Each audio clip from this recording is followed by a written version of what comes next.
Oh, wait, oh, no. Hello? Okay. Wait, what? Why is this way? What happened? Oh no. Why is my screen off center? Wait a second. Oh dear. No one look. No one look. I am professional streamer person who definitely does this correctly. You, you see nothing. You see absolutely nothing. Okay. Okay. Hello. You're on time? Congratulations. I gave you like 15 minutes heads up because I am a professional streamer who definitely plans their streams very, very well. MIB flashbang lol. Why does my hunter go like that? You don't remember Flight? That's like an old like clip from Monster Hunter Iceborne back in the day, and I left my hunter AFK for overnight, just in an expedition.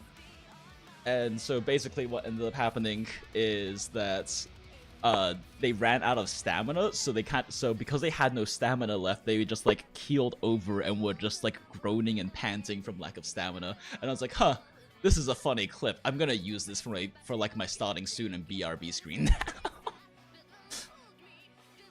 Hello everyone, we have music this time, because I'm just gonna be doing a bunch of math and calculations and getting all of that properly organized so that way when I do like the concise, nice little stream going over all the meta sets, which there's quite a few, a lot of variations, and there's a lot of nuance between which is better when and under what conditions. It's a whole thing. Wilds has like the most nuanced take on meta sets in terms of like maximizing your damage output out of any of the games, because of like big three reasons. They like nerfed all of the really good universal skills like weakness, exploit, and crit boost, so they're still good, but there are conditionals that make them not as good as other things. They also separated out the armor and weapon decorations and skills, right? So that means that now, especially for weapons, you have to make like really, for the weapon skills like crit boost and things like that, you have to make really hard cost-benefit comparisons between them, and then select what is worth, which 90% of the time is just crit boost. It still just wins most of the time. But because of that, and then also on top of that, so many of the good and efficient skills in Wilds on the armor slots especially are conditional. So things like max mites, Counter-Strike, which I think is a lot more universally applicable than people seem to think it is, because I don't really see it very popularized, and it lasts 45 seconds when you get decked by a monster. Like, that's insane. Even 50% uptime only requires you to get knocked over by a monster once every minute 30, and 25% uptime, which is still competitive with other, like, options. Surprisingly, at 25% uptime, it's only requires you to get knocked over by a monster once every 3 minutes. Also, if you really feel like sweating, you can also just barrel bomb yourself. And the triggers on offsets, and the triggers on several different kinds of parries as well. But yeah, anyway. Today, originally, I was going to just go ahead and do, like, the final actual, like, stream where I try to keep it, like, under an hour-ish and just go over all of the various different, like, metaset options and things like that. But then I realized that as I started doing more and more, like, calculations, that even though I have all, like, the information and all the calculations pretty much done, I don't have them as deep and nuanced as I really want them to be, because I'm having too much fun calculating this stuff. And also, I don't really have them in, like, a nice, neat, organized, like, setup so that I can, like, actually efficiently, like, go through them cleanly in, like, an actual, like, proper guide. Because, like, the plan is to spend, like, a little under an hour talking about, like, the conditions and the different skills, and, like, explain, like, basics to, like, newbies who might be in there, like, why we use set instead of build, because Monster Hunter community terminology, and why certain skills are better than others, and why it's more complicated, and why all the nuance exists and stuff, as well as like go over the sets and stuff. But to do that like cleanly and efficiently, I kind of already wrote myself like a preamble script because I was having fun doing it. I was talking with Spider2B, who is a PGR content creator I've been following for a while, and I found out has been following me for a while too, because we chatted recently. But like the way he does like his guides, which is kind of like, I guess, an inspiration for how I want to do my guides moving forward, because I don't want to spend time editing and things like that, is to like basically do these little streams where you kind of go over things and then cut that down into like a concise video sort of thing.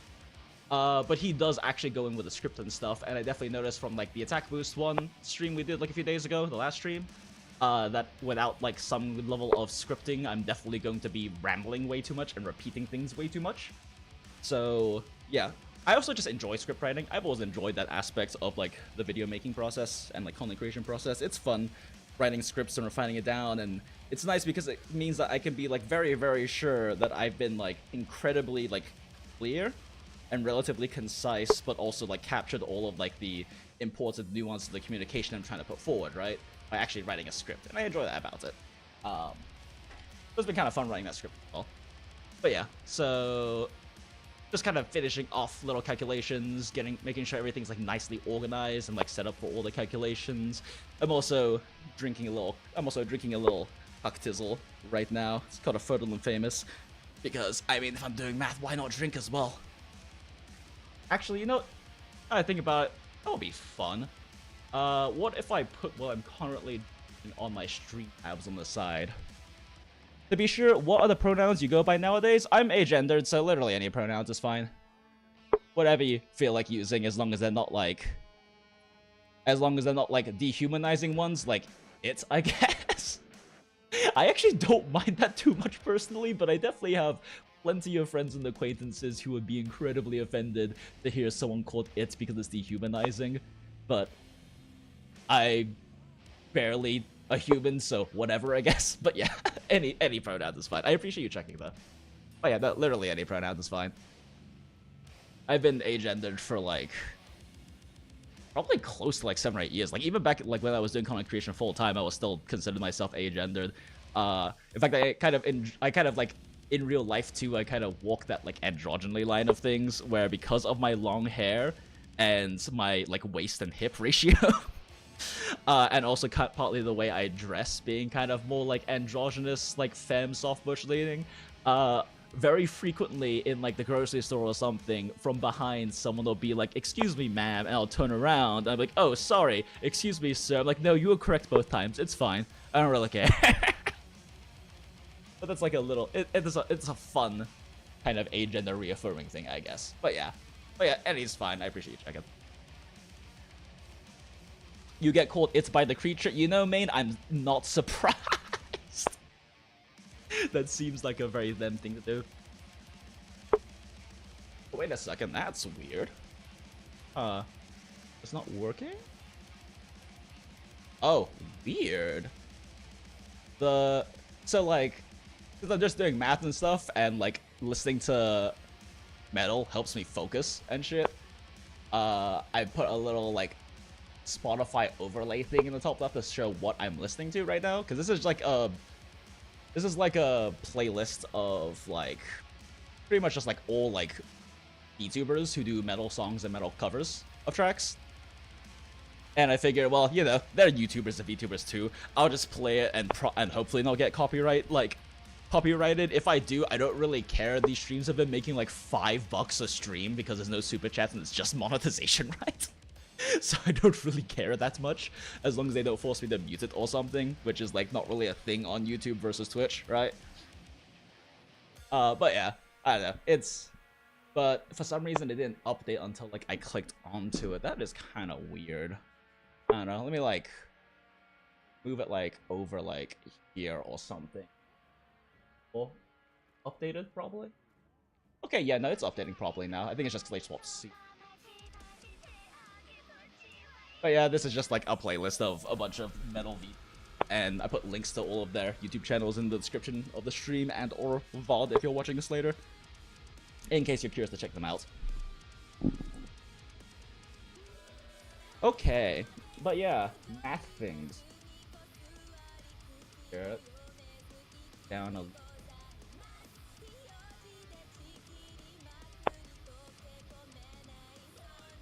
Although, yeah, that's right. I was saying it would be kind of fun if I were to, like, let's see, new source, text,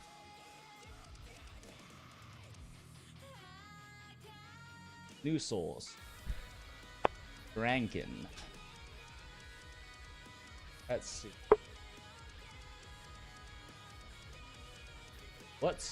I'm ranking right now, for real, for real. Total and famous.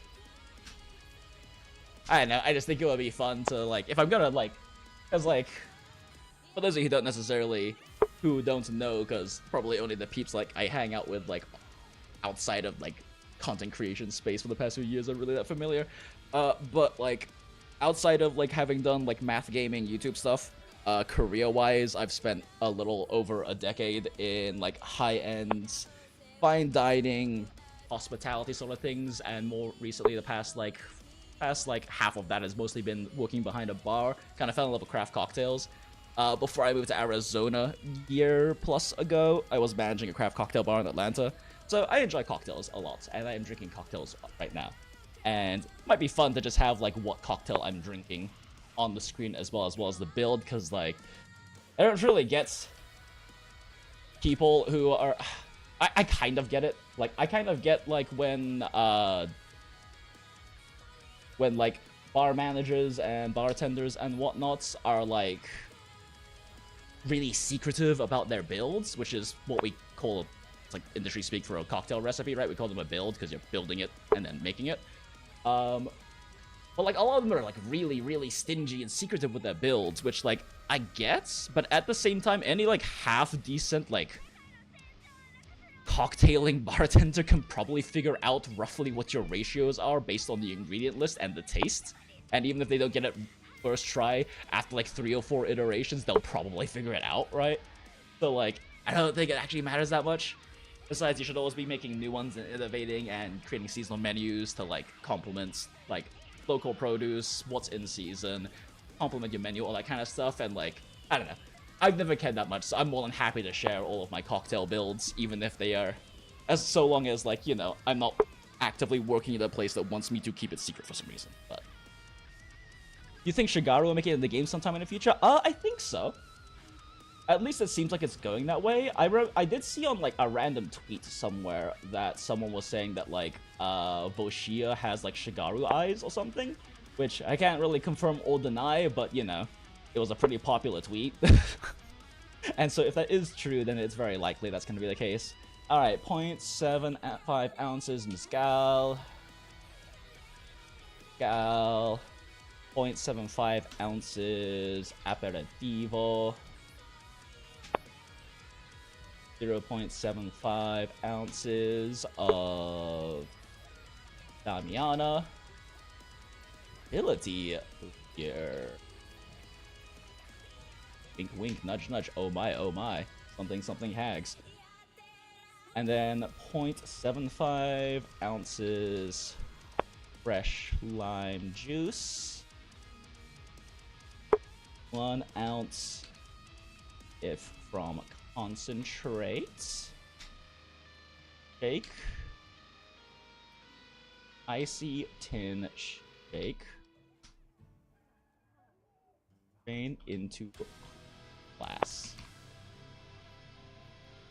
How many fonts do I use? Impact, right?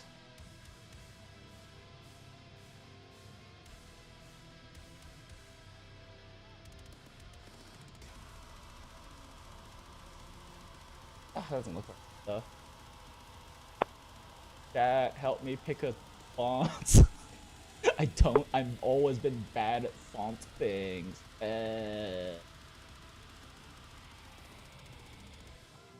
Oh, that's kind of cute.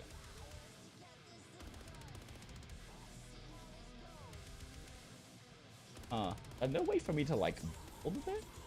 Oh. I should like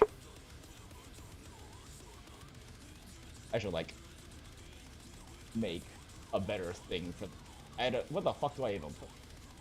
Guess a background, man. I am really bad at like.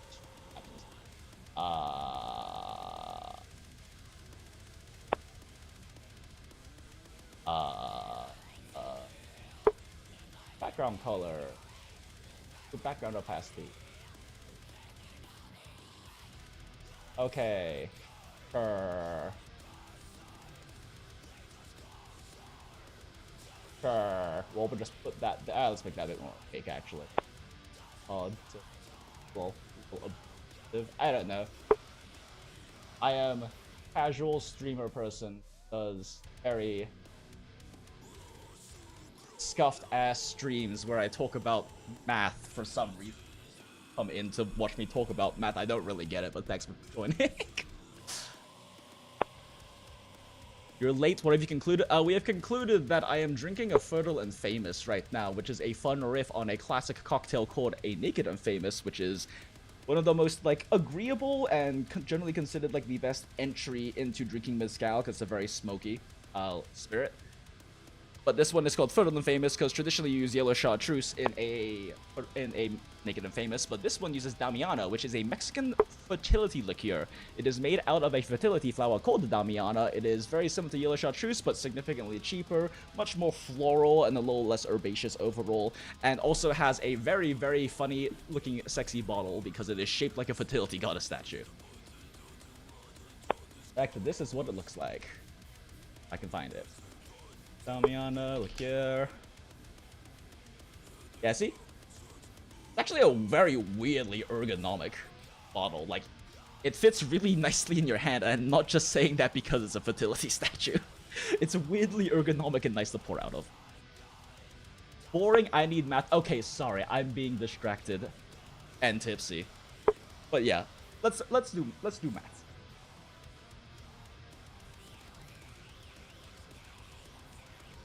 What is your favorite cocktail?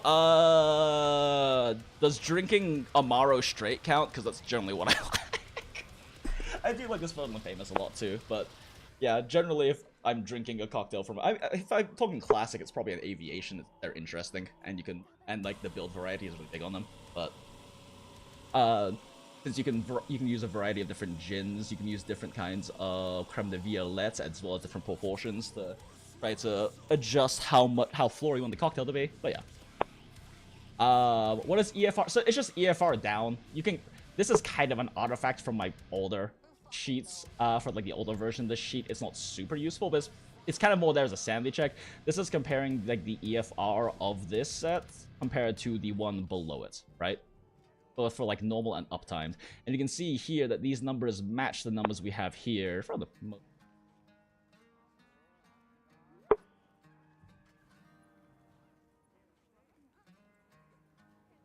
exactly the same. Oh wait, it's not the same. Oh right, this one is in reverse. Ah, that's fine. Never.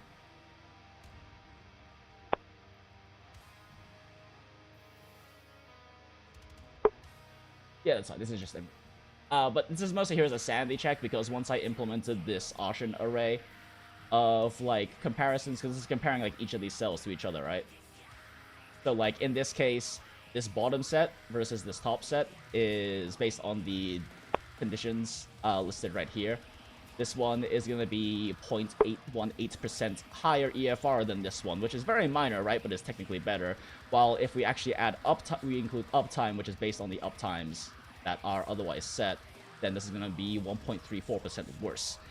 Because uptimes are very important to consider now because the truly efficient skills in this game, like the really good ones, are all uptime based, so you have to make assumptions on that, which is why you might be seeing a lot of different discourse if you like look at different meta sets or mathematically optimal best sets or like highest damage sets amongst various creators. I mean, I haven't looked at anywhere close to all of them, so there's always the possibility someone is just doing it by feel and it's just like, oh, this is probably the best set. I swear, Z's. Which has been a problem in the past historically, but from what I've seen, there's a lot of people actually doing calculations for it and everything, and like actually doing math and doing it correctly. to like figure out what the best sets are. The only problem is that those always have to go under certain assumptions of uptimes for different skills.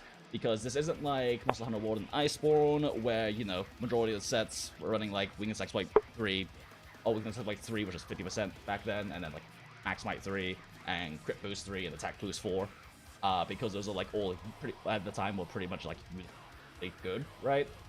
Now we have to make assumptions for uptime because all of the really good skills like Max Might, Counter Strike, Agitator, those kinds of things all have to have uptime assumptions of like how long you have them active for, or more accurately, what percentage of like your damage they are active for. The amount of time they're active doesn't matter as much. It's more a matter of like of how much they are active when for your damage percentage.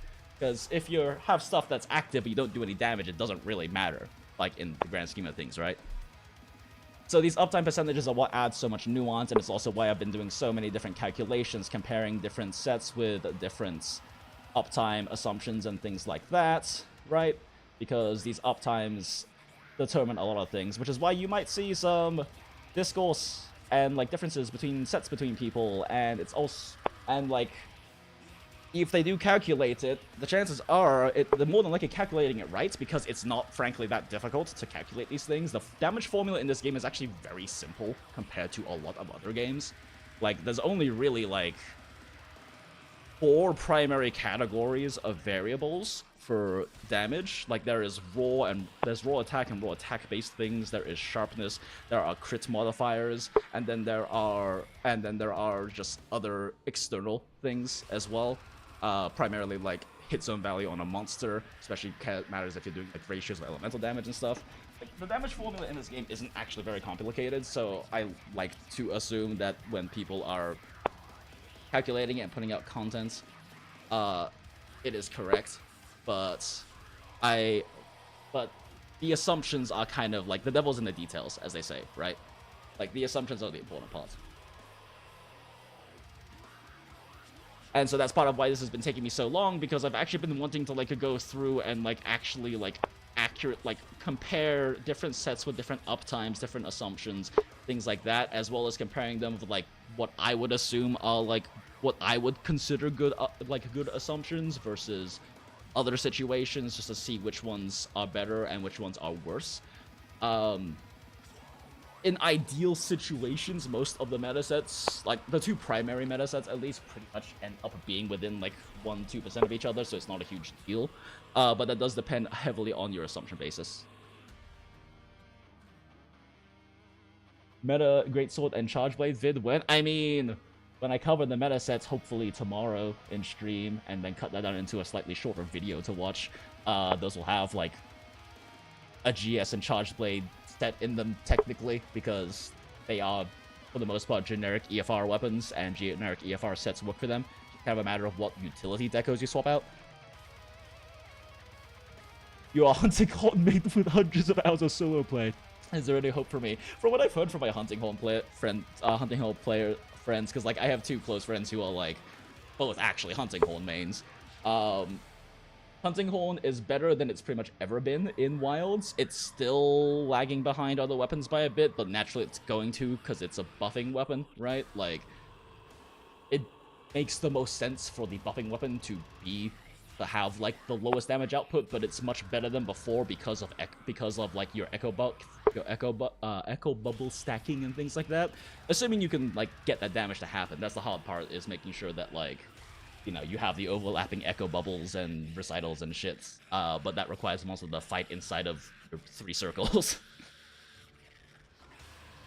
Made the bold claim in having the max damage LS build. Currently want to test it. I mean, sure.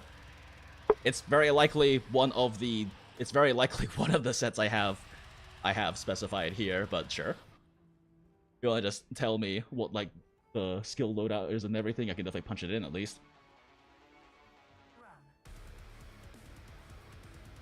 Okay, I heard that Max Might seems like the go-to skill for big deeps, but I don't know if it's good for lands considering blocking reduces stamina a lot. And that's why, in my opinion, the absolute best general meta set is going to be Anja Gore, which is 2-piece Anja and 2-piece Gore Magala.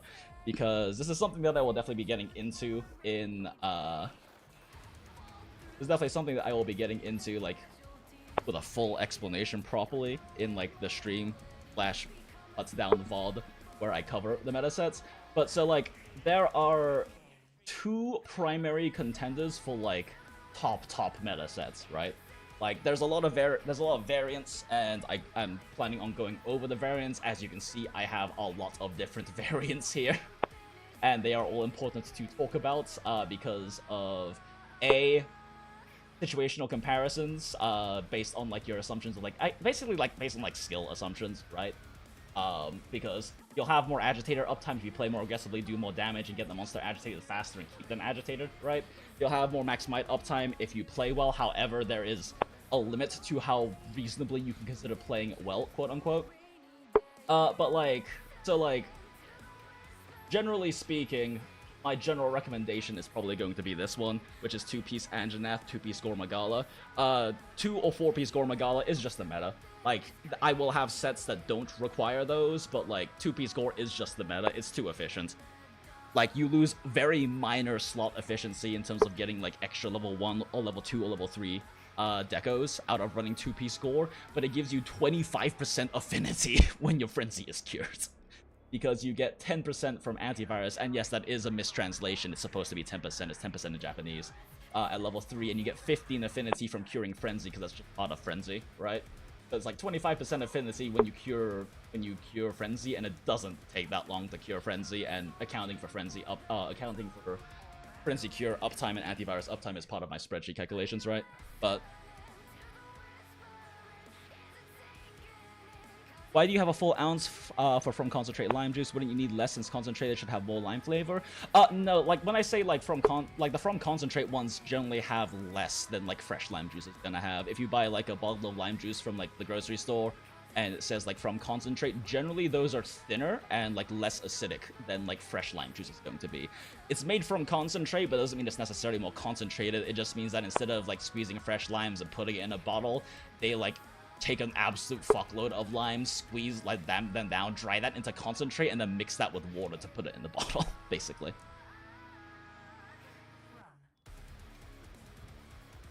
You go for Gore multiplayer, you go for, for shockproof? Maybe. Actually, that's kind of a fair point, but you could also just, that's actually a fair point. You might, I mean, yeah, that's kind of a fair point, I guess. You could run shockproof.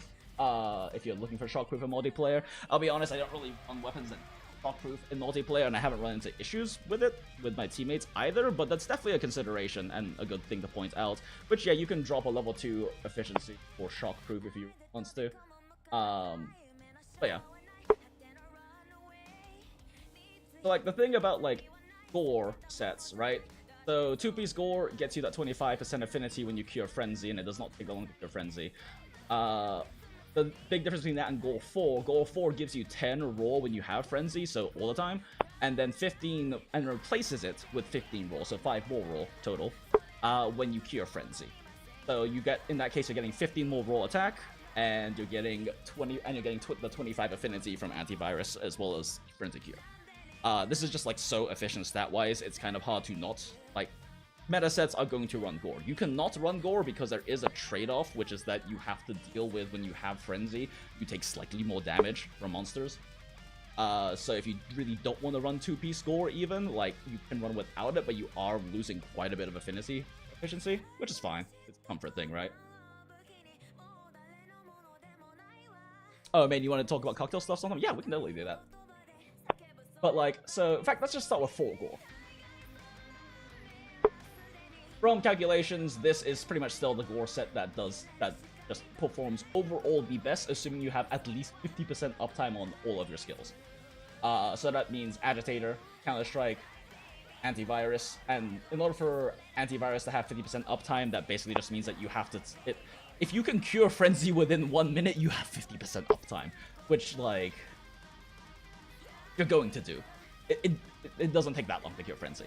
And you're going to most likely cure it within 1 minute. But at 50% uptime on these, you are going to be... It's going to perform just better than the other 4 Gore sets. But let's take a look at Max Might, right? So here's the problem with Max Might. So, Max Might on a Gore set. We roll once, still got Max Might. Roll again, we lose Max Might. And then once it's full again, we wait 3 seconds, Max Might's back. That's how max might works, right? However, this is not you double rolling and you lose max might, right? This is literally every other roll. It doesn't care how long it's been. You can roll once. Wait like 10 seconds.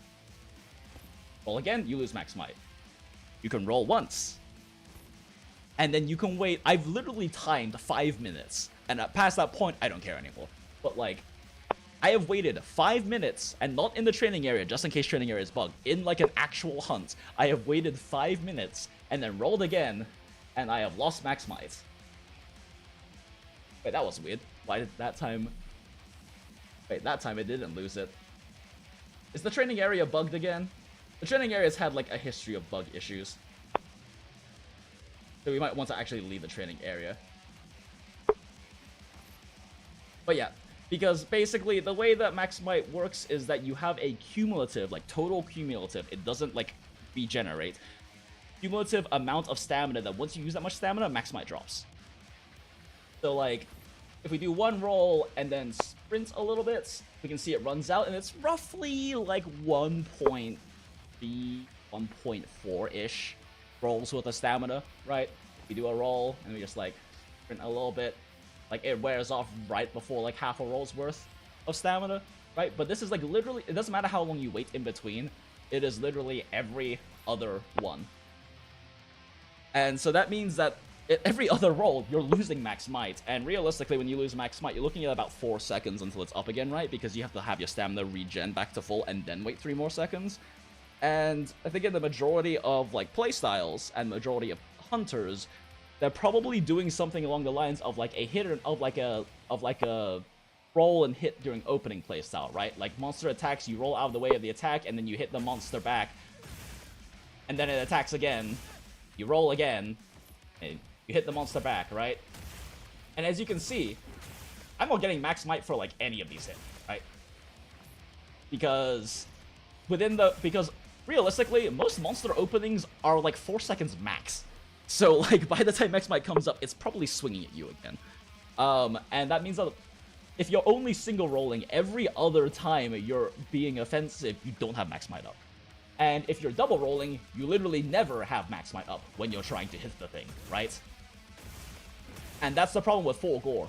Like, you will, like, I have definitely noticed and also been told and just generally seen a lot of people recommending full gore, and the reality is full gore only works if you are incredibly confident you can hold your ground and roll very minimally, because it doesn't matter how long you wait, every other roll you will drop max might. That's including if you eat for like Flea Line Black Belt and you have like Constitution 2 is just like, oh, Constitution 2/3 is just built into like full gore, right? That's even with Constitution 3. Like, you will drop a max might every other roll. In fact, let's go to... Because like I said, the training area has had issues with being bugged in the past, so let's just head over here. SDS baby just butt slide. Yeah, exactly. So like there are some weapons that can manage it, right? And some playstyles that can manage it. Like, you won't drop it as much on like lance and gun lance because blocking doesn't burn as much stamina as rolling, but you will still burn it, right? But yeah, so like, oh, nope, don't want to talk to Alma. We roll once. And if we wait a while, we will still see that we will roll again and lose max might. But unless I didn't burn as much stamina because I hit a ledge there, I don't know, it's weird. But yeah. Yeah, I didn't burn as much stamina, I guess, because of hitting that ledge. Wait, that's actually, wait, actually, is that an attack? Let me see real quick. You stop burning stamina when you hit a ledge. Huh, that's interesting. Interesting. Okay, anyway. Max might's back, we roll, and we can like literally sit here for like 5 minutes while I crunch some numbers real quick.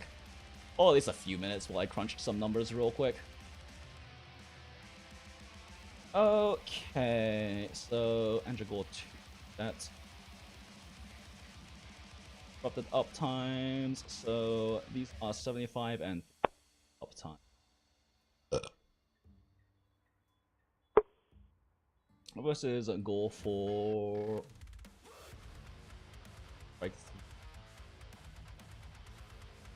G4, antivirus 3, counter-strike 3, burst 1, max might 0, weakness exploit, crypt 5, 4 toggled.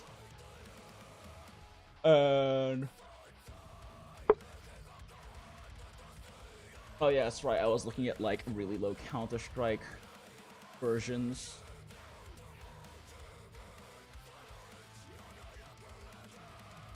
Yeah, really low counter-strike versions. In fact, actually, let's go ahead and Energy 5, Vex 2, Counter-Strike 3, Antivirus 3, Max Might 3, Burst 1, 5, no full Gore and that and bonus, which is reflected in EFR anyway. Right, yeah, no, that's the full setup. And we do that with 25% strike uptime.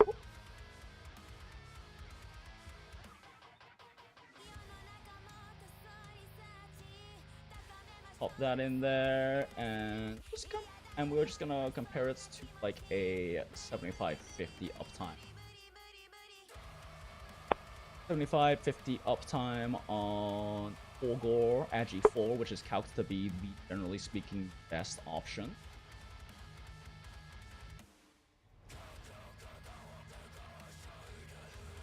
Yeah, so at 25% Counter-Strike uptime, this does end up starting to beat the Agi 5 Wex 2.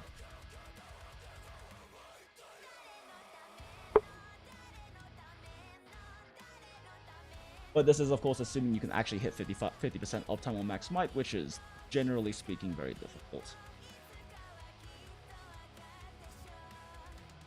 And then, of course, we fought these back over 5% again.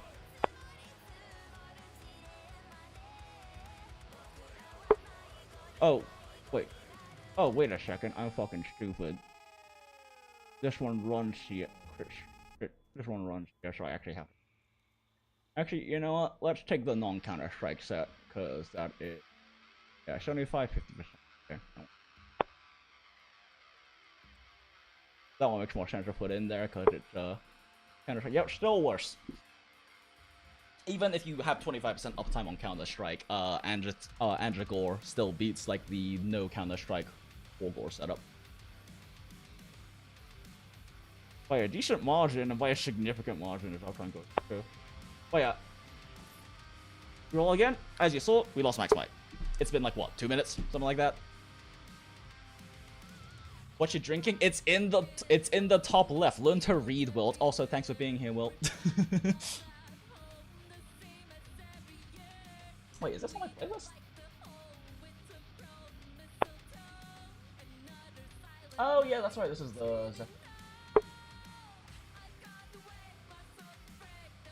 I only have one good eye. One eye can see an entire screen without.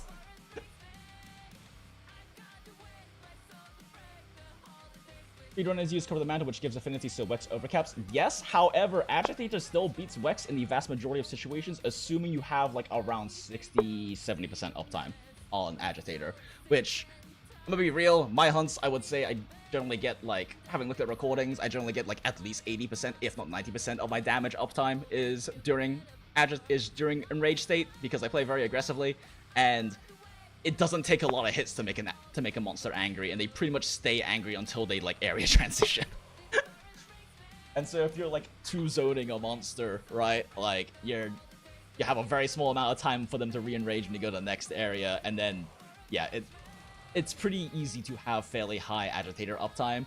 Wex only really beats out Agitator in most sets when you're dropping like 50% and below uptime oftentimes for like Agitator, which I don't think is that realistic, but, you know, also I play aggressively and so does literally every one of my friends, so maybe I'm just missing, like, you know, a different kind of player's context on that.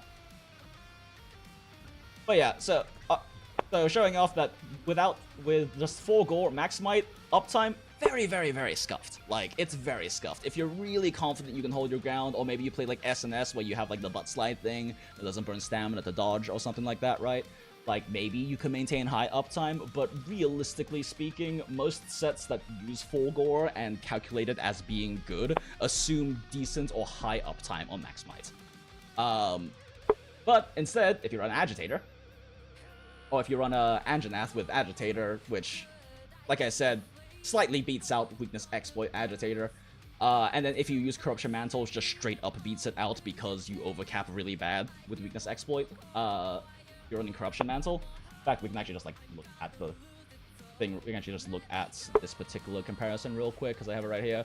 Agitator 5 versus Wex 5. This is 50% uptime, so we're assuming 80. All my calcs are just going to be 80% uptime / 15% on wounds. That doesn't mean 95% total. It means 65% on non-wounds and 15% on wounds of your damage is dealt with Weakness Exploit. Just because I don't want to assume perfection, right? Just because we don't want to necessarily assume perfection, so 80-15 I think is a fairly decent ratio. And it going up by another 10% is a marginal increase. Like, we're talking like sub 0.1% increase in EFR with that going up. But at 50% uptime for Agitator, Counter-Strike, Maximite, and Antivirus, right? We can see that Wex is beating it out, right? At 50%. And then when we hit 75%, Wex basically, that's basically the breakpoint for this particular set, where Wex loses out over Agitator is at 75% uptime. So 75% uptime for Agitator, just beat the monster decently fast and it's angry for most of the time, right? Counter-Strike might seem like a weird choice for those of you who haven't like been in my previous streams or whatnot or heard me talk about Counter-Strike. But the thing about Counter-Strike is that Counter-Strike, when you get knocked over, where my Counter-Strike deck goes. Okay. When you get knocked over, 25 roll. At level 3, 5 roll. That is an insanely huge amount, by the way. That is like almost an average of 50 to 60% higher than you get from attack boost 5. Like, that is an insanely large amount of raw attack for only 3 level 2 deco slots in armor.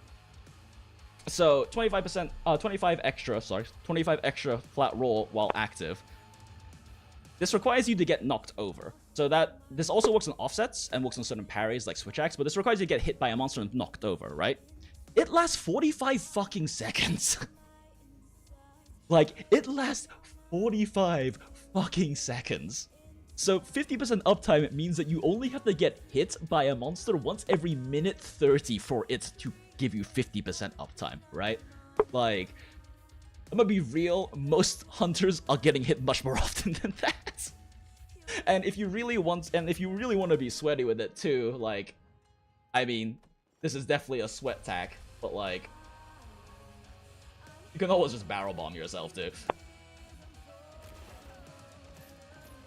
And you can even barrel bomb yourself at a monster. You can use small barrel bombs, you can use large or mega barrel bombs if you really want to, but like, or even you can just intentionally get hit by the monster every minute and you have 75% uptime, because 25 raw is an absurdly large amount. Like, I cannot stress how much 25 raw is. So like, if you are the kind of player who plays like damn near perfectly, right, and doesn't get hit, or maybe like this is a different story for like Lance and like Gun Lance players and maybe SNS players because of your ability to block so consistently, right? But generally speaking, Counter-Strike, even at like 25% uptime, it's very competitive with a lot of other options. And 25% uptime literally means getting knocked over by a monster once every 3 minutes, which I think is probably going to happen. And it is, yeah, it lasts 45 seconds. So, assuming like 50% uptime on that as well, and Maximite, which is like 75% uptime, sorry. 75% uptime on Maximite, which I'm gonna be real, is pretty low with Anjanath set. We can see that it, like, Agitator starts to beat out Weakness Exploit just barely, right? Like, because this second set is Weakness Exploit, so if negative and red, it means that Weakness Exploit is weaker than the Agitator set. These sets are exactly the same, except you have Agitator 5 and Weakness Exploit 2, or Weakness Exploit 5 and Agitator 2. And so if you go through all of those, you can see that, like, at 75%, we start to break even, right? Like, it starts being noticeably worse depending on how on your Arshan substats on your weapon. Then, if we also throw in Corrupted Mantle, you can see at 50% uptime with Corrupted Mantle, Wex is still going to be coming out slightly ahead. But then, once we have 75% uptime with Corrupted Mantle, during Corrupted Mantle's, like, cured time, which takes a hand, it it's actually weird how few hits it takes to like quote unquote cure Corrupted Mantle. Because like Corrupted Mantle will like keep draining your health until you hit something enough times, and then it'll basically stop draining your health, and then instead of giving you the base 10 affinity, I believe it is, before cure, after cure, it gives you 10% base raw attack and 30% affinity. And so at that point, largely because Wex is overcapping so hard, right? It starts falling massively behind Agitator.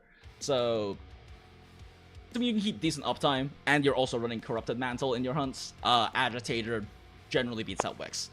Otherwise, though, they're pretty fucking equivalent, honestly. Like, use whichever, I guess, you prefer, but I do lean towards Agitator being the more useful one, the better and more aggressively you play, I guess.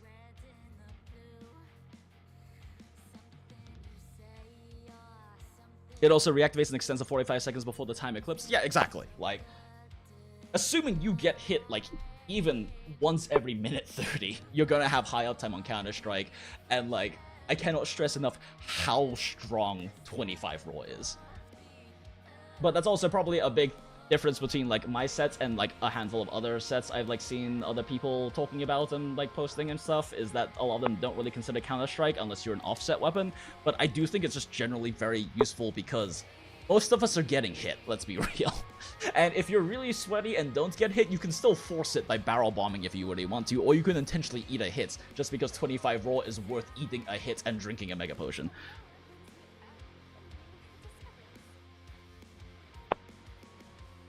What about running a mix of Agi and Wex? Yeah, so there is a non-Gore version. Basically, you can get to 5-5 with non-Gore, and I think dropping Max Might, correctly. I've got a set for that.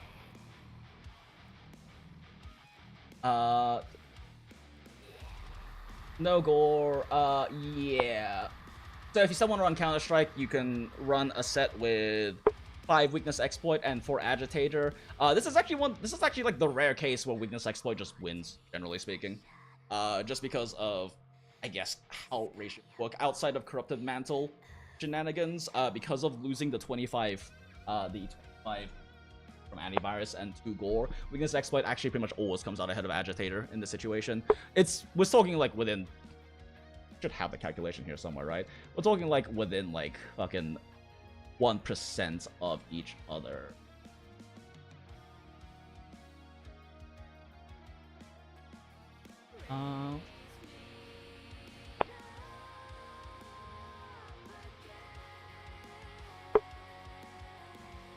Yeah, fuck it, let's just make it one. Because this is also a comparison I need to have. Ooh, whoops. This is also a comparison I need to have for video / condensed live stream anyway. So this.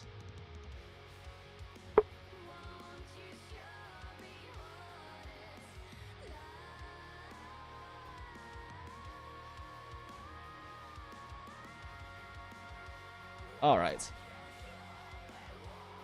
Okay, so we're looking at. All right, let's go ahead and. For most of these calculations, I'm doing like a base of. Just like for like 2 generalized ranges to calculate from for. We're generally gonna do like 50% and 75%. Just uptime amongst everything except for Weakness Exploit, and if it's not running Anjanath, we drop that by another 25%. So if we start with the 50%, down the lane, Max Might at 25% because we aren't running 2 pieces. Actually, no, this does run Anjanath, right? Yeah, this runs. So 50%. This is assuming that you're like not a very aggressive player. You know, you're only getting bursts 50% of the time, like the 5-hit version of burst 50% of the time. You're only getting Counter-Strike 50% of the time, because even if you are having very high uptime from getting hit, you aren't necessarily hitting that often. Antivirus is 50% uptime, but in this case there isn't any antivirus. It doesn't matter. Agitator is 50% uptime because you spend a very long amount of time not hitting them while they're agitated, I guess. I mean, I could probably imagine, like, this is maybe what uptimes look like for someone who takes, like, 10 to 15 minutes for a hunt or something like that. Like, outside of, like, Arc Belt or Gore, maybe? I don't know. I don't think I've ever hit like uptimes this low personally, but like I said, I've been playing this game for a while. I used to speed run. I did a Call of Duty speed run before I started the YouTube channel. I did like a single actually spending the time to mold and reset speed run for Luna Garen in Monster Hunter Rise with Switch X, and it took like less than 3 days for my world record to get dunked because that's just how it goes with Monster Hunter speed run. But like, I don't think I've ever hit this low on uptimes, but I can only speak from my perspective and the perspective of like the friends around me who are all like still like this would be like a really, really, really bad hunt for them kind of uptimes, right? But again, maybe I'm just missing perspective on like how much uptimes other general players get. For me, if a hunt goes over 10 minutes, I'm going, what the hell did I do wrong this time around? Also, if it goes over 7 for like a tempered Arcfed, I'm still like, what the hell did go wrong? But okay, so this is gonna be just Anja, goalless, Wex5, Agi 4. Okay. Agi 4, Counter Strike, Max Might, Burst 1, we just exploit 5. Yeah, so we're basically trading like the Gore set bonus for 2 extra points of Agitator / Wex. It's not a lot, but more than anything, it is, I guess, safer because you don't have to deal with like the increased damage you take from having Gore set, or from having Frenzy active rather. But you don't really get a lot out of it. Like 2 Gore is so efficient. You're literally only getting 2 levels of Agitator or Weakness Exploit out of this. Like that's as much as you can get from dropping Gore. You also get the Arkveld. Yeah, you also get 2-piece Arkveld, which gives you hunger. So you heal a little bit once you hit a thing enough times, which is very minor healing, but healing is healing, you know? Alright.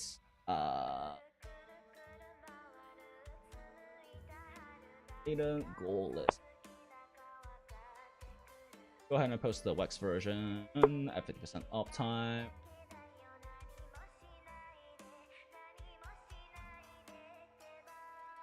Again, copy this. Over actively.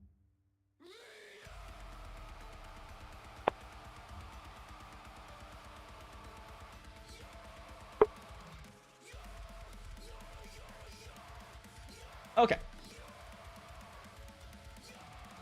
So, oh, interesting. Wait a second. Calc this wrong? Oh wait, no, I'm dumb. This is Agi. Yeah, no, this. Okay, this is. Yeah, this is what I expected. Okay, I'm dumb. Just A4. Yeah, so we can see that across the board, even with 100% uptimes, like Agitator is just slightly worse. But again, a lot of that is losing. A lot of that is us losing the losing affinity from Gore.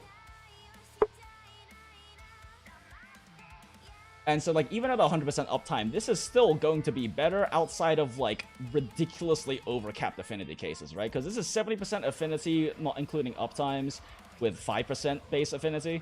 By the way, all my Arshan weapon calculations, I basically just dedicate 6 rolls, 6 of the stats to a combination of raw and affinity.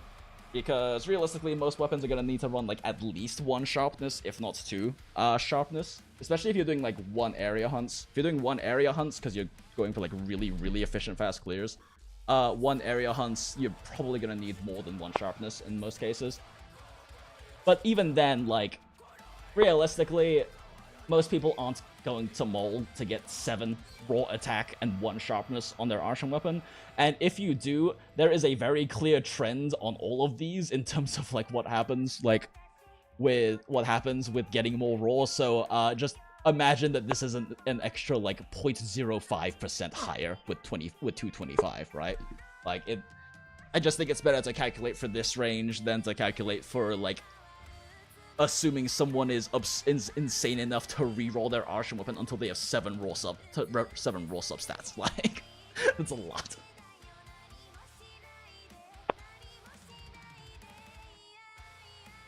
Counter-Strike is literally just 100% take every time on any weapon Hyper Armor 2. Yep, exactly. Hyper Armor attacks, like attacks that give you Hyper Armor, like Great Sword Tackle, Switch Axes, Full Release Slash, as well as like a lot of parries. Every single offset in the game, they all will trigger Counter-Strike too.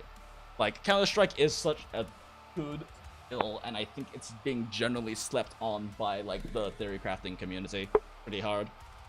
Because, I don't know if they necessarily realize like how much most hunters get hit during a hunt, for one thing. And B, even in like speedrun strats, you can all just barrel bomb yourself, right? That being said, speedrun is a different story because speedruns you get realms of things like heroics and like ambush strats and shit like that, so.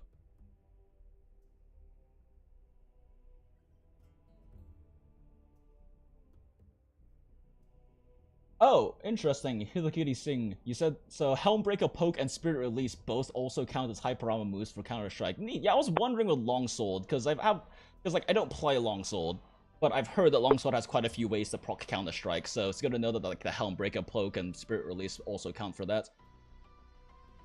And yeah, Offensive Guard, and does Offensive Guard ever beat Counter-Strike? Offensive Guard beats literally everything. Offensive Guard is the best offensive skill in the game if you can keep high uptime on it. Like, it literally beats everything short of Heroics. Heroics 5. But they also don't compete for slots. As Main and Aaron said, they don't compete for slots because Counter-Strike goes on your weapon, Counter-Strike goes on your armor, Offensive Guard goes on your weapon. So in fact, you double up on them, ideally. Have a weapon. But realistically, the only weapons that can really effectively run Offensive Guard are like Lance, Gun Lance, and Sword and Shield. Charge Blade kind of can, but it's really scuffed. Offensive Guard only lasts 12 seconds at level 3. And Charge Blade for Savage Axe style, which is like the meta play style, because they just made it do a lot more damage than like SAD impact in this game. Savage Axe style, you're in Axe mode most of the time. You generally aren't able to keep high uptime on Offensive Guard because you're constantly swinging your spinny Cabbage Axe. So, like, the uptime is really questionable in that case. But yeah.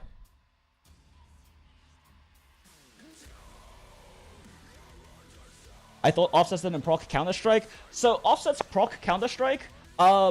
Switch Axe offset specifically doesn't proc Counter-Strike, specifically in the training area.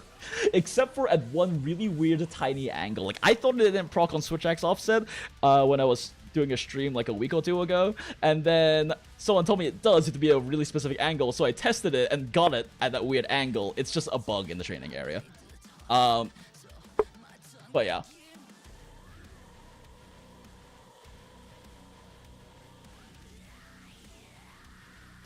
Honestly, you're impressed that a lot of bigger channels that are usually pretty clickbaity have been generally making pretty solid build recs with wilds. Yeah, I mean, I'm glad to hear. I mean, like,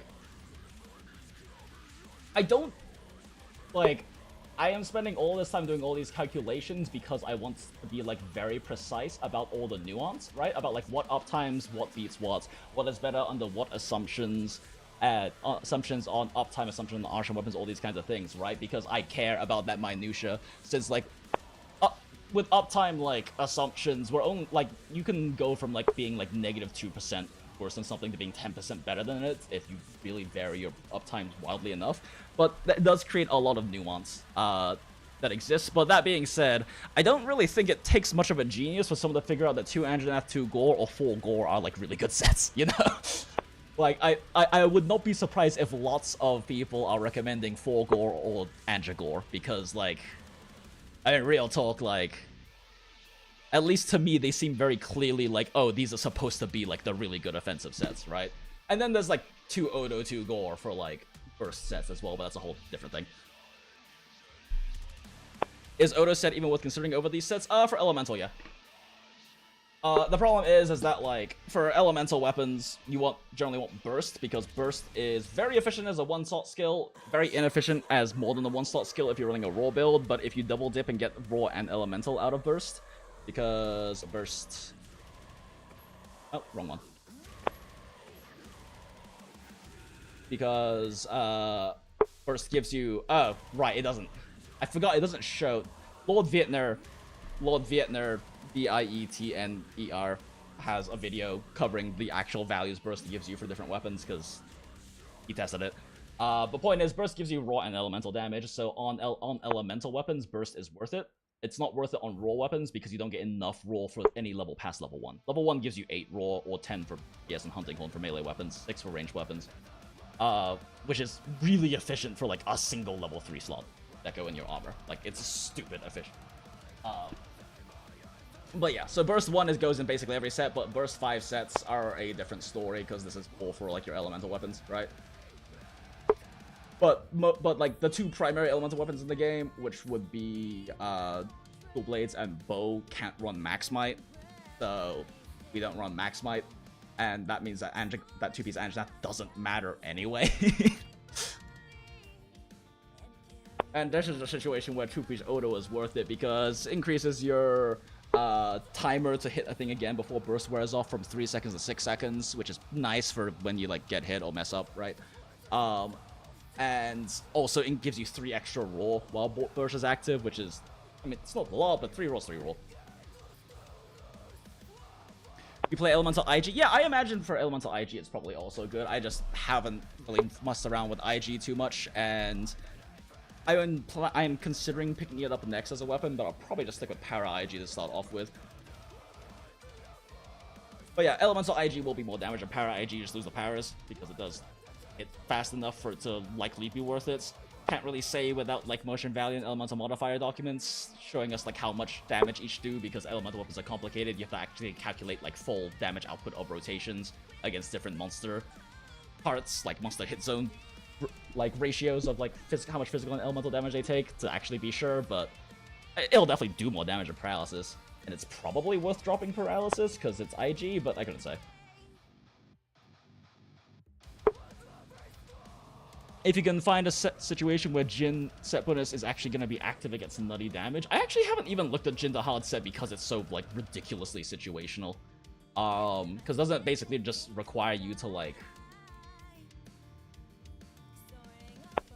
How much attack does it give you on a power clash? Like, I don't even know how much this gives you.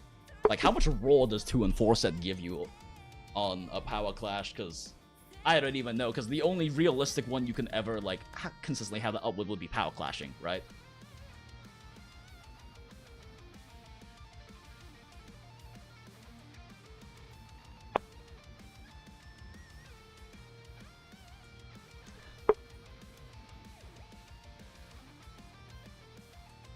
For the clashes are so rare, there's no way you can get a good top. Like, exactly, that's the problem. Like, Jin the hard set seems like something that could only really be used for like a very like specific speedrunner script, right? Like a script that they're doing for a speedrun that specifically like has a power clash happen at the beginning somehow. I don't know if you could... Because then you're also having to drop like either 2-piece Gore for it, or you drop 2-piece Anjanath for it, and now your max might uptime is garbage, and like that's probably not worth it either. 50 for 4 set? What the fuck? Holy shit. Okay, yeah, that's absurd if you can get it to work. For 1 minute, 1 minute's actually pretty good, but yeah, getting the clash off is kind of the big thing. A lot of people are saying elemental damage is bug/weak right now, but I have always enjoyed matching element weaknesses, so I still go with burst 5, Wex, Coalescence, crit element when I can afford. Yeah, no, I mean, element is unfortunately kind of weak. I will say you probably will get better results running crit boost instead of crit element, because when people say elements like is bugged, they're mostly talking about crit element because we hope it's bugged, because if it's not, it's actually just really garbage values and rounding. Like you'll probably get, even if you're running elemental weapons, you'll probably still get better results running crit boost. That's at least been the case from like what little testing I've done with like Blades subject, and from what I've heard from bow players and speedrunners. Crit boost is a must? Yeah, but I'm talking about like running 5 crit boosts instead of 3 crit boosts, right? Because you only get the 3 slots, so you would have like element attack, you would have like I have right here, you would have like element attack, crit boost 3 and crit boost 2, right? So this versus like swapping this out for like crit element sort of thing. Oh, Rathlos IG has crit boost 3 natively. And you felt the difference immediately? Yeah, there you go. Like, with it working off-web, maybe there's a script for it to be good against them. Yeah, exactly. I mean, 25 and 50 roll is fucking absurd. In fact, actually, let me note that down. I mean, I'll have to double-check at some point anyway, but at least so I have it available. Where is Doc? Where is my... Actually, you know what? Fuck, I would... No big deal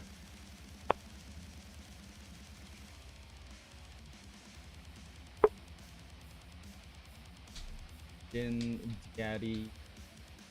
/4 is 5. Question mark? Okay.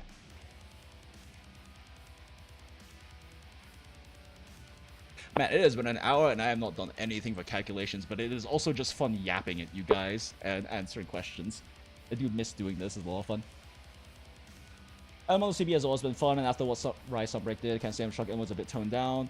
Yeah, Elemental Charge Blade is good. It's just a matchup sort of thing, right? It's still good. You still can get like 300 to 600 damage files on things with good hit zones. In fact, that's kind of like the use case for Elemental Charge Blade versus Impact, because it's a use case for SAD Charge Blade more accurately.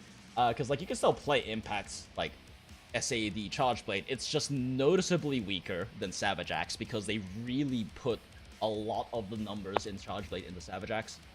So, you can still play Impact SAD, but it's just a lot weaker than Savage nowadays, unfortunately.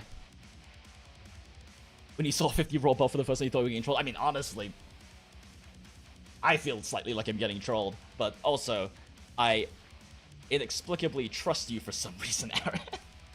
Also, there's 91 other people in chat who can tell you you're full of shit, so... Either way, it's still got question marks, right? Because that's something that I would definitely want to hard confirm for myself before actually, like, building anything around it. But also, why would I? How are you going to have uptime on... Like, just how are you going to have uptime on this? That being said, 2-piece Jinder Heart is actually pretty efficient, so it wouldn't be the worst thing, but... Okay. I need to stop being very distracted and slightly tipsy. I am like... I made a double, so I'm through a little over a full drink at this point.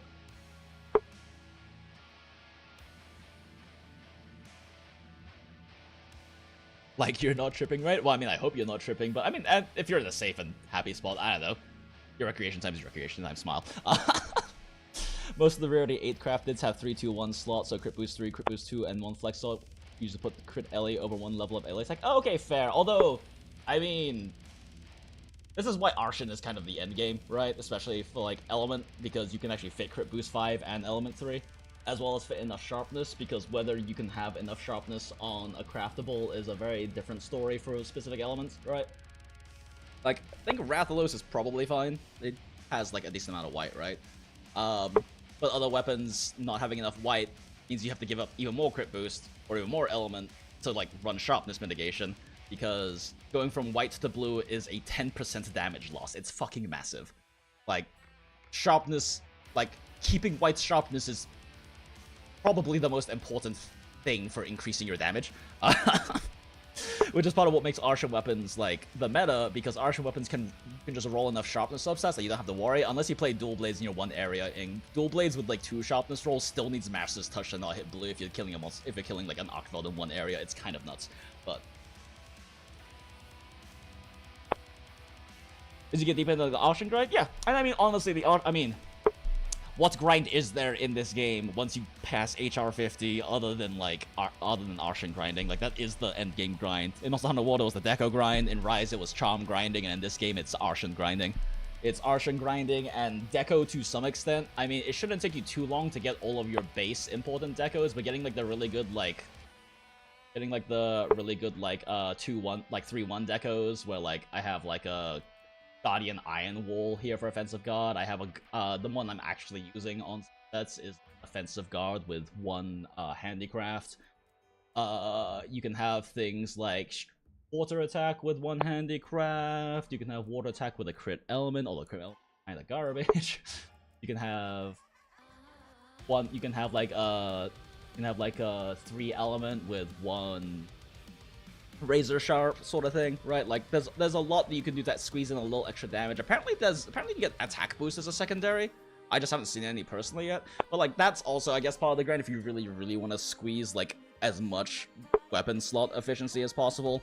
But really I feel like the Arson weapon grind is kind of the big grind. You're trying to get that high raw enough sharpness sort of Arson weapon set up, right? Archer weapon until we get our Call Cone that immediately outclasses that really well. God, if they bring back Call to Roth, I don't know what I'm gonna do, dude. Like, it is literally thanks to Call to Roth that I was able to make this a full-time gig 6 years ago, right? And it's thanks to Call to Roth that I even still have like probably like fucking 90. I have like 95 viewers in here right now because I haven't made videos in fuck knows how long at this point, right?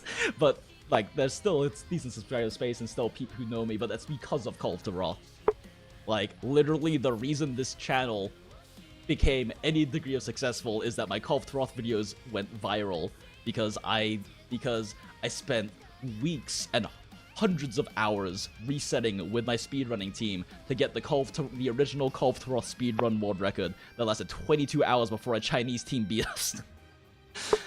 And then I went, okay, fuck it, I'm not speedrunning this ever again. I'm just gonna make a guide video talking about how you do this efficiently, because I had to learn, we had to figure out how to do that to speedrun, right? Like, we had to figure out all the esoteric mechanics Call of Roth had, because she has so many bullshit mechanics that they never explain anywhere, and you literally could only find it by accident, and then testing to be like, wait a second, why did the mantle fall off in Area 1 this time around? Let's test a bunch of theories and see which one works. Like, it was a lot of fun, but I don't want to do that again. I'm so tired. I'm just so tired and traumatized by Cold. That was when you saw. That was when. Well, you've been here for a while. That was 6 years ago. That was 6 years ago. To be fair though, that's also when like all of like the early people subbed, because my channel had like 5 subs before then, because literally the only thing on the channel was like 3 funny Monster Hunter runs I put on there like a few months beforehand. Cole was literally the start of this channel. And then I was like, okay, I guess I'll just do math. I like doing math. What I do for all the games I play, I like making spreadsheets and calculating stuff. It's fun. I've been having more fun doing spreadsheets and calculations on Wilds than actually playing it lately. Remember watching a lot of World's math guides way back, but never joined a stream until recently. To be fair, I didn't really stream much. Like, I didn't really stream much back in the day either, anyway. I was not spending that much time actually doing any of that. I was mostly spending my time making videos, but I discovered I really like streaming, and like I'm like dipping my toe into this whole VTuber thing sort of thing. Like, I've been enjoying it so far. The 2 little PNGs that currently make up my bare bone basic PNG tuber I have right now, I drew myself, and like I illustrated myself and finalized like 4 hours after Wilds came out. Wilds launched, and it's been fun. I wanna do a bit more. I wanna make it a bit more in depth now. I'm probably gonna start working on making like some slight animated PNGs for my reacts, and then I'm probably not gonna do a live 2D VTuber, but I am planning on making my own 3D model and learning how to and making my own 3D model and learning how to and rigging it myself. Because my friend Wilt, who is also a mod in the chat and was hanging out earlier, might be out now, but Wilt is masters in animation and special effects and has been like teaching me stuff and wants to teach me how to do all of that. It's gonna be a fun project when I have the time. Like, it's exam season right now, I don't really have that much extra brain power and time right now, but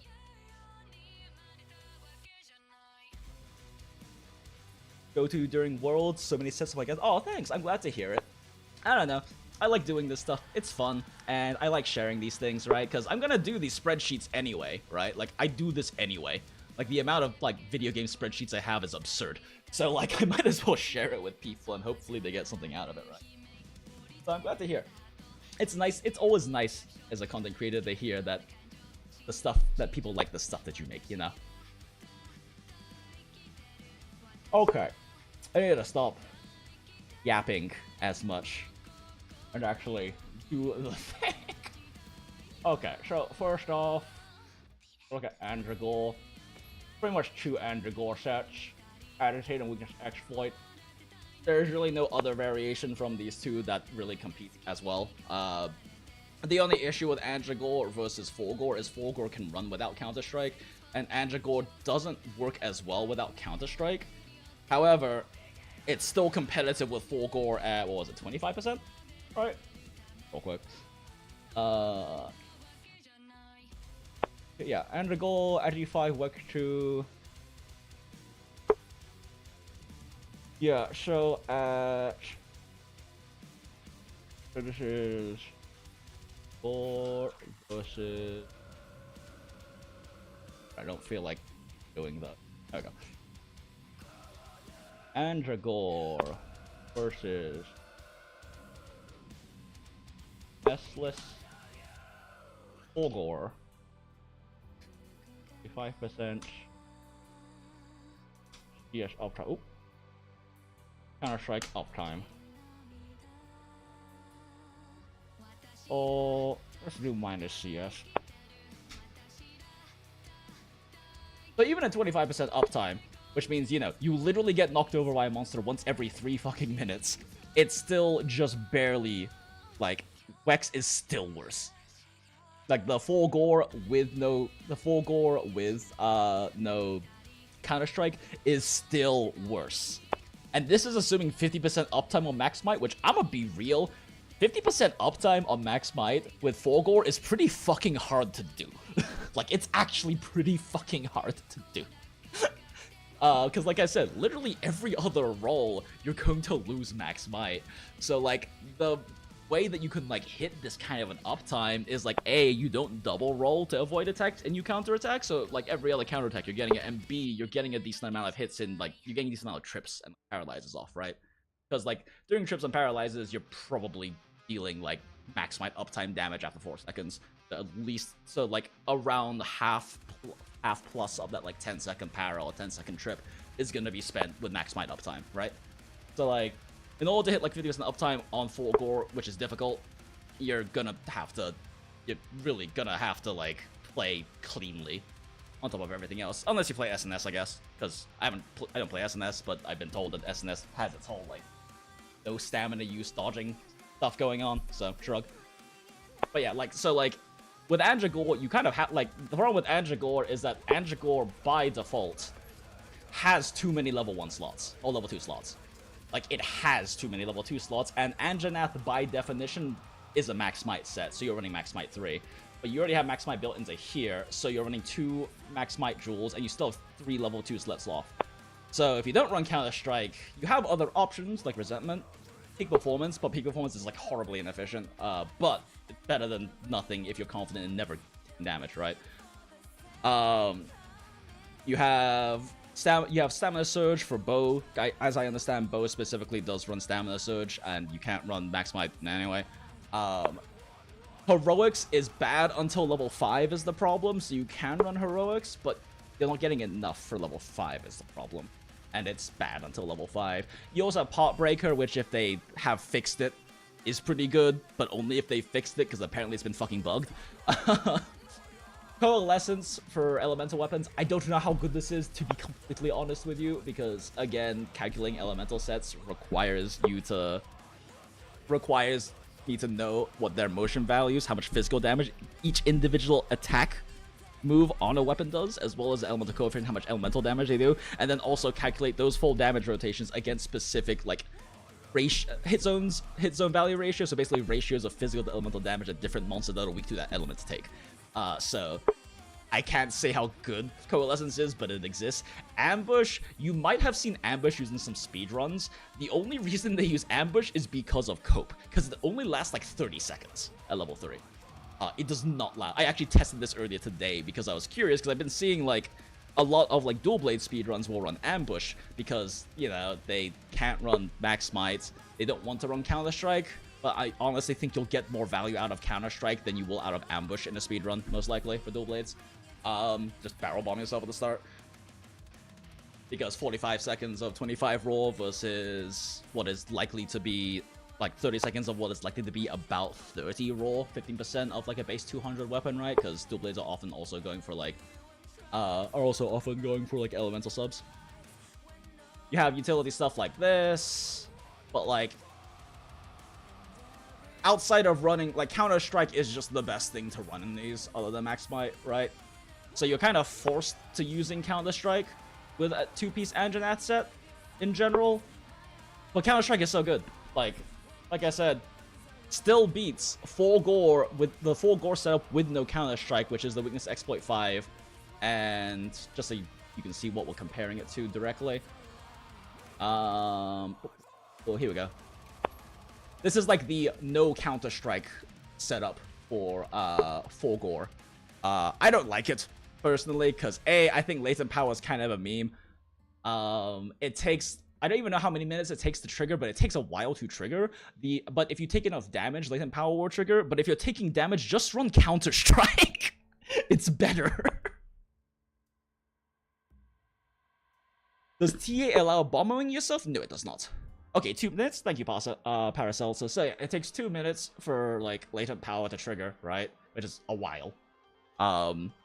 Is a while, especially if you're like, you know, aiming for like efficient sub 5, sub 7 minute hunts, right?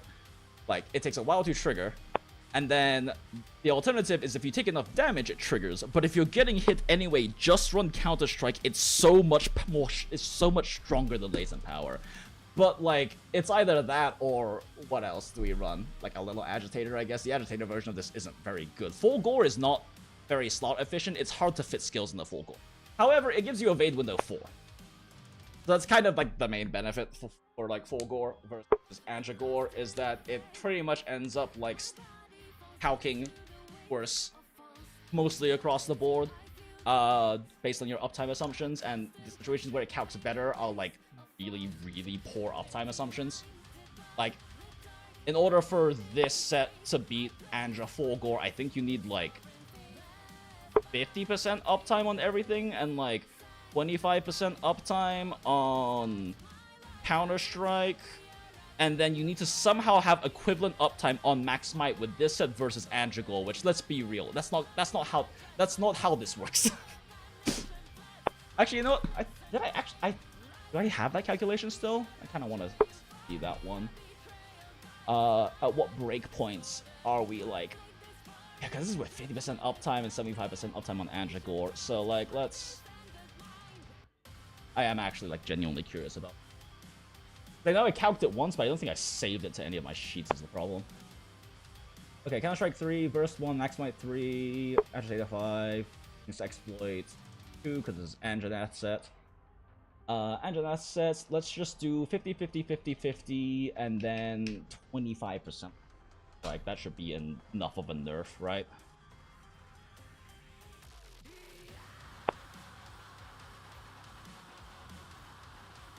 Dude, Anja Gore's over here.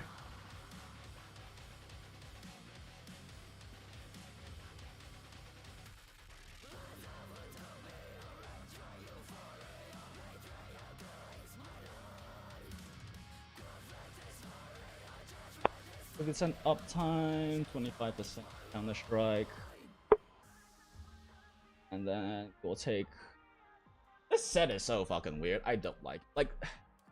based on, like, low uptime assumptions across the board and not running Counter-Strike, like, if you really just refuse to run Counter-Strike, like, not running Counter-Strike and running this with, like, across the board, like, low, mid assumptions, this technically calcs better than other sets. But it's, like, such a narrow range in which it calcs better that I'm not a fan of it, but I do want to include it for completeness, because this is technically the best, like, Full Gore set that doesn't run Counter-Strike.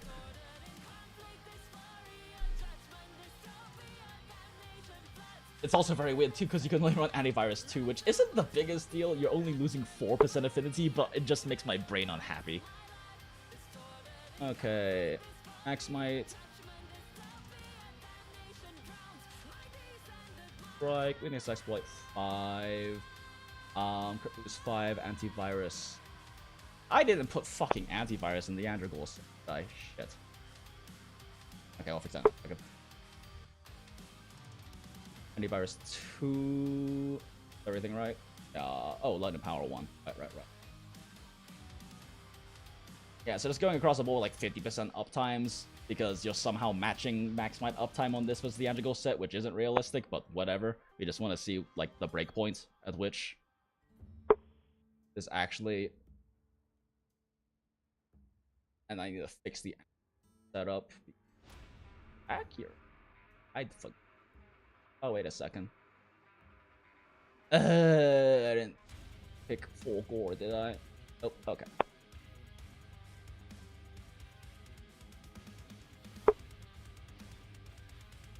Okay, and now like full gore. Antivirus 4, antivirus 3, agitator 5, laser power burst 3, Counter Strike 3 with 25% up. Exploit boost 5. I am painfully familiar with exactly what the skills are on Anjagor. I have calced this set so many fucking times.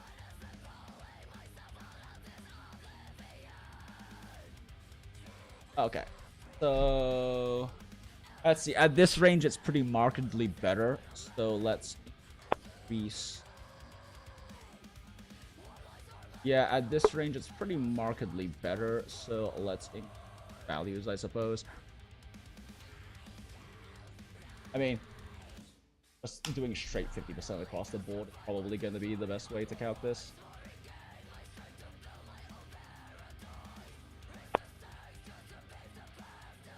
Oh, wait a second. No, wait. Oh, wait a second. Wrong sheet. Oops. Oh, wait. Never mind. Never mind. It's still worse. Wait, am I crazy? What am I doing? Have I... Oh my god, I still don't have full fortune? Oh my god. There. Blair.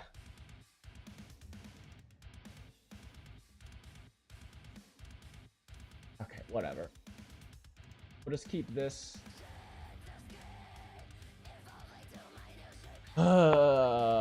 Okay, Counter Strike 25.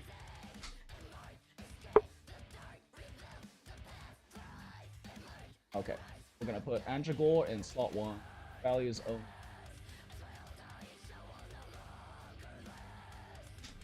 uptime. Yeah, I fucked up with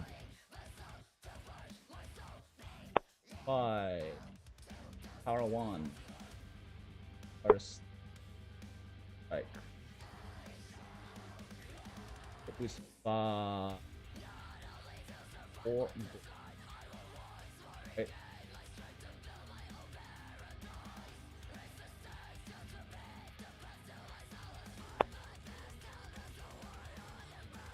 Coalescence doesn't matter because this is a full set, so shrug.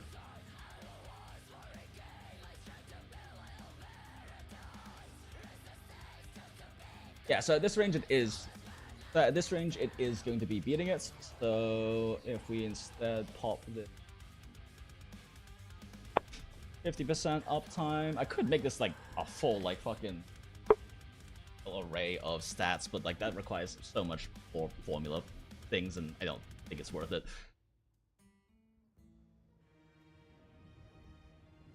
Okay. Middle. 5.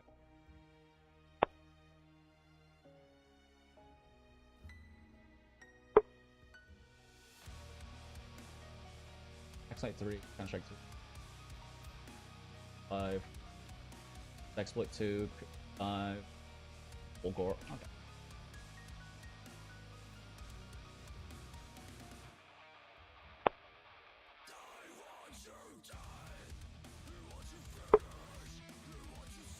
Good.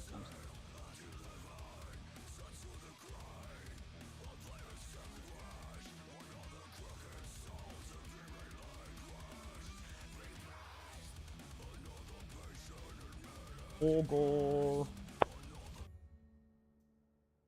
Oh, it's midnight. Fun.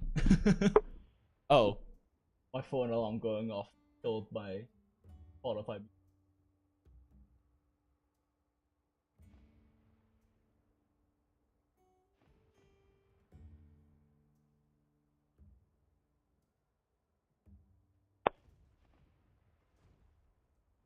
It's not playing on.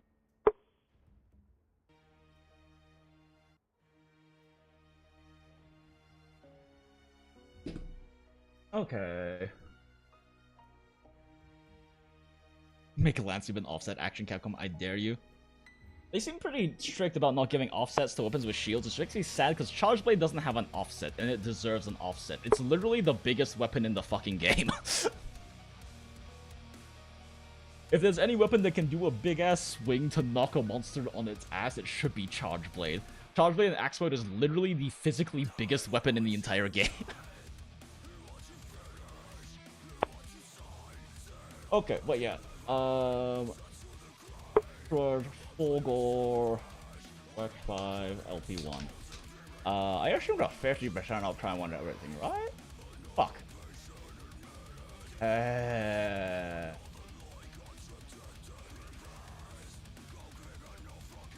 this is a 50% uptime on everything.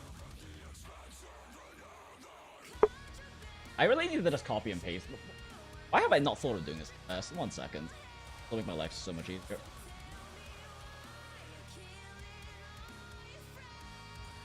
You wanna do that? Okay. Why have I literally never thought of doing it? Cool. That's going to make my life so much easier.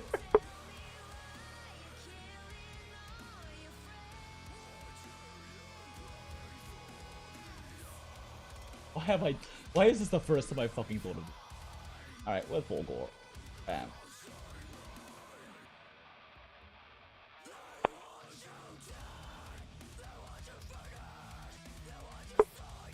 Same, right? Same.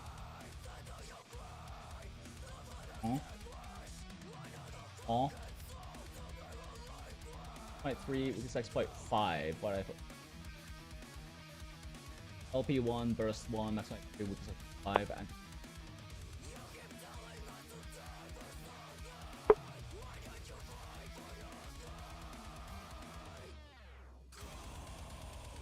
and the way most channels have overlooked it, shocked it, as soon as me and my friend I play with attack boost. Go to level. Go. Oh, you mean Counter? Oh wait. Right, so high upload Counter Strike shocked me. Oh, Counter Strike. Yeah. Oh, that makes sense. Yeah. Oh, Counter Strike is like. I was so curious about Counter-Strike, so it was one of the first things I tested, because I was like, 25 rolls a lot, and this is really efficient. Yeah, the fact that it lasts for 45 seconds is fucking absurd. Like, it lasts so long, and a lot of people are ignoring it, but I think that's because a lot of people don't like to assume that people get hit. And, to be real, those hunters get hit. Especially when you play aggressively like I do. And if you want to sweat, you can always barrel bomb yourself. Like, you literally, like, hop off of your dog, barrel bomb yourself towards the monster, and then just do a sneak attack. It's kind of a funny way to start hunts. I'm gonna be honest. It's pretty funny.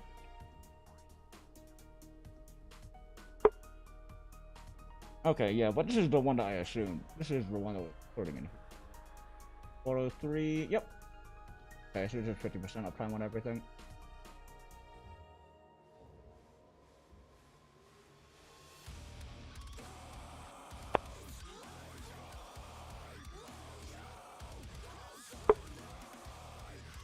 Yeah, so we're looking at like Andra Golers.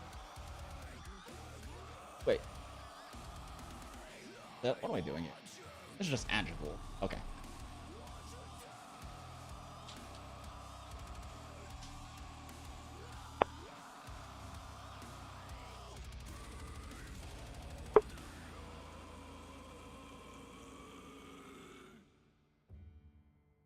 Andra Gol 5, right? How am I like actually throwing in? I need to actually like get in the habit of typing this out when I make it so I don't forget. Counter-Strike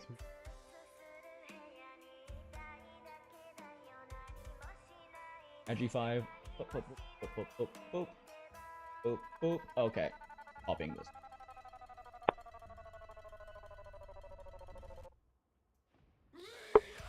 Andra Gore, baby. No full gore checks. 497 with a 401. Yep, that sounds about right. Yep, 401. Andra Gore. I say I should type it out before I copy it, and I already failed to do so. Yeah, values didn't change. Okay. That is 50% uptime across the board. So yeah, at 50% uptime across the board, we can see they start to become equivalent, basically.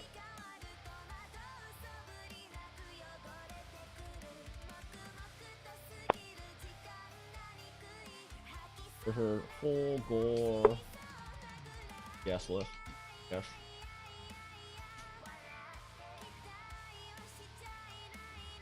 Full gore minus CS. Wait. Max 5. LP 1 minus CS. But yeah, in order for it to basically add equivalent, you need to somehow also have 50% uptime on Max Might and have an equivalent uptime on Andragore, which isn't realistic. And you also have to have 50% uptime on all of your other things on Andragore, which, like I said, I view as a very low uptime for these things. But mileage will vary, I guess.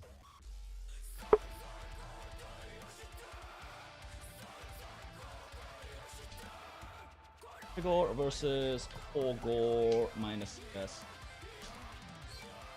Breakpoint.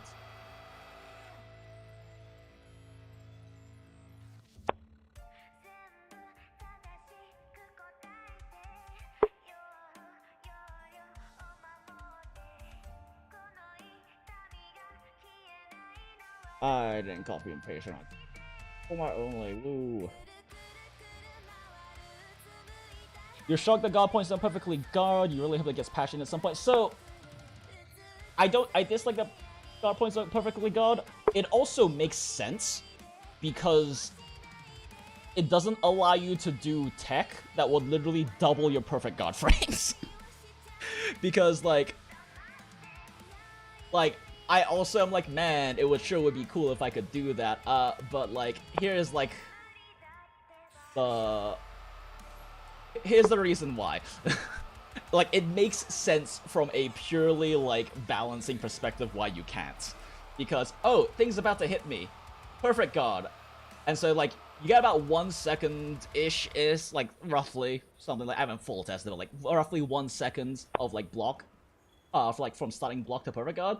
Oh, 1 second's over. Oh, more perfect guard. You get to double your perfect guard frames if guard points count. Because you can do that. Like, because you can block one Mississippi, boom, you have over 2 seconds of like perfect guard frames now, assuming that like you could perfect guard off a guard point. So like, at least for this guard point, it makes sense to not do it. That being said, it makes me mad that this doesn't get a perfect guard. Because like, that's already hard. Like, the fucking like axe to sword guard point is already hard enough to land on Charge Blade because it's like a 2-second windup. So like, that one could definitely use perfect guard, but it does make sense to me from a purely balancing perspective why they don't let you do this and all of that be perfect guard frames.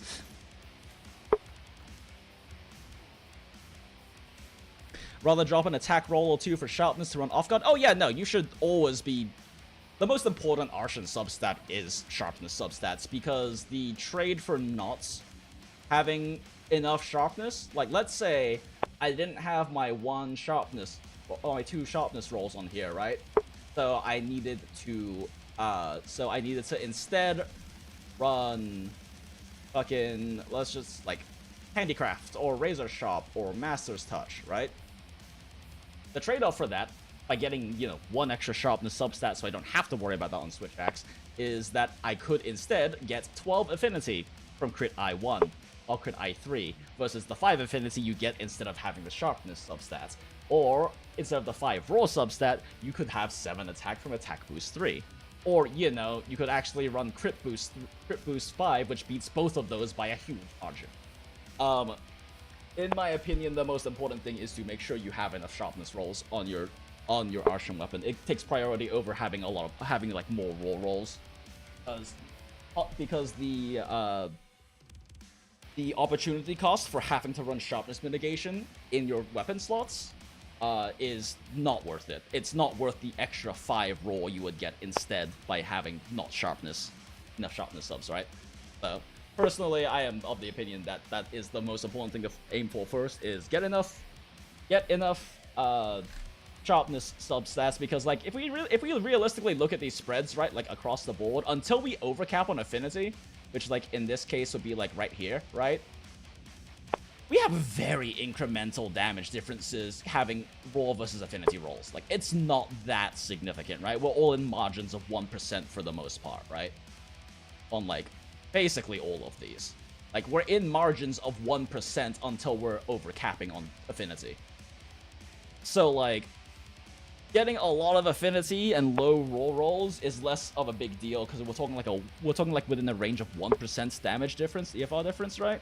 But we're talking about like a 1% range difference versus losing crit boost 5 and going for crit boost 2 because you have to run Master's Touch. Or losing offensive guard 3 because you have to run Master's Touch or Razor Sharp or Handicraft. It's not worth it. It is more important to make sure you have enough sharpness first and foremost. That's, in my opinion, what makes archer weapons so, like, the meta, is the fact that you can...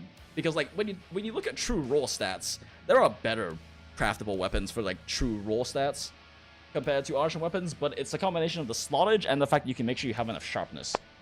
Because high raw craftable weapons don't also get good sharpness, so they also have to, like, use a level 3 slot for, like, Master's Touch or Handicraft or Razor Sharp or what the fuck ever. Protect the Polish. 50 white is absolutely not enough. 60. It's, if you're talking about, like, archer weapon with 1 sharpness substat, it's 60. It's 60 white. The base white on an archer weapon is 20, 20 white. And then you have 30 extra per substat, so... Wait, no, 50. You're right. I'm dumb. Ignore me.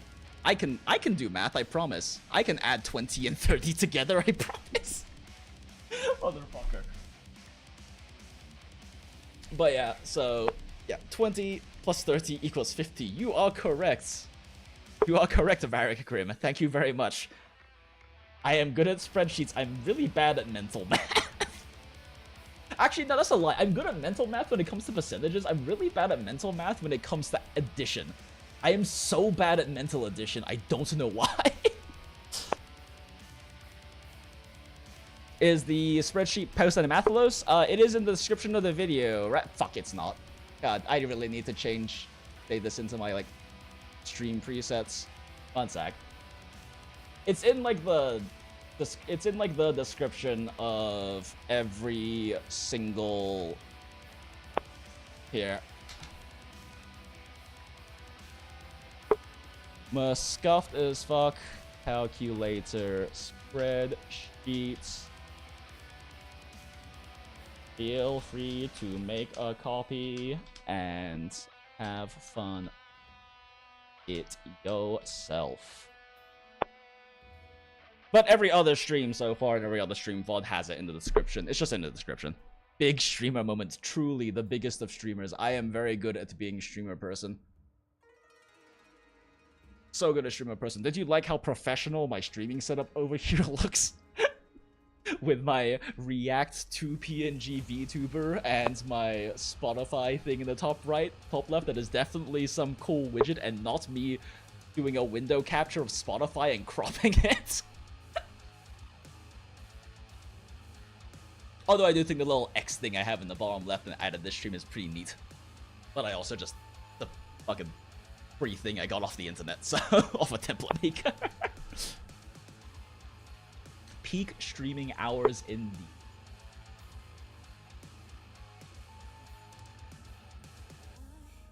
the... Okay, but yeah.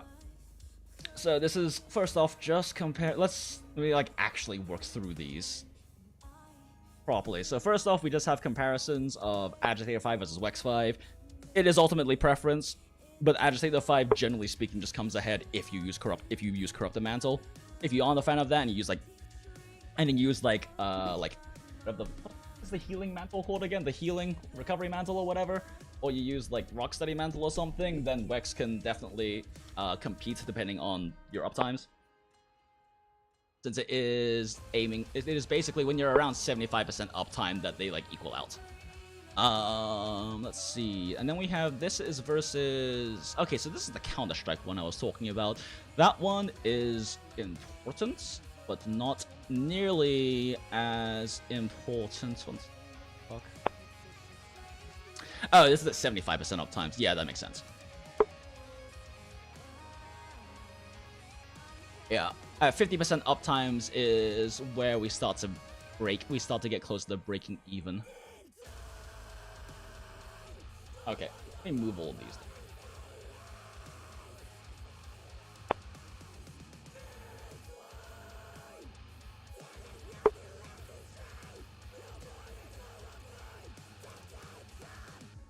Paste?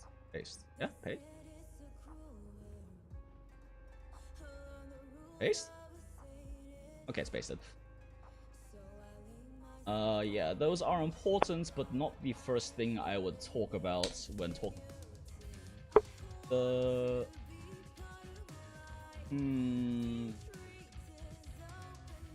I compare Andrew to Golf, to which Golf 4 set first. I mean, this will pretty much, this establishes that the Agitator kind of Shred Gore set is just generally speaking better. Because even at like, so like for 4 Gore, right? There are 2 primary set options.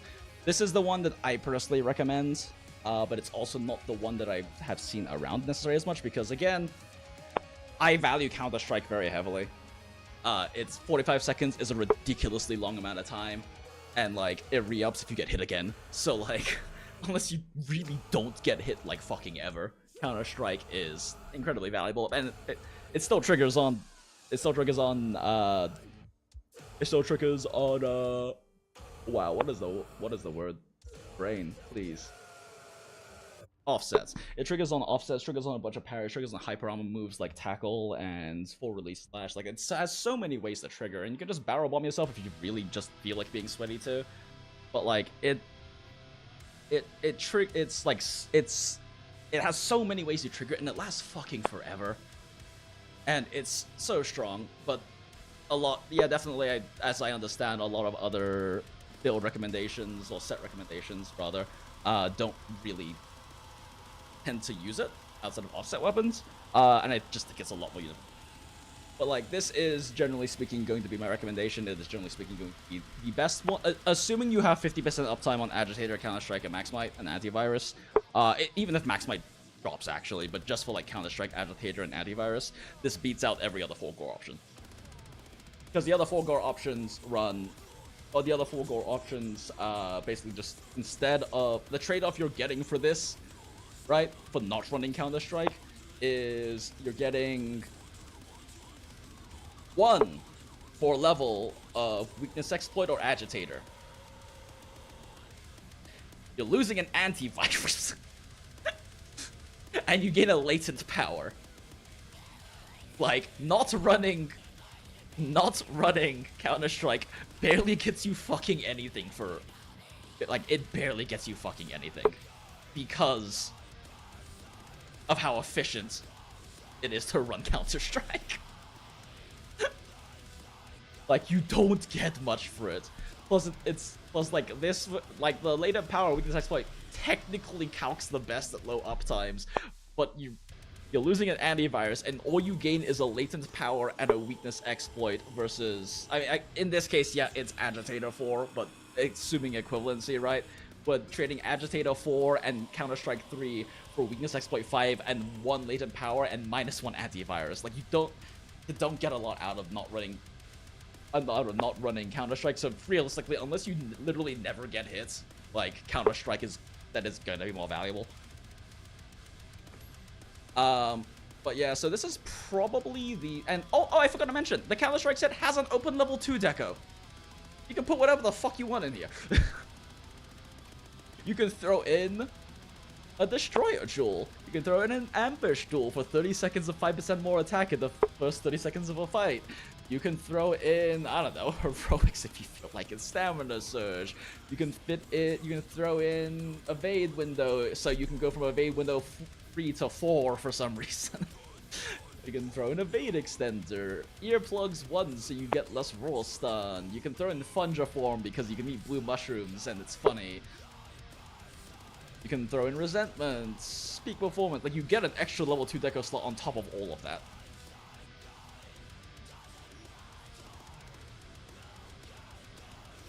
Feel like you can't trade Andra Gore for 4 Gore and lands as you need the buffer stamina for guarding? Yeah, see, that's what I've heard from other Lance players too, and it makes sense. Because you're probably not willing to like lose weapon deco slots for like extra guard, right? So you're gonna lose some stamina blocking.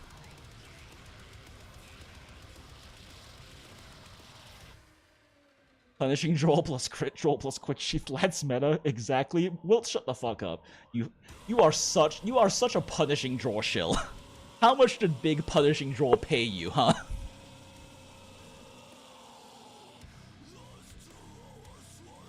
But yeah, yeah, like I said, unless you literally never get hits, this is likely going to perform better than other options. But if you really refuse to run Counter-Strike, then yes, you can technically run this. Okay, so this is probably the one I'm gonna be wanting to compare to then. Because my goal 4 here should pretty establish this is better, right? Yeah, pretty much. It's only going to be competitive assuming we only have 50% uptime on all of our skills, which with 25% uptime on maximum, which again, I think is low. Counter-Strike being over 50% uptime requires you to get hit more than once every minute and a half. That happens for most people. 50% uptime on Agitator requires you to be like really slow at hitting a monster, because Agitator, like, Enrage triggers at a damage threshold, right? So, like, you have to be, like, really slow at hitting them during it, and then also really slow at hitting them while they're angry as well to have low Agitator uptime. So I still think 50% is way too low, but at those low, they are basically equivalent, and then the moment you get even slightly higher, it just fucking blows it out of the water entirely, and it's also always better with Corrupted Mantle. In fact, I should probably throw that in here now I think about it.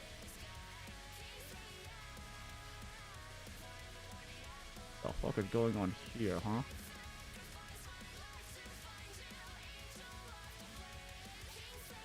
The fuck?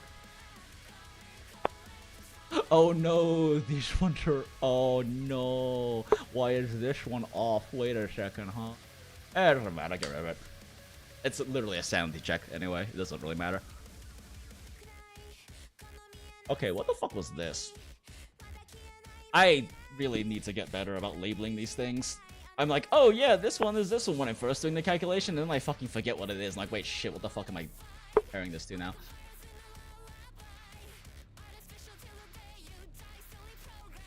Okay, for Gore, Agi versus Agi CS versus Wax LP. Yes. 50%, 5%.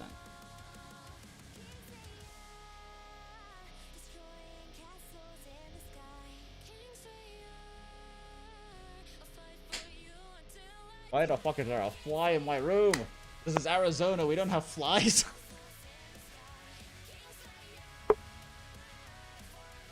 Best DBs build? My recommended one is gonna be this. That being said, DBs is weird because if you don't know why elemental weapons are so much more complicated to calculate in this game compared to like raw weapons, which is why I'm primarily covering raw sets, and I'll be covering like these elemental sets too, but I can't guarantee they are 100%, oh no, this is definitely the best possible set. This is just what fits like literally as many efficient skills in as possible.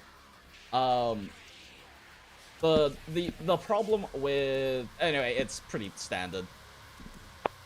Ebony Helm, Ebony Arms, Archveld Chest, Gore Waist Leg, and then... here are decos. But, like, the reason why it's so complicated is because elemental damage and raw damage are calculated separately.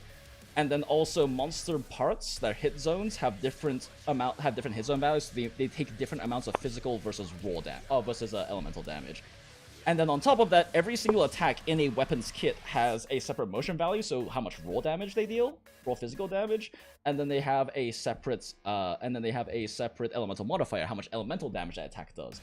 So in order for me to calculate and be sure that, oh yeah, running crit boost 5 is then crit boost 5 with blaze 3 versus like crit boost 3, blaze 3, and crit element, although crit element's been calculated to just be bad, so that's an easy no. It's just low value, unfortunately. at least according to other theory crafters and testers in the community. But like, in order to like be sure, like, oh yeah, this is definitely better, or you should run like, or you should run like Counter-Strike instead of Coalescence, or all of these different things. It's really hard to say, because in order for me to be 100% definite that yes, Counter-Strike at X% uptime is better than Coalescence at X% uptime, requires me to calculate full actual damage output for physical and elemental damage for each different primary combo you use on these weapons against specific monster hit zones that have different elemental and physical ratios based on like what they are weak against. Which I like doing. I actually really enjoy doing those calculations. The problem is I don't have those numbers. I don't have the motion values and elemental modifiers. So because I don't have them, I can't calculate them. So like, this is my recommendation, but I'm not gonna promise you like 100% definite like I will with everything else, because I'm being very precise with calculations, that this is going to be 100% the best. This just literally crams as many fucking good skills in as you possibly can. And if you don't like Counter-Strike on dual blades, then just run Coalescence instead. It's really your best. There aren't a lot of level 2 decos that are good for dual blades, because you can't run Max Might, right? So you have Counter-Strike. Ambush lasts 30 seconds. So like, you'll see it on speedruns because it's literally cope. Like, they're like, well, we can't run Max Might, so we might as well run Ambush. It's literally cope. But yeah. Is convert element good for dragon? I have no fucking clue, honestly. Like, I have no fucking clue. Yeah, I'm honestly not sure when it comes to convert element. It's a weird case. Probably? Question mark? In theory, it should be, right? Like, it should be high value. I just don't know if it is, because I think it's probably been tested, but I don't know what the value increase is. And I honestly haven't looked into it, because even if I know the value increase, it doesn't really matter, because like I said, I can't calculate the actual combo output, damage output anyway, which is necessary to determine whether it's worth it or not.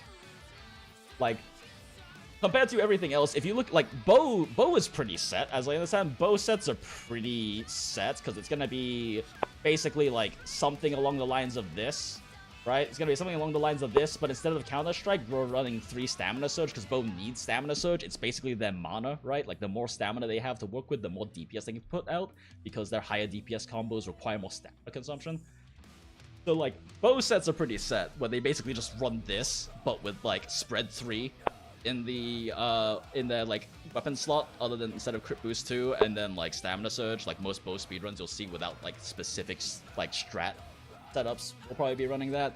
But dual blades is in a weird case, because like, you don't really need Stamina Surge on dual blades because of the mechanics changes they had in this game, where you have like your stance switching.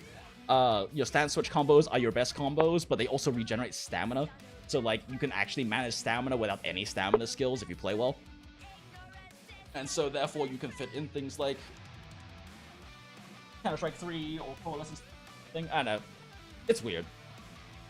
Fucking elemental stuff is weird. I would love to calculate it. I just don't have the motion values, and I don't have the elemental modifiers, and I don't have the time or the energy or the brain power to like actually go and test that myself.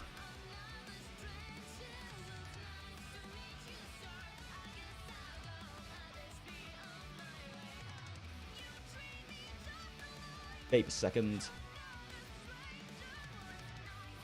Vape moment. I don't know if you guys can actually hear me vaping, because I have my noise gate pretty high. Okay, I'm getting distracted again. Smart. Okay, so let's see here. Oh, okay. Let's see here. For Gore. Okay, so the fuck was I? Okay, yeah, comparing this. Oh, that right. I was labeling. Okay, for Gore. Yes.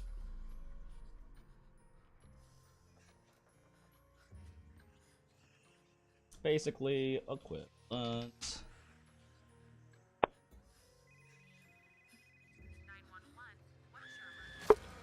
Yeah, at this point they're basically equivalent, right? Like, at least until you start hitting overcap issues.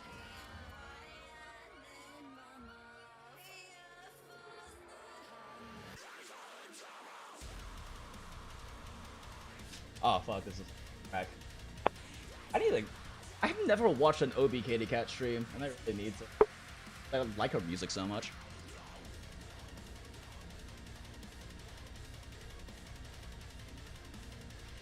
You can't see because my VTuber doesn't have full facial recognition rigging, but I'm headbanging right now.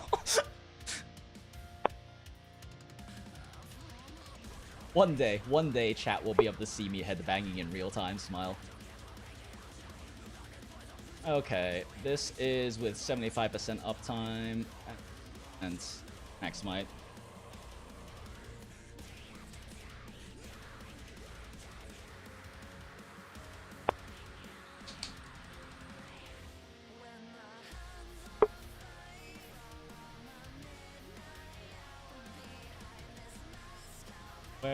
Badge hours. Yeah, when you manage to hit like 75% uptime on these skills, holy shit does like the weakness exploit version get shit on. But like as you can see, so like this is part of why I've been spending so long, right, doing these calculations, and why I'm doing like all of these like Arshan like substat arrays and everything, and why I've been like trying to calculate with all of this nuance, because like this like no Counter-Strike weakness exploit set for full Gore does compute the best at low uptimes, right? So 50% uptime on everything, Counter-Strike, Agitator, antivirus, and 25% uptime at like max might, because I'm gonna be real, if you're playing to the level where you're getting 50% uptime on everything else, you're probably getting 25% uptime on max might, because it's a much harder skill to keep up without two-piece Anjanath than the other skills are. So at this point, it does technically calculate to be better when you have 6 or 5 raw substats and 0 or 1 affinity substats, right, on your Arshan weapon. But then it immediately gets worse if you shift down. And it immediately gets significantly worse if we crank any of the uptime values up.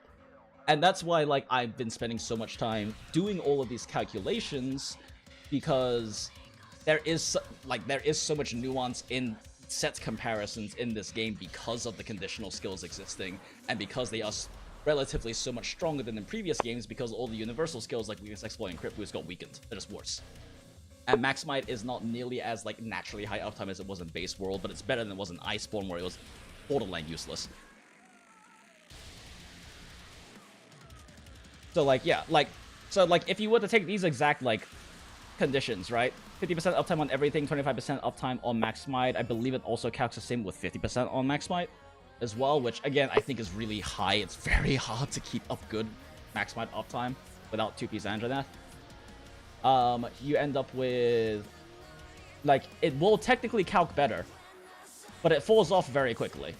If you include, like, buff stack, so buff stack, by the way, since I haven't explained it yet, this buffed total EFR and uptime EFR is including having active Mega Demon Drug, Might Seed, and Demon Powder, because that's, like, your standard attack buff stack if you want to be, like, sweaty, and you want to have that extra item-based attack during a hunt.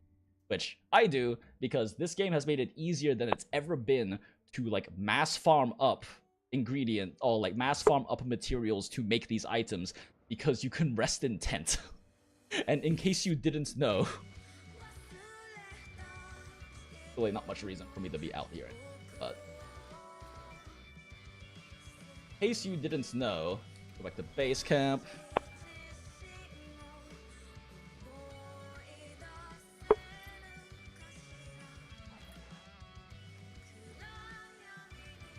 Oh shit, I've been out here for so long, my farms are overstacked. Oh, whoopsie doodle.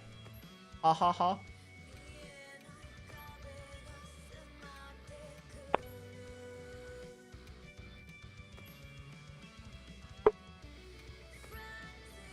But yeah, like, you can use these, right, to get your Might Seeds, and to get your God Bug Essences, Ruggers for max potions, everything, right? Like, you can use these to get all of them, right? And unlike in previous games, where you had to actually do hunts to rotate it, you can spend 3,000 guild points.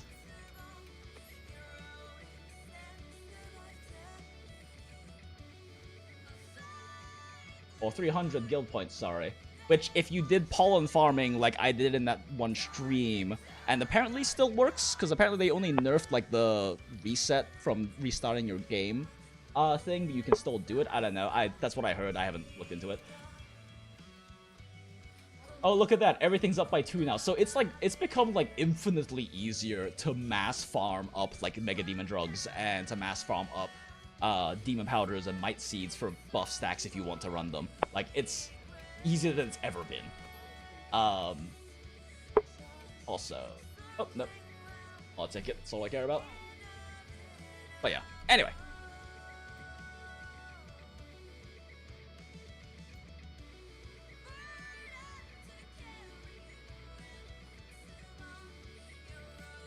Seems like 20%. Seems like 20% extra poison uptime for level 1 is 1 level skill. The solution to all your problems is a power nap. So what? 20% of 30 seconds is what? 5 seconds? 30 seconds. Yeah, it'd be 5 seconds. Wait, no, 20%. That's 1/5, so 6 seconds. But yeah.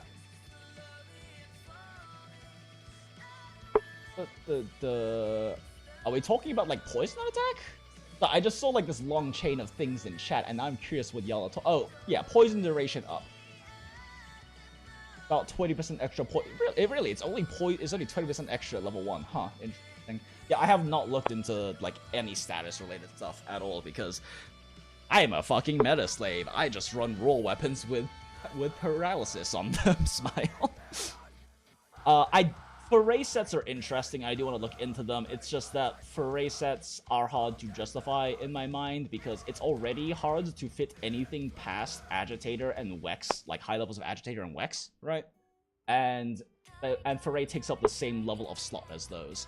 And foray is literally just inverse.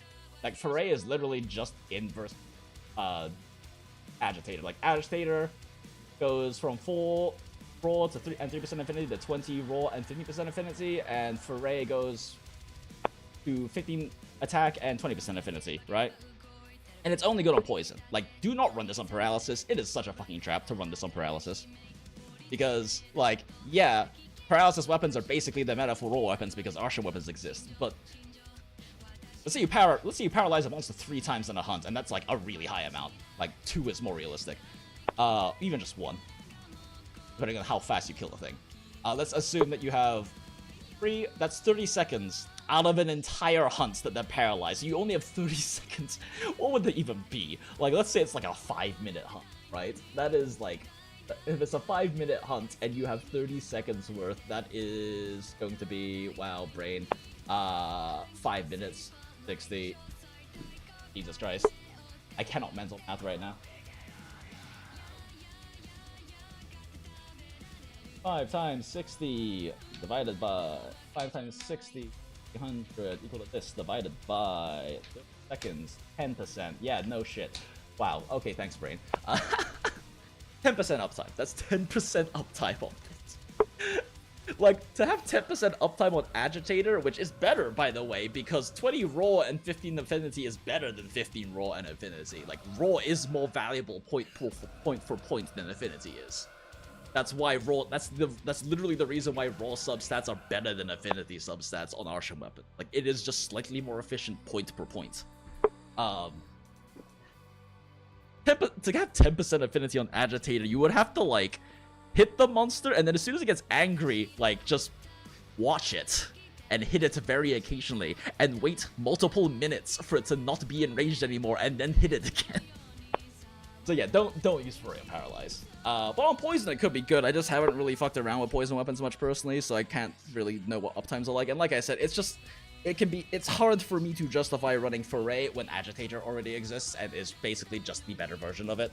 But if you can have really high Poison uptime, it definitely could be worth it. It's just you have to trade Agitator or Weakness Exploit for it. The big thing, because you can't fit that many skills into sets right now.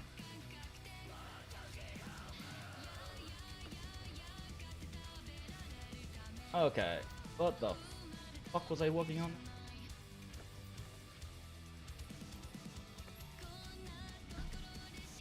Okay, yeah, let me start from like the top. So if I were to be going over sets, I would first off talk about Gore because my opinion, it is the best general sets to use if you want to maximize your damage, because it's not hard, it's realistic to get high uptime on max mites, it's realistic to have decent uptime on all the other skills. The worse you are, the more you get hit, so the higher your uptime gets on Counter Strike on top of that.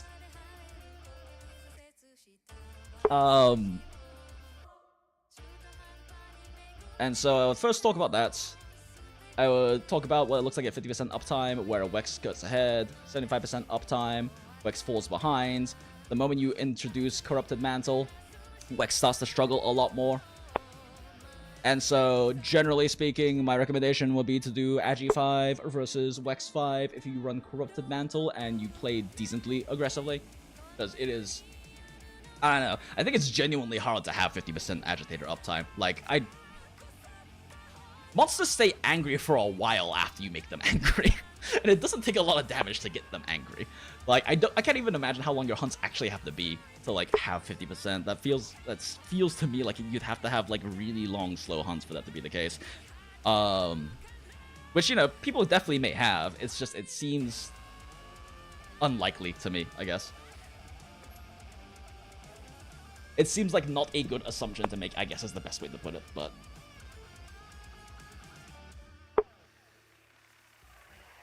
Sleep Gunlands? That sounds funny. Effective? Maybe not, though.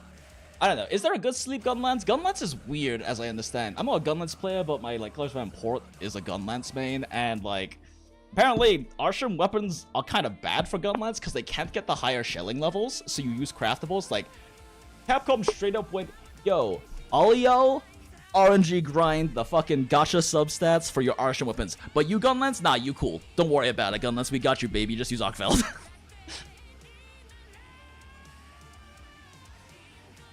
Yeah, like, Gunlance doesn't use Arsham weapons because you can't actually get the highest level of shelling on the Arsham weapons. So, is there a good, like, Nursilla? So, is, like, Nursilla, is Nursilla, like, I joke when I say just use Arkveld, it's just that wide is, as I understand, the strongest style, and Arkveld is the strongest wide Gunlance, but, you know, it's preference. Obviously, it's different playstyles. What the fuck is the Nursilla one? Like, so Nursilla is sleep? What kind of shelling is it? Oh my god, it has crit draw. Oh, it's only normal power, though. Don't we want, like, don't we want to always go for, like, slightly strong power? Because at that point, I mean, what is this, like... Nursilla... I mean, if it's gonna be normal power, you might as well just go for an Arshan at that point. That is a fuckload of white, though. But, like... Oh, it's long shelling. Oh... So the white literally doesn't matter because it's long shelling. And shelling damage doesn't care about sharpness. Who designed this? What the fuck? It's high affinity. Status, which means you have to hit things because shelling doesn't apply status.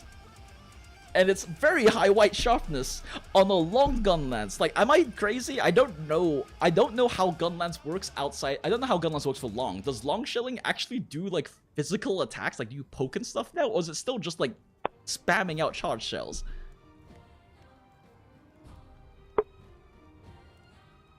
Like, am I crazy? I mean, like, I'm sure it's good. I'm sure it's good and it's comfy and everything. It's just, the design of this confuses me. Because if I am understanding correctly, long Gunlance is like 90% plus shelling damage, right? Wait, all Gunlances? Are you sure all Gunlances do the same thing, main? That it's full burst? I thought wide doesn't do full burst. It does like the little Wyvern Stake spam rotation thing.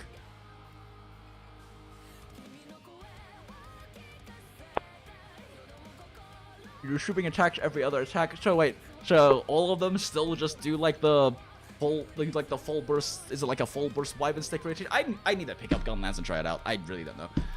Full burst is the double Wyvern Stick. Oh, okay. So literally everything just spans. Okay, so it doesn't fucking matter then. Okay, never mind. In that case, then yeah, I guess the white sharpness makes sense. That's really literally. So they managed to not only make Gunlance like one of the most like speedrun like highest DPS weapons in the game now, because like holy shit, gauntlet speedruns go hard. But they also managed to make the shelling type irrelevant. That's really funny and sad. Holy shit. Yeah, the new combo is just so strong, literally everyone does it. White is charged shell as long as white mistakes found, normal is full burst usually. Gotcha.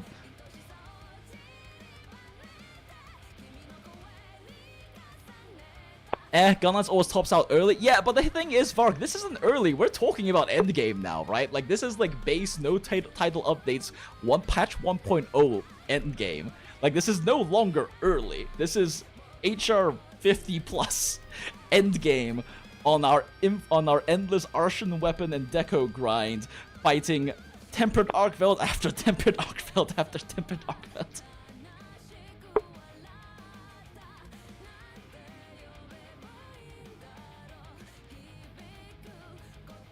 The set is important now is just raw damage and power slightly strong. See, I would really like to have like a gun lance motion values, because it seems like a really interesting thing to calculate is like gun lance rotation comparisons. But that requires motion values, and I don't have those. Since gun lance rotations are very similar to elemental rotations, where you have to basically calculate two separate damage percentages or damage types, and then consider how builds affect those damage types specifically, and then see which one ends up working out best based on... It's a bit simpler, because you don't have like an elemental hit zone to deal with, you just have fixed damage that ignores hit zone value, and then you have the hit zone value of the monster part, so like how much they'll take from the non-exploity parts. But it's still fun to calculate. I actually really enjoyed doing gunlance calculations back in like World Iceborne. Even if I really disliked playing gunlance in more than Iceborne.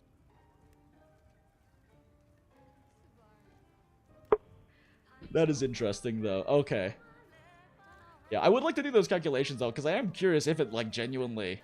I'm curious if, like, genuinely every weapon, every, like, gun lance shelling type is just best off doing that versus other rotations, I guess. But... here's what it is. Okay, yeah, I was doing a thing. Let's see here. Okay, so yeah, we talk about the... uptime, we talk about corrupted, recommend agitator as agitator states generally speaking as being the better option. Then the next step would be to compare that to the 4 Gore specifically, because those are kind of the two main competitors, quote unquote, meta builds. Since 4 set bonus and antivirus is just too efficient to be beaten otherwise. We'll talk about 4 Gore, in which case we would then talk about 4 Gore, so the important thing being talking about the difference between the agitator versus exploit, the agitator counter-strike versus exploits and latent power setups. Where they are effectively equivalent at 50% uptime on everything with 25% uptime on max smite, and then the agitator set just comes out further and further ahead as you go above 50%. Like literally at like 51% on average, it's going... Actually, at 50% on average, it's still beating the Wex one. If we consider average as like an average Arshan stat spread of like right here, right? Like it's already beating it, but... oh, you know what? I haven't looked with corruption. And this is wait, wait a second. Okay. 4 Gore, agitator, CS versus Wex, 75%. What the fuck was this comparison then?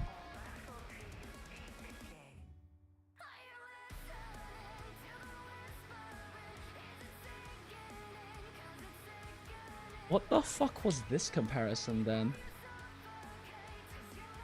Oh, this is comparing to... Yeah, because I was trying out I was trying out this set as well.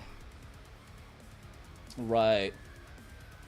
Because we have this set, and then we have this set with, instead of Wex 5 and latent power, we were on agitator 5, use exploit 1 and antivirus 3 instead of 2. It loses in the evade window, but are you really gonna notice the difference between the evade window 3 and 4? Also, just because I don't know if I remember to mention this earlier. While I recommend Angegore because you'll get the highest, you'll definitely get a higher uptime or max might on it. It's just the reality of it. Like, you may get a decently high one on 4 Gore if you can avoid ever using stamina, basically. And then, even if you use stamina, like, avoid doing big amounts of damage while in the 4 seconds after you use stamina, which, smile. And it gives you higher uptime. It's a lot more flexible because you can replace out things like Counter-Strike with other pieces if you want. With other skills if you really want to for utility reasons. But 4 Gore comes with a Vade window built in for some reason, so that is a consideration. If you want to have the comfort of a Vade window, even though you may variably have less DPS than 4 Gore due to max smite issues, then 4 Gore does come with a Vade window built in. But this is also why I personally will explicitly never run 4 Gore. Like, I'm calculating the fuck out of it, but I will never run 4 Gore, because I don't like running a Vade window. This is not to say anything bad about anyone who wants to run a Vade window. It's a game. Play how you have fun, and have fun with it, right? Like, if a Vade window makes a game more enjoyable for you, go for it. For me personally, and not for anyone else, just for me, I get less dopamine when I iframe if I have a Vade window. So I don't want a Vade window. Because my ADHD dopamine-seeking brain goes, if I manage to iframe through an attack, I go, yeah, I fucking nailed that. But if I have a Vade window, I go, I guess I nailed that, right? Like, I want the more dopamine from not having a Vade window. So I will literally never run this personally. So yeah, but that being said, well, I don't have a vendetta against the Vade window. If other people want to use it, it's fine. And in fact, one thing I really like about Wilds is that a Vade window is so efficient now. Because, like, 4 Gore gets you a Vade window. You can also have, like, no Gore sets. Wait, where is it? You can also have, like, non-4 Gore sets that run a Vade window by trading off, like, a slot of, like, fucking Agitator or some shit, right? Like, there are very efficient ways to fit in a Vade window now because Gore exists. And like, the Gore pieces that aren't the legs and the waist have a Vade window. Well, specifically the helmet and the chest, right? Anyway, point is, parts of Gore armor have a Vade window. But they're still fairly competitive with DPS, right? Like, we're talking about all this nuance of, like, when Anja Gore beats 4 Gore and when this 4 Gore set beats this Gore, but we're still talking within, for the most part, ranges of, like, upwards of maybe 5-7% damage difference, right? It only really gets much higher than that if we're talking, like, you have tragic uptime on 4 Gore and really good uptime on Anjanath, which, again, actually is maybe realistic, though, because of how much harder it is to run Max Might with 4 Gore. But they come with a Vade window built in. And so, like, if you really like running a Vade window, like, running 4 Gore with a Vade window is probably, like, I want to say almost definitely the lowest, like, real DPS loss for running a Vade window that we've had in, like, Monster Hunter games. Because normally a Vade window trades out, like, very strong skills that you otherwise want to run.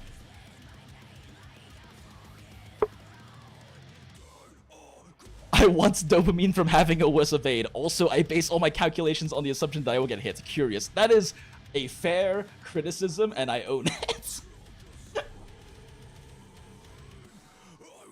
But yes, I do base on the assumption of getting hits with Counter-Strike because realistically, like, the meta sets are not for speedrunners.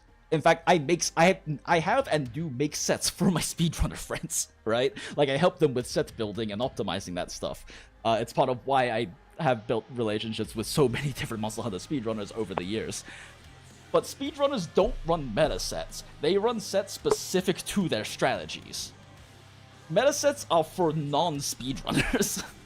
Meta sets are for people who just want to do more damage, and for most general hunters, they're probably going to get hit at least once every few minutes, at which point Counter-Strike becomes worthwhile.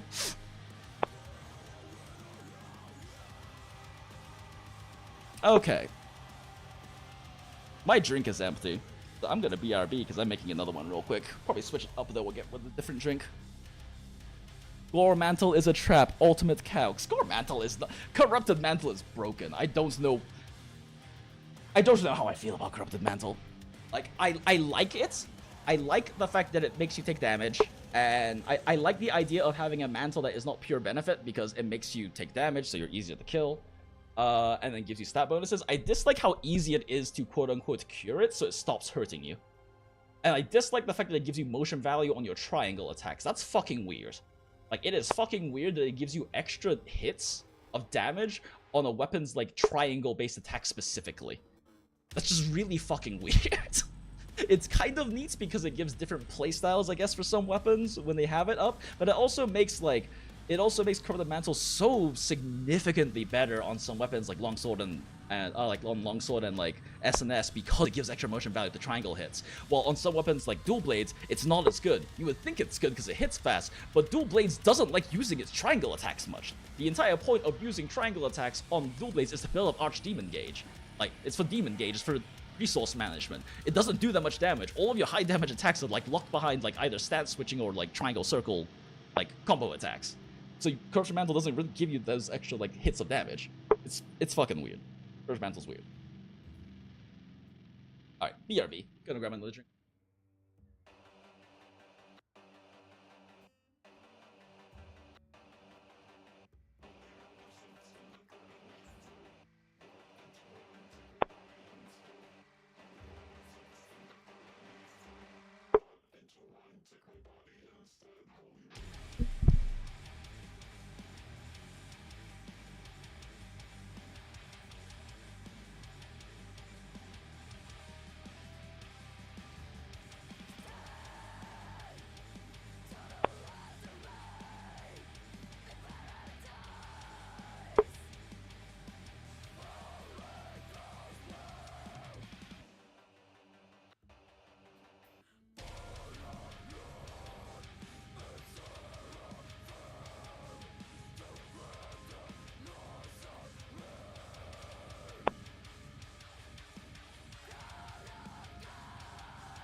I return with a new drink. I guess I should update the what I'm drinking thing.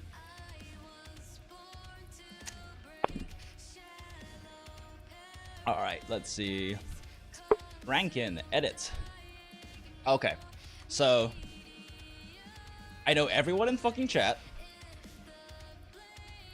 is gonna be like, what the fuck, Jinx? But hear me out. Hear me out. I am drinking a Jaegerita. Hear me out. 1.5 ounce of Jaeger.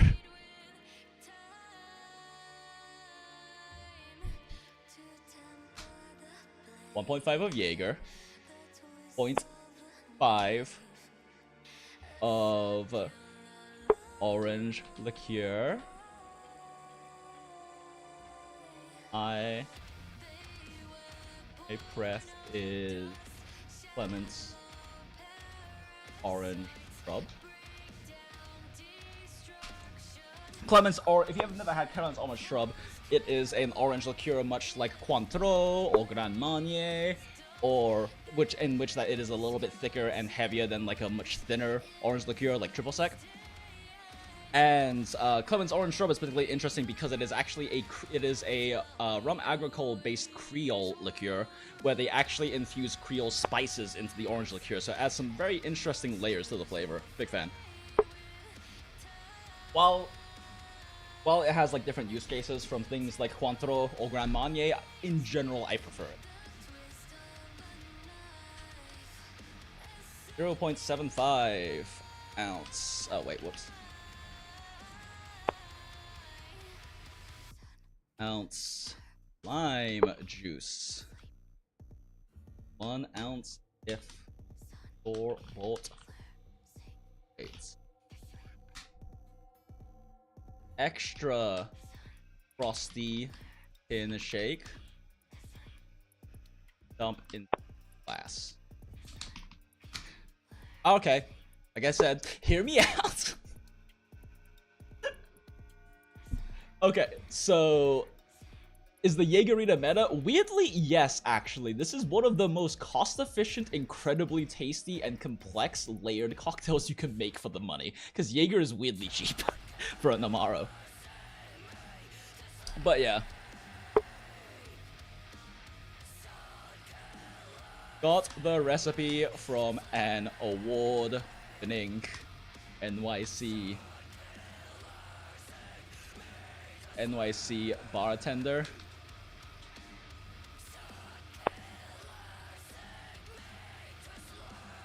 Try it out. For real, for real. Try it before you knock it. Weirdly layered and complex. Okay. There. Okay. But yes, this is a Jaegerita. It is weirdly good. I don't know anything about alcohol, so I assume you're doing food crimes if that's how you started talking about it. So the thing about Jaeger is a type of Amaro, which is basically like a type of European liqueur that has just a fuckload of herbs and spices like infused into it. Jaeger has over 50 ingredients, I remember, I think it's 54. But the thing about Jaeger has an incredibly bad rap because A, it tastes like straight up like licorice. Like, undiluted, it is so intense, it just straight up tastes like chewing on like rich black licorice because it has a lot of anise seed in it, which is what makes licorice taste like licorice. And Jaeger has a really bad rap because it's like a very popular like frat bro like college shot to drink like Jaeger with like a Red Bull or something, right? So it has a really bad rap because it got really popular as like a really like, because it's like the whole like, oh, it's so like bitter and like licorice heavy, it's like a manly thing to like just take a shot of when with your boys kind of thing, right? So it got a really bad rap because of that. However, Jaeger, when properly diluted and when matched with the right ingredients, is actually a really tasty, complex, and layered Amaro with lots of different herbal flavors in it, but is definitely very heavy on like the anise, like the star anise, like the licorice flavor. But it's actually weirdly good when you dilute it and then also cut out some of the like thick syrupy like cloying sweetness it has with like some acid like through lime juice. You're an absinthe guy? You should try a Jaegerita then. You might be surprised. It is a lot lighter than absinthe. Absinthe is definitely holy fuck, punch me in the throats kind of thing because it's very high percentage.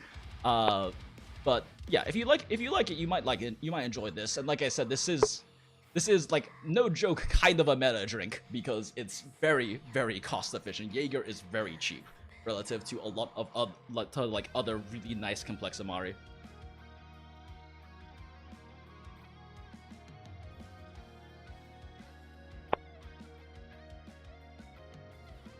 You know the total roll corrupted mantle gives? When it's cured, 10% of base.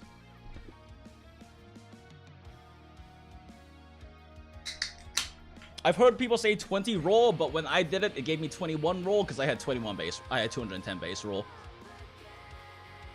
So it's 10% of base. I mean, either way, 20, 21's not a huge difference. That's like sub 0.5% margin, but either way, yeah. It's 10%.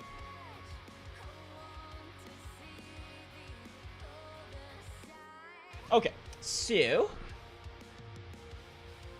Man, I have been so painfully inefficient about doing these calculations, but I don't care because this is fun and I'm enjoying my good time with my chats and my mate Wilt, who, despite me literally never telling him, hey, I'm about to stream, always comes to hang out and moderate. And thank you, Wilt, for moderating that one stream. I will never forget it and you will never let me live it down.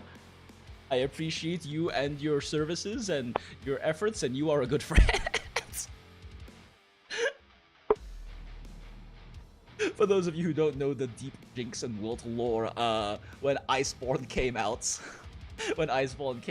I streamed, and, you know, back when I was full-time, my streams probably hit, like, a few hundred people, normally, like, on average. I didn't stream that often. I normally stream for, like, updates or just, like, fucking around. But on certain updates, it would spike up, like, I think for Base World, Zoro Magdaro, AT Zoro Magdaros came out, and it's the first time it ever spiked over, like, 4 digits. But in this one, what was it, Wilt? It was 4,000 people. It was 4K people or something. And because I stream so casually and like don't like thing to be like, oh hey, let me make sure I have a mod team ready in case it gets fucking crazy. Yeah, 4.3k peak. I don't really think to have like, oh man, I should have like mods ready to handle chat and stuff if shit gets crazy, because I didn't expect it to hit that high. The highest I've been before was like 1.1k, and like I didn't get anyone ready, and then Wilt was the only mod in chat. And he was the only mod in chat with 4.3 thousand people in chat, and I am so sorry. But you a real one, Wilt. You a real one. Oh, speaking of which, click add as moderator.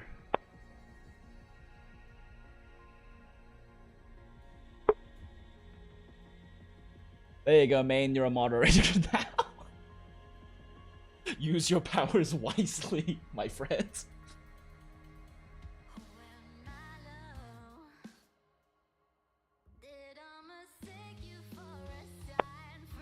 Damn, you didn't get the ban before. Well, too late. Now he's the same power as you. It's so over. In before main bans everyone who's not a femboy in chat.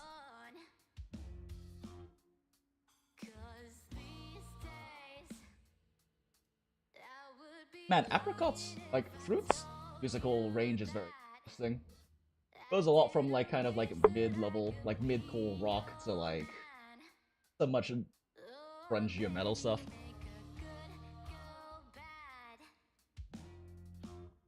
Hi, safe. You're... Okay, anyway. The fuck was I doing? Right. What the fuck was this calculation I was comparing here? Jesus Christ. Because this is comparing these at 75% and this is comparing them at 50%, so what the fuck was this one?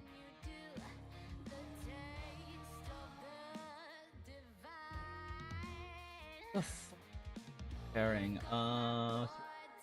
So this is lower than the actual 50% and 25%. What the fuck was this for?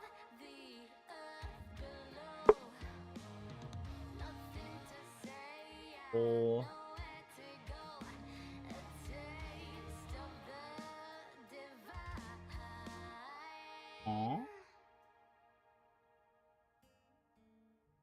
Oh, right, this is comparing my Agi set. Right. Right, I mentioned this before I went to go make a drink and I got distracted. Yeah, so Agi set versus Wex set. At high uptime, unsurprisingly, this is a pretty consistent pattern. Agitator beating... High Agitator beating high Wex in the same setups at around 75% uptime on everything.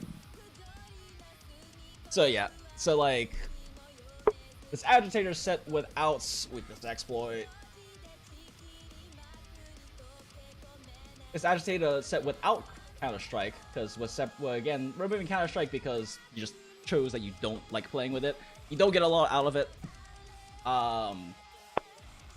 Dropping Counter-Strike on full. Part of the reason why Counter-Strike is so good is it's so efficient. You don't gain a lot from dropping it. So like, going from this set to this set, we drop Counter-Strike and we get one Agitator and one weakness exploit, which isn't terrible. That is a decent gain. It's 2 level 3 armor deco slots for 3 level 2 armor deco slots. Not a bad trade-off. But we're doing this from literally changing the charm out and swapping a single deco around.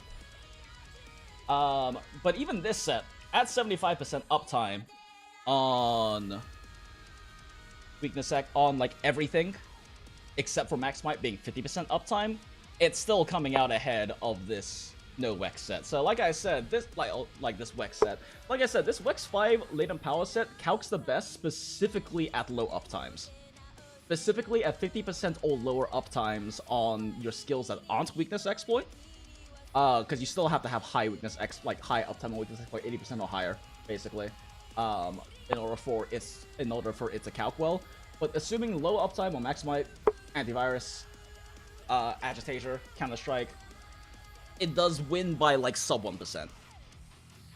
But the moment you're hitting like you're hitting like 70% plus on on your uptimes, and Max Might hitting around 50%, Agitator's always coming out ahead. It's a minor difference, so it does kind of come down to preference which you prefer, but generally speaking, if you play aggressively, if you get decent uptimes, Agitator comes out ahead.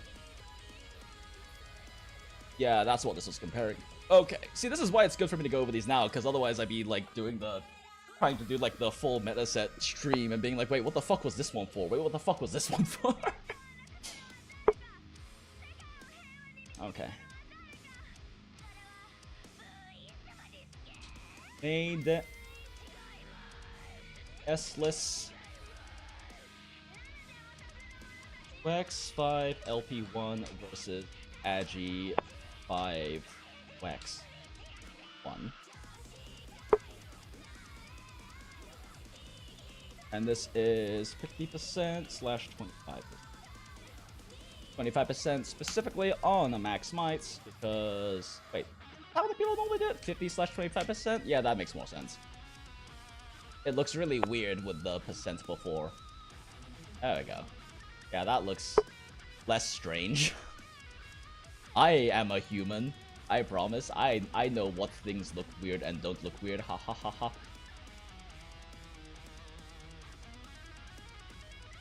Okay, so this is 50 and 25%, and this is 75, 50.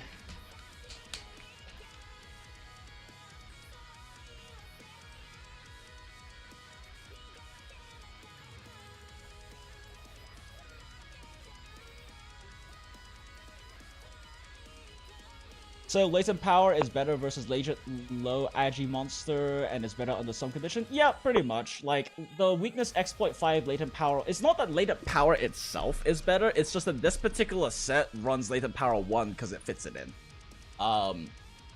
Because basically if you look at this set, it runs the Ray Sandgreaves, while this one runs the Fulgur Helmet. The thing is, the Fulgur Helmet gives you 2 agitators, so you have to build it into agitator, but it's more efficient.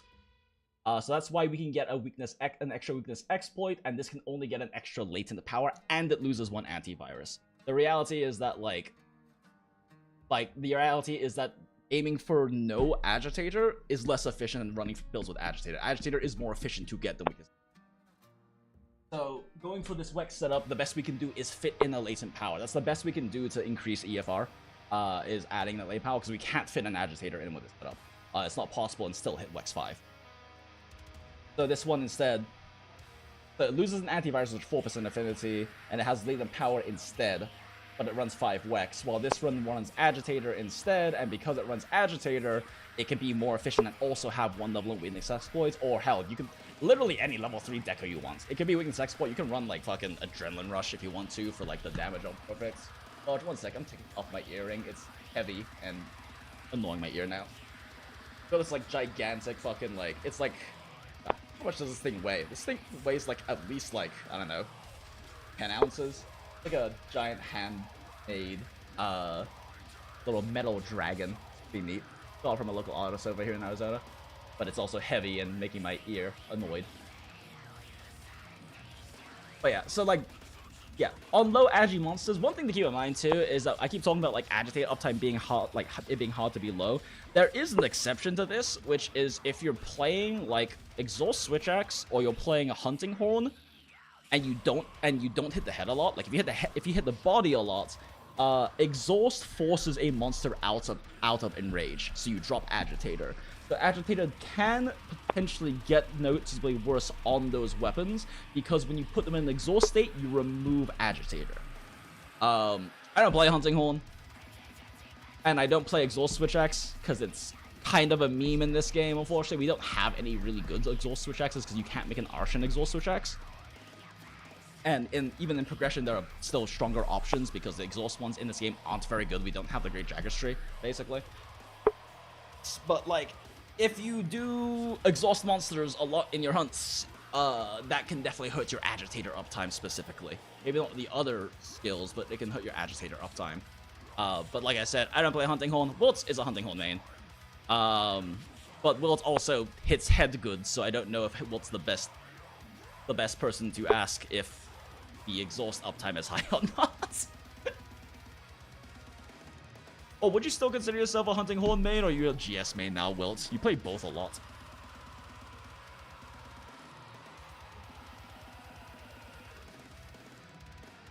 Exhaust uptime is low.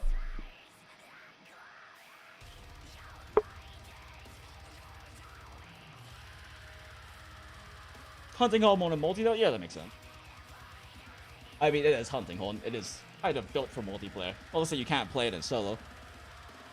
I wonder what Mish thinks about it too, since Mish is also a Hunting Horn main. Hunting Horn gun lancers, I understand. Fuck, this Jägeria is really good. Oh, wait, shit. This is the wrong recipe. I fucked up.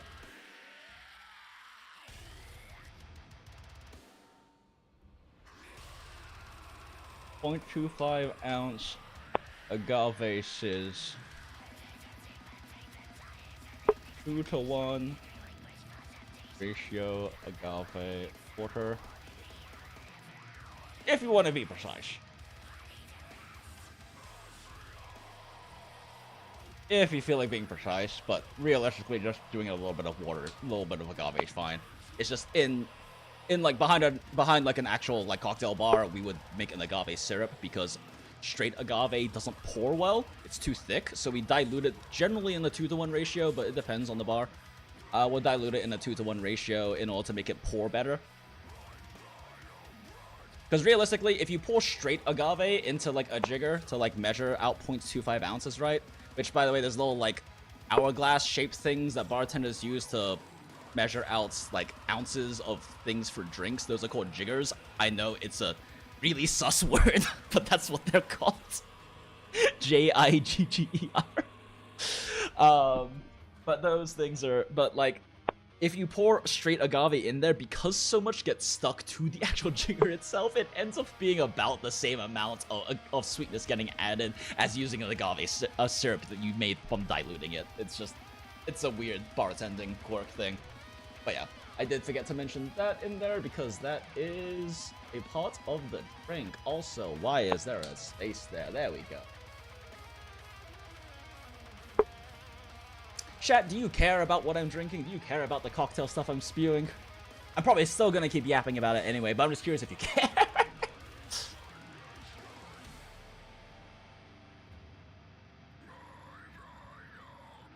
Okay, CS less 75, 50%.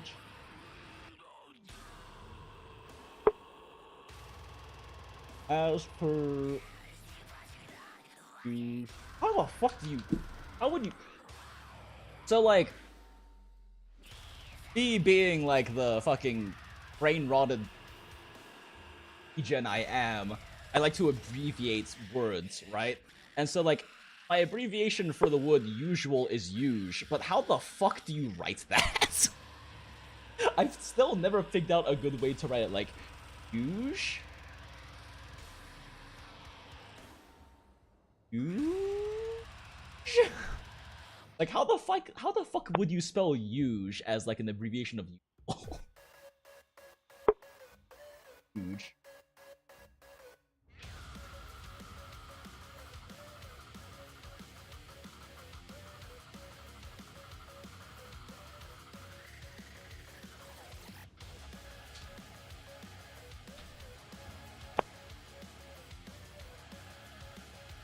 Huge. Y-U-J? Huge. Huh. I mean, that one might be the least confusing, honestly. The G-E at the end. Huge. Because, like, the Y-U-J could be, like, read as, like, yudge. And, like, the huge I was doing might not have the right emphasis on, like, the j sound of it. Huge? Huge. Huge. Maybe huge. Yeah, maybe the ZH? Why the fuck are we talking about this? Huge. Yeah, maybe huge. Yeah, let's go with that. As per huge. Okay. Thanks, chat. Thanks, 10th Tech Priest. And also thank you, Varric Grim. And Josh something for you.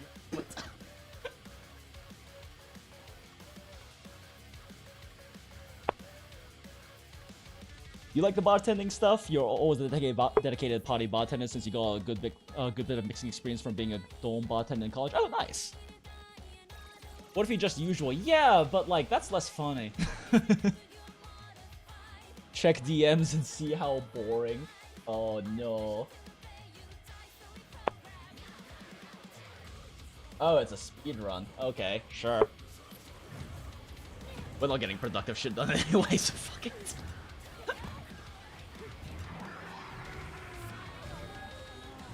Let's go buff stack, I guess. Yeah, yeah, there you go. Yeah, let's go. Pop. Sing the song of my people!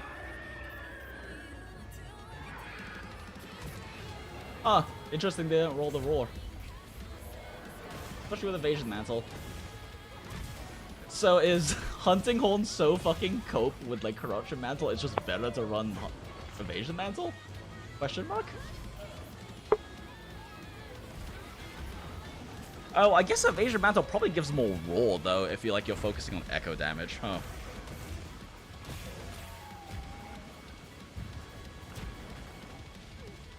Yeah, Evasion, yeah, Corrupted doesn't affect for resounding offset, that makes sense.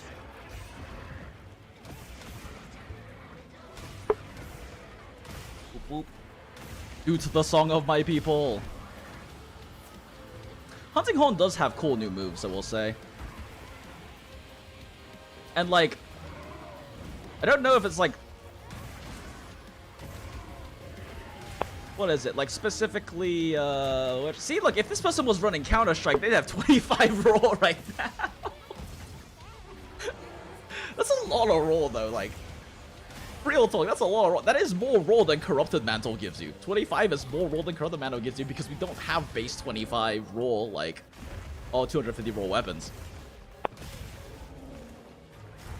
Hey, this person could be running, like, if they were running Counter-Strike, they'd have so much more roar right now. I am curious what that build looks like, though. Evasion gets 50 roar attack? Sure, but you could have 25 more. God damn, Evasion gives 50 roll in this game? A lot.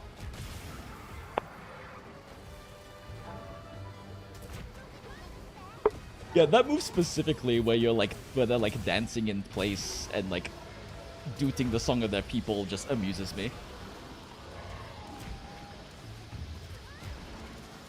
It has Adept Evade? What do you mean by Adept Evade exactly? Wait, this is a speedrun where they die? I'm confused.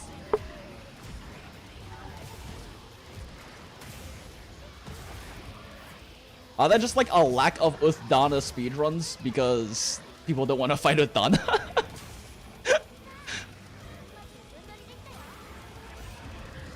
Adept Evade follow-up? So I've heard people mention like Adept evades before because like Dual Blades has its whole like demon boost evade thing. I didn't play like GU or 4U, right? So I don't really know much about it. But so like what I'm understanding is like Evasion Mantle, like it gives you more stats, right, when you like dodge. But does it, when you say like it gives you like Adept Evade, does that mean like your dodge does damage? Or does it mean that you have like a follow-up attack that's unique to Evasion Mantle that like does damage?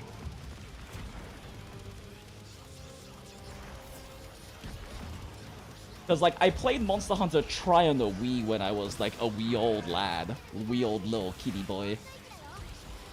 Wee old hag in the making. But, like, I didn't ever play, like, 4U or GU, which I probably should go back and play at some point, because I keep hearing from, like, all of my CB speedrunner friends that, like, 4U or GU, like, Charge Blade was the best Charge Blade, and I'm just curious to try it out. Also, Brave Heavy Bowgun just looks funny.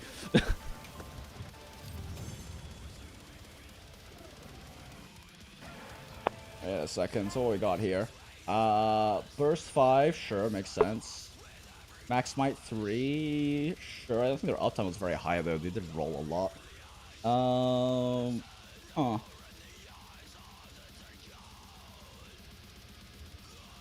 Yeah, they should have been running Counter-Strike, Smile. Anyway, like... Suyu Loop. Here, everyone. Here's their video. I posted it in chat. Click on there, go send them a like and a subscribe. Because all speedrunners deserve likes and subscribes because they don't get enough. It's actually fucking tragic.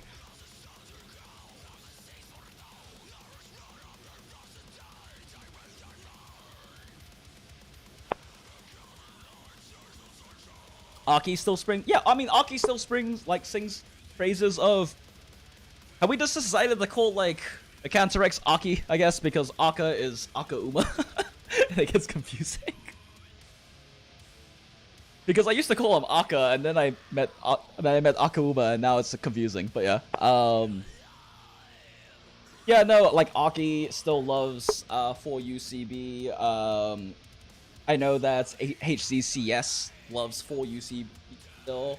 Like, I'm pretty sure I remember Rainy mentioning it at some point. I believe Zebra has mentioned it before in the past that 4U was his favorite Charge Blade as well. Like, just seems like everyone preferred like 4U Charge Blade.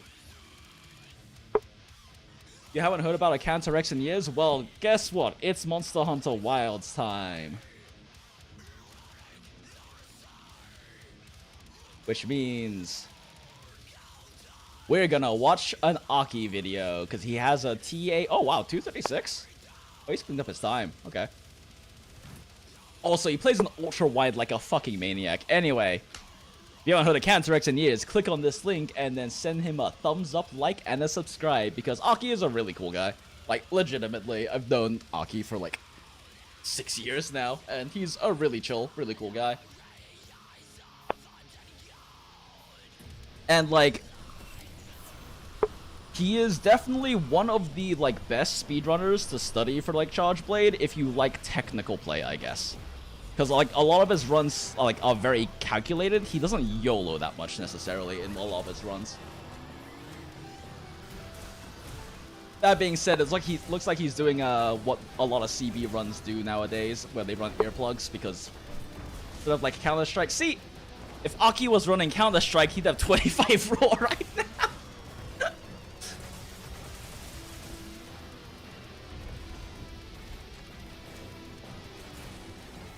Yeah, Cups is also very technical. I mean, I'm not like trying to say that like Rainy and like all the other Charge Blade speedrunners aren't technical. It's just that out of all of the runners, like Aki's runs, especially if you like ever catch him like actually doing runs live, but like Aki's runs always feel to me like incredibly calculated. Like it always strikes me as the run he is doing has been like tested a lot, and he has been planning for a lot of contingencies kind of thing. Rainy, I feel like Rainy has a lot of incredible runs, and I'm not trying to say he's not calculated. I also feel like sometimes that Rainy will like... There have been times where Rainy will like hunt a monster for like fucking 2 hours and get the world record, and it's like, Rainy, how did you just Unga Bunga this well? Like, what the fuck just happened? Yeah, Rainy can be fairly YOLO, but I mean, so that's not to say Rainy isn't like a calculated speedrunner, right? Like, he knows what the fuck he's doing. It's just like him and like Cybele are just so good at just like Unga Bungaing and like getting world records. It's insane.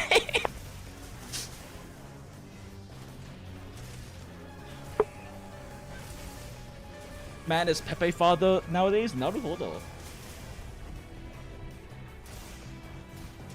But yeah, link for the speedrun we're watching right now is in the chat though. Reposting it in the chat.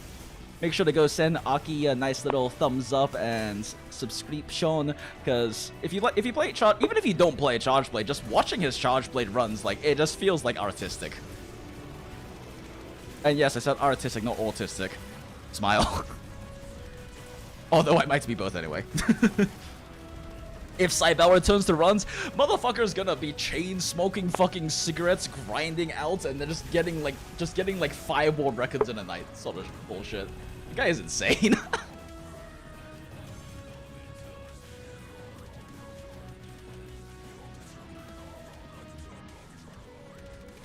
Damn, okay. I will say, New Udra personally is one of my favorite hunts. Let's see.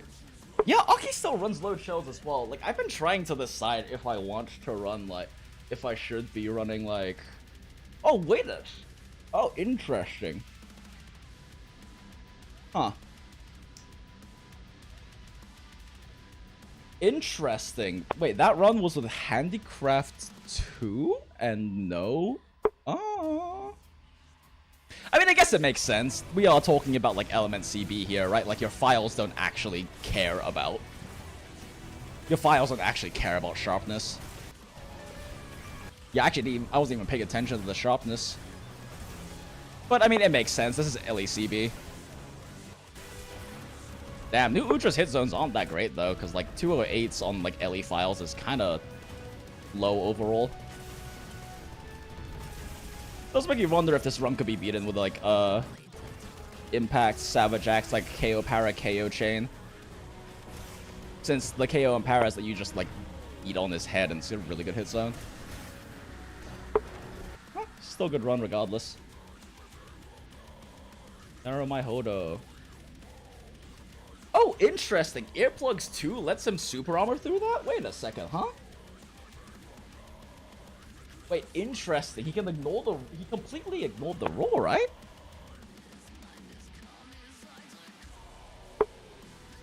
Charge Sword ain't gonna bounce anyways. I mean, it's less a matter of bouncing, and plus new just squishy. Like, the bounce isn't the issue. It's more the fact that dropping from white to blue loses you 10% damage, but it's less important for like an SAED spam elemental, right?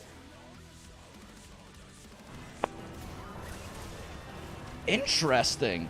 Wait. So earplugs 2?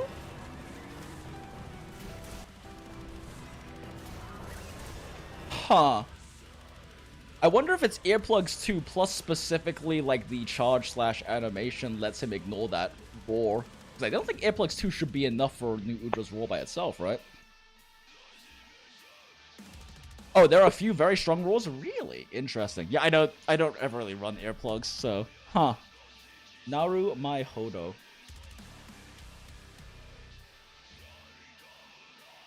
Okay. Today's the final round of calculations, they said.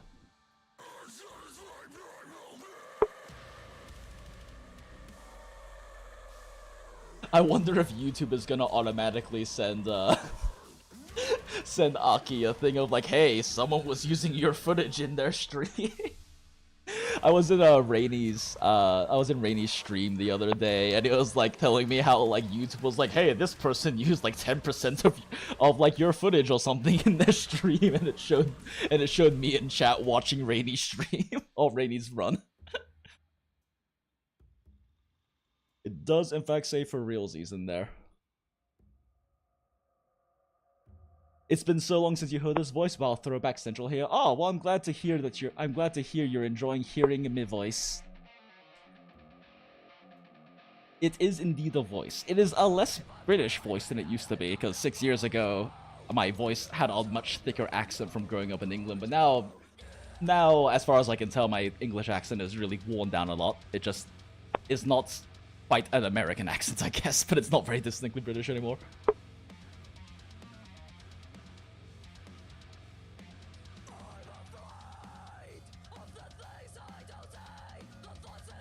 Hey, welcome back, Jinx. Oh, thanks, Sparkle for 869. I appreciate that. Sorry if I'm really bad about reading people's names in chat, but thank you earlier, Boxhead, for mentioning the enjoying of the voice and such like that. Varric, fuck you, Varric. Being here brings me back to my 20s. God fucking damn it, it brings me back to my 20s too. I'm a hag now. I'm fucking 32. It's like actually been 6 years since like being a full-time content creator back in the day happened. Holy shit. God, I was mid-20s back then. I was young and still just as Menhera as I am today. I want to say that I'm older and wiser now, but I think I'm just older.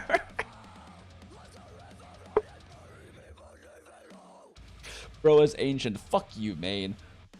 Fuck you and your Zoomer ass joining community in like Genshin days, you fucking weirdo. Wait, Flight, you're 33? I thought you were younger than me for some reason. Huh. Think that I can take all it feels like I dust it all.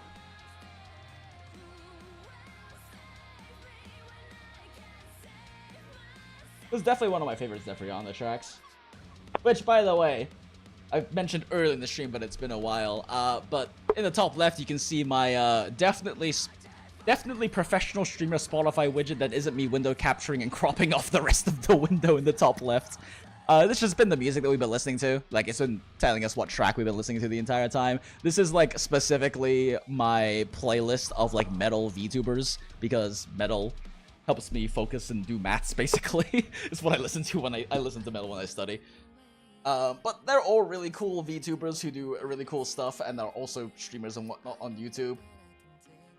Links in the description to the YouTube channels. If you've been enjoying the music, like, definitely go check them out. They have really cool music, and they are cool streamers and cool peeps who do cool things as well.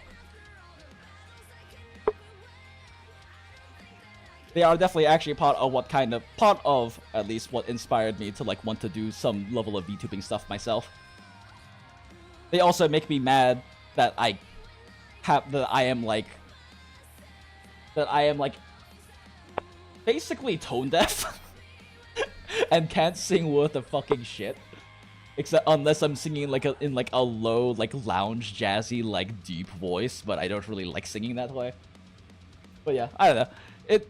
They cool peeps. They make cool music. Go check them out. Links in the description. This is one of Zephyrianna. There's also been playing, like, a lot of OB Kitty Cats and a lot of Futakuchi Mana. And then also been playing, like, there's also definitely a few, like, Apricot, or better known as Froot, from V-Shoujo tracks as well. You sing fine. Okay, Flight, okay, Flight. I bought everyone so many drinks that night when we did karaoke. I don't know if that's an accurate assessment of my singing capability. I bought multiple bottles in that karaoke room.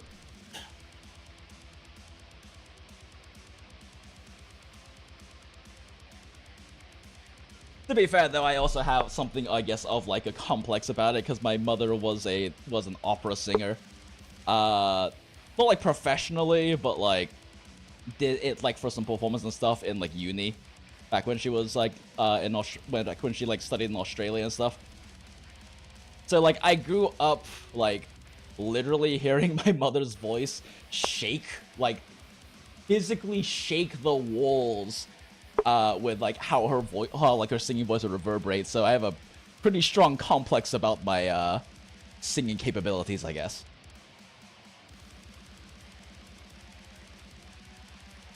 Hi, Waltal. I think that's how you pronounce that. How's life? It's been a while. It has been a while, yeah. Life has been okay. I am surviving. I am now a VTuber doing stuff casually, which is better than me doing this full time, because holy shit, it's bad for me. Currently studying, currently in school, doing data science and business analytics degree. Got exams and project coming up. Like, I need to put some grinding hours in that project. Fuck me. But yeah, it is going okay. I'm not going to pretend that things have been, like, great in swimming, but it is going okay.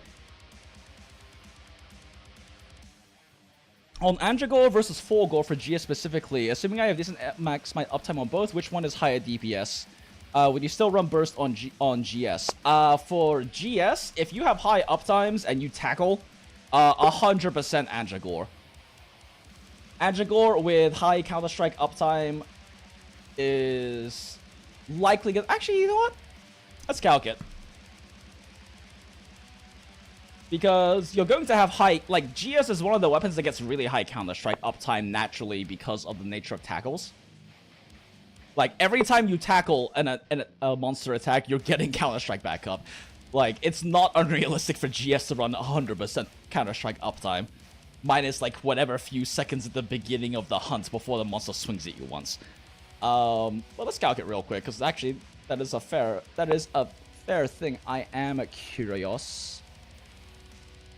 Alright, 5, 3, 3, 3, 5? Yeah, this is not one. Okay. But yeah, so this is gonna be Andragore with 5 Agitator, 2x. Okay. Andragore. Okay, so assuming high uptimes.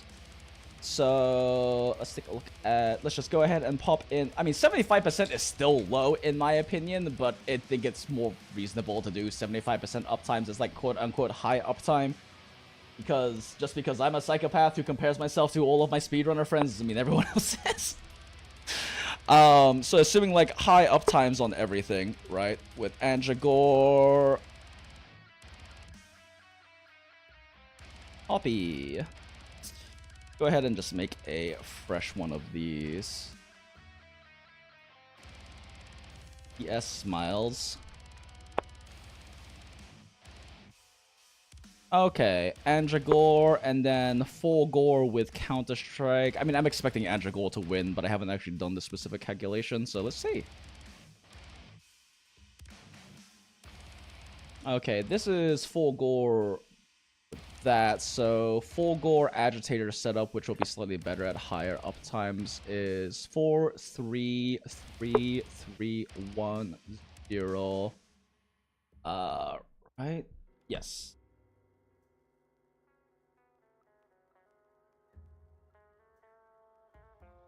And then of course, like this has crit boost 5 and power prolonger 3, but you will probably be running crit boost 5 and like I assume offensive guard, since I know GS can do like draw into like perfect guard sort of thing, and the guarding doesn't burn your sharpness anymore, apparently.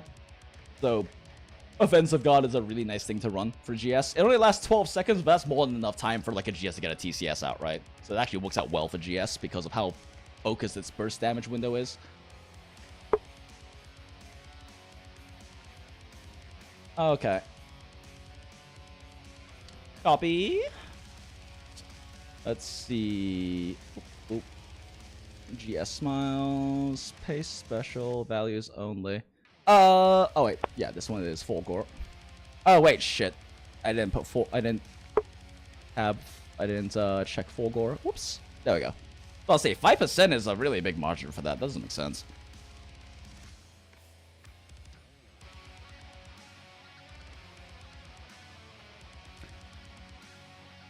Full Gore, Agi 5.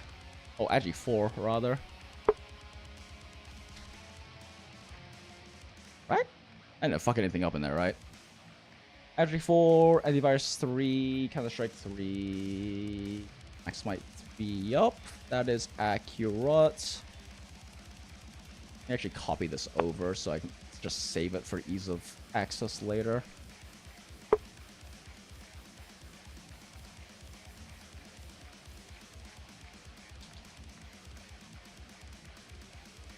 Gore, G4, CS3.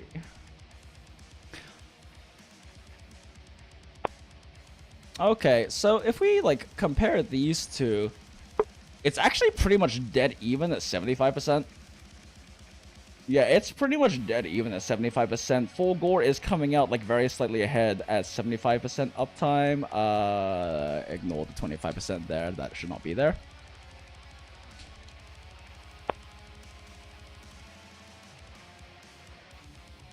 Off guard at 12 seconds is really hard to keep. I wonder if they'll change it. It's so strong, but yeah, I doubt they'll change it because it's so strong. Like 15% base roll is so much. Like on a 220 weapon, right? That's like offensive guard is this times 0.15. Like it's 33 roll. That is so much roll.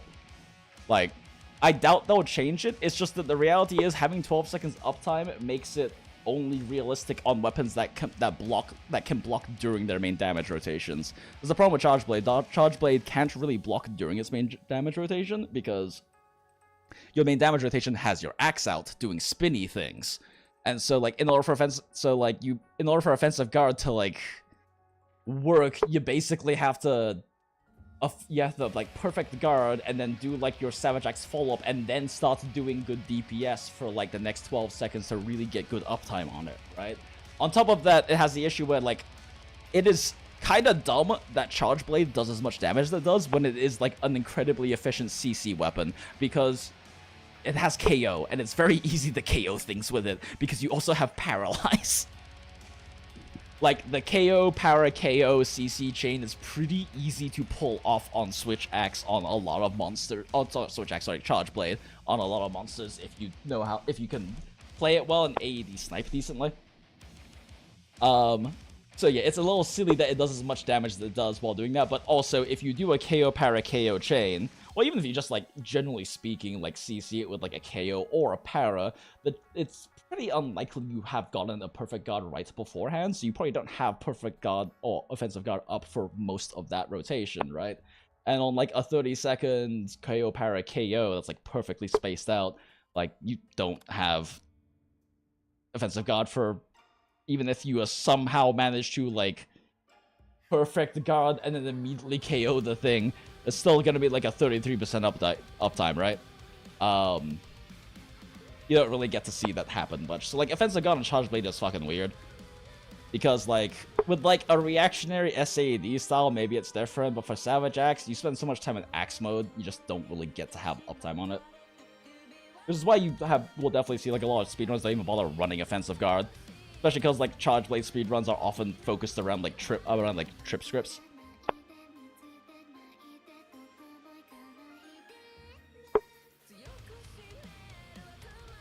But yeah, overall like fairly equivalence between the two at 75% uptime, interestingly.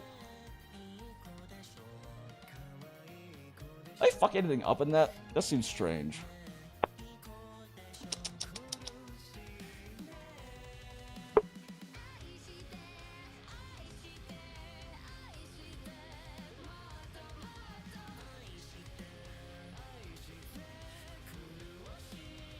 Five agitator, 3 antivirus, 3 counter strike, 1 burst, 3 max mites, 2 weakness exploit, 5 crit boost, no full gore. 197, 447.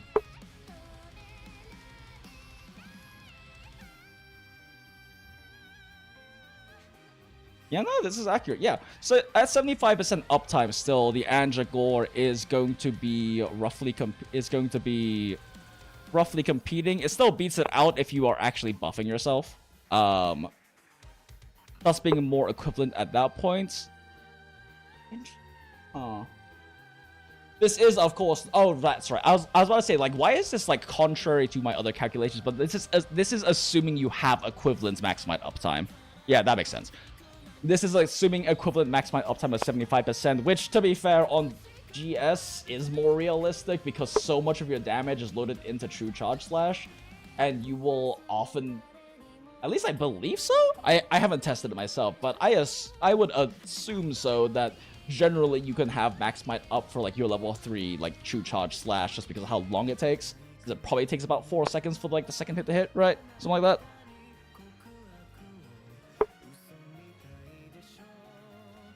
Power XCB almost never guards up the first few seconds even in average gameplay. Yeah, exactly! Like, that's my problem with like running like offensive guard. Like, I want to, but like whenever I play CB, I very rarely am in sword mode because you don't burn files anymore. So like the only time you really like need to like go in sword mode is either because you want to be safe and block, or because you have run out of shield charge and you need to build files again.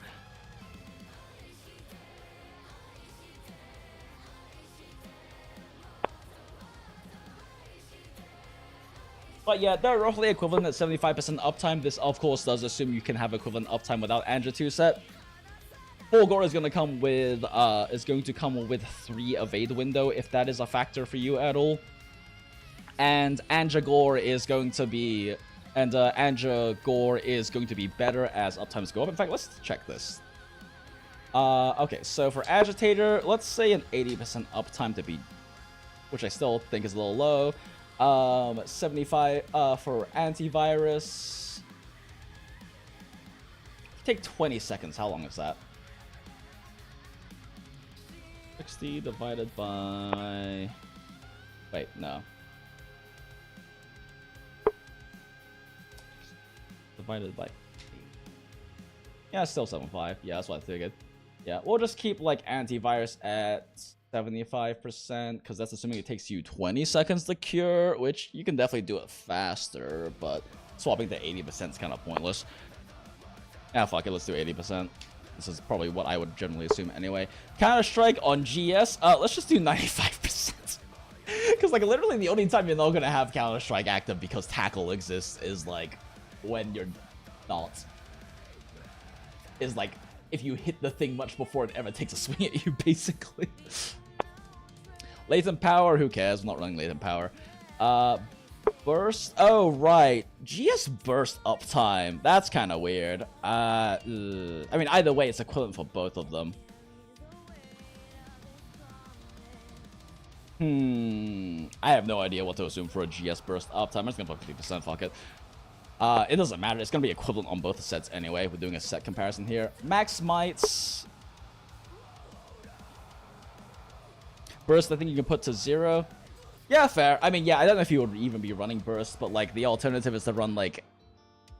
Okay, let's just assume you're not running burst, and we'll run 1 extra Wex because you can run 1 extra Wex, right? If you're not running burst, you just swap the deco out. Okay, max might. I don't fucking know. 75.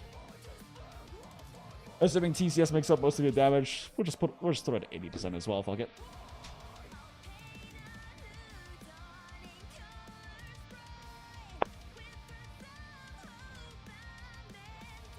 First one doesn't feel bad. Never going to ramp up TBH.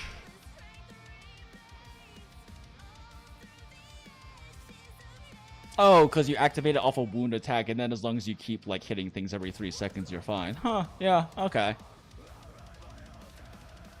Huh. Agave syrup? Yeah, so agave is... It's agave syrup. I call syrup sizz because I'm fucking brain rotted. But yeah, it's a 2-to-1 ratio of like straight agave with water. But you can also just put 0.25 of straight agave in there because you're not gonna get all... a lot of it's gonna get stuck to like your measuring device anyway. But yeah, I mean, the entire point is just for the agave to add a little bit more sweetness to balance it out, because otherwise it's a little bit of an overly bitter cocktail, which I don't mind, but like for balancing sake and like palatability's sake, you need a little bit of extra sweetness.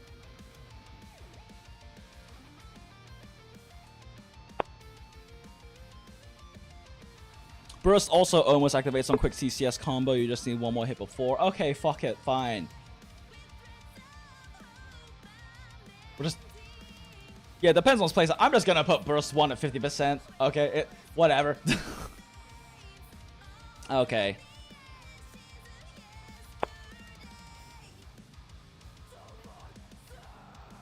At this point, we've given up on being like any more productive in any way. We're just fucking around and hanging out with... Just gonna hang out with you, chat, and do random calculations and things.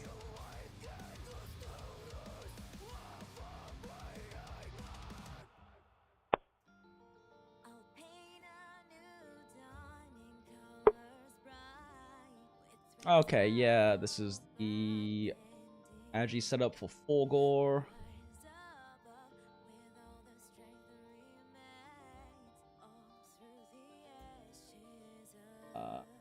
80, 85, power 50, 80. Okay. We check Gore.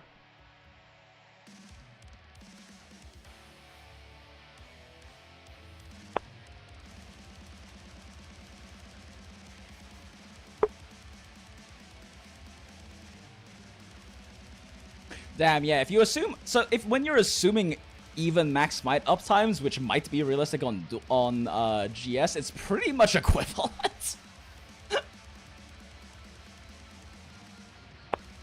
Yeah, so like when we if we assume equivalent max might uptime, then yeah, Gore and Gore pretty much become equivalent, because that's kind of the main like advantage Gore has over Gore, right? Is that you have better max might management. But if you're like a GS player who, regardless of whether you have them or not, you're still gonna be hitting like high max might uptime regardless, then like yeah, they're basically equivalent. Gore comes out like incredibly slightly ahead if you have a high raw Archer weapon. Probably want to, but oh fuck, it's 2 o'clock. Yeah, I guess I have not gotten shit done, and I didn't do my dailies today. Oh well. Actually washed up gacha player.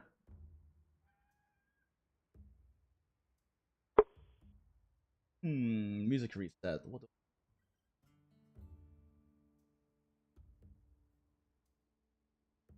Ah, fuck it. play a Paramore cover. I grew up in that era. Did I do my weeklies and the walklies? I did most of my weeklies. Fuck, I didn't do all of my weeklies, actually. Man, I am throwing. Whatever.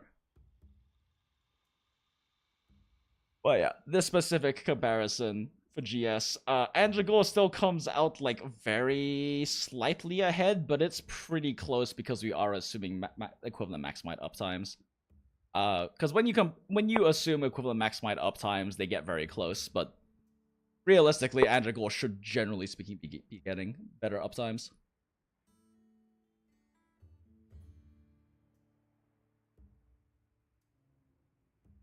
Every time you say full gore, my brain always autocorrects it to full gore for a microsecond. That's fair.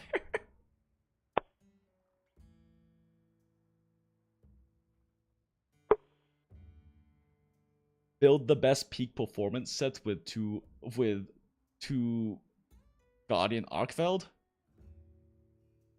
for a 430 time. Why would you run Guardian Arkfeld for like a speed run though? I don't understand.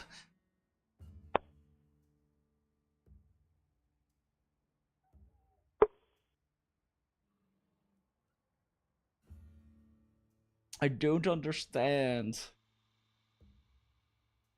Who said anything about a speedrun? Oh, okay, fair. You're just talking about generally speaking playing. I mean, I haven't really crunched Guardian Arkfeld sets because they, like, by the very nature of how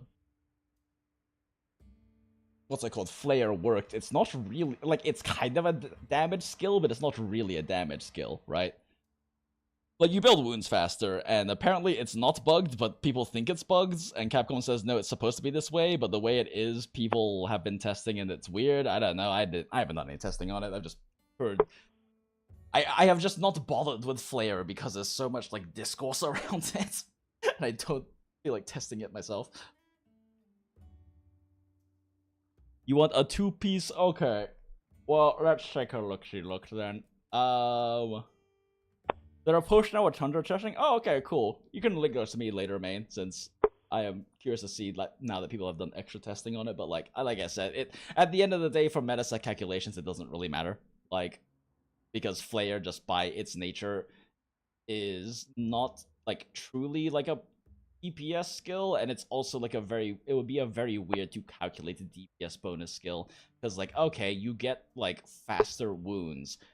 Does that lead to more wound attacks per hunt? And then does the wound attack increase per hunt increase your motion value per second or your DPS compared to other things you would otherwise be doing? And what assumptions do you make under that? Like, it's just not really a very accurately computable thing, I think.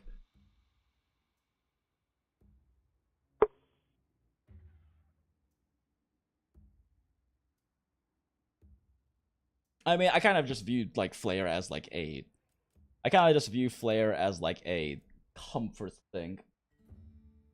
Oh. This has been playing on my phone the entire time, great.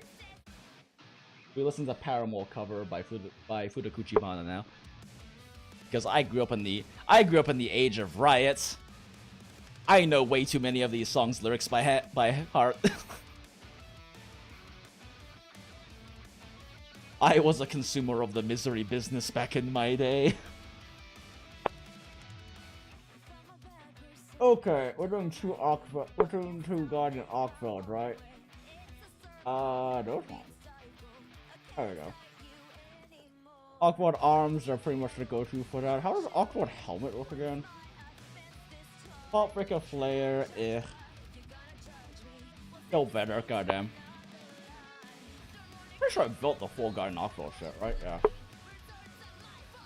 Okay, Flare, this is, Are we trying to go for high flare? Like, if we're trying to go for high flare, we grab the waist because it's very efficient. But we're not trying to go for high flare. I mean, okay, so let's do, like... Okay, let's do one with, like, Arkfeld waist. Because the Arkfeld legs are... Oh, I didn't even have them crafted. They must have been really cope if I didn't have them crafted. That's sick. That's good, so. Just like another stranger.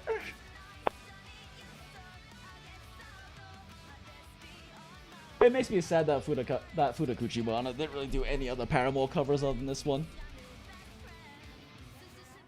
I like her singing voice a lot. I'm also just generally speaking kind of a sucker for female vocals though. Why most of like my metal playlists have like female vocalists because I just prefer, I don't know, I prefer listening to it.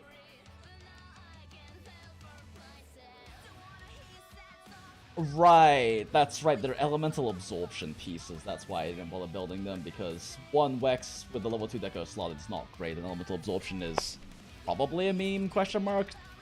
Not considering myself with it. Okay, double Arkveld, likely we're running Gorehead in that case, because Gore Chest is hope as all fucking hell.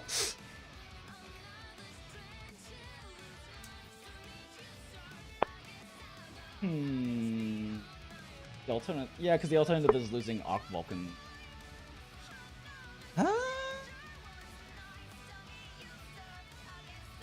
See what we can get.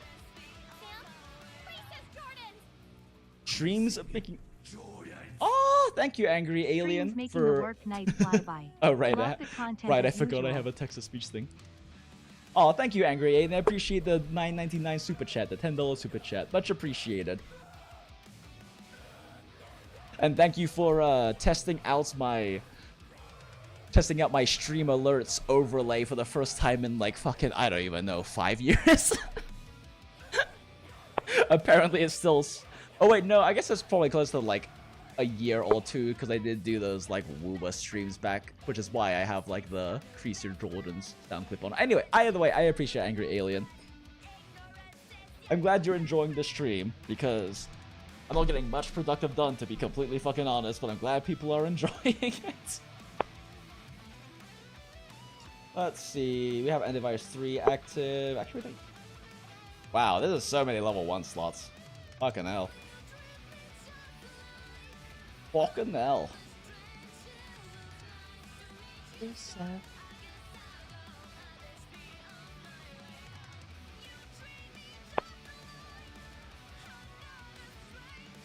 Light has seen me drunkenly sing Paramore in karaoke before.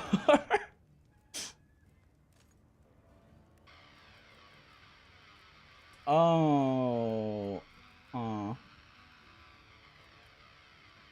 Running this though, we don't get to run on the strike, do we? I know. We run a. Yes. We're short on max mites. Man, the slottage in this is not very good. We have high Wex. So we're forced into Wex 5?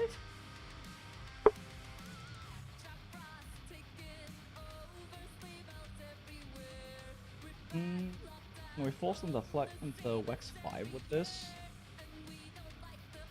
Freaking.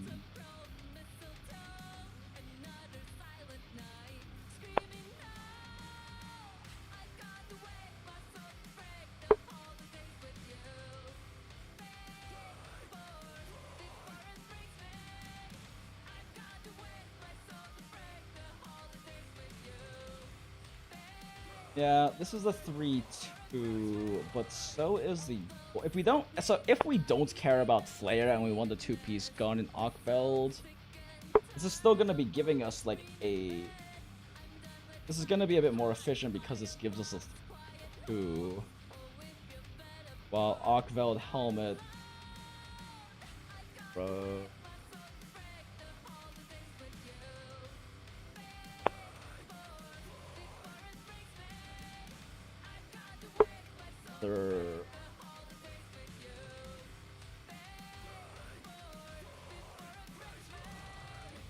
What's it look like for this? Oh yeah, probably be running. This cottage. Guess I'll just craft this. Fuck it, I've got the extra parts.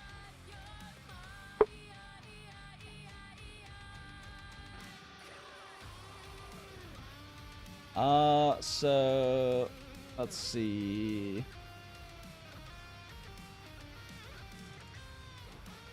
Okay, so at this point, then we're basically either sacrificing an efficient head or an efficient chest. Wex 132. This is a 222. So Wex should be more efficient. So we'll run the Arc Belt head.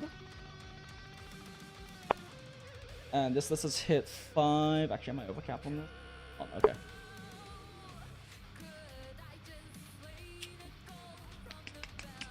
Agitator 1.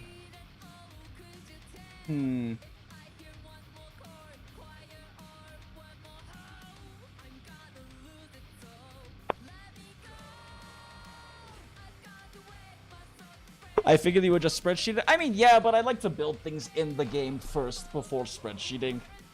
Since, in order for me to actually know what parts are in there, I generally would like to do it in-game, since I don't have, like, a proper spreadsheet database on all of the things. The spreadsheet is more so just for, like, what are the skills in there. You just punch in whatever the skill loadout is, and then computes comparatively. Plus, I kinda like doing these things manually, even though there are more efficient ways to do it. It's just fun. Okay, could be straight, the lack of max might is really painful on this, though.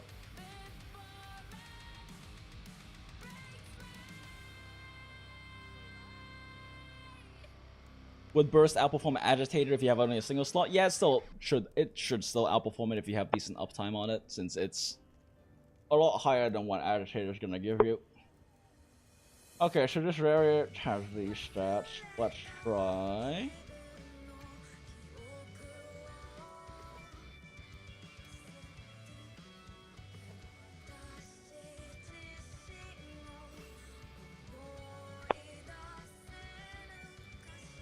Oh wait, that's right. Not Gore, got an Arc Vulture. Roughly equivalent.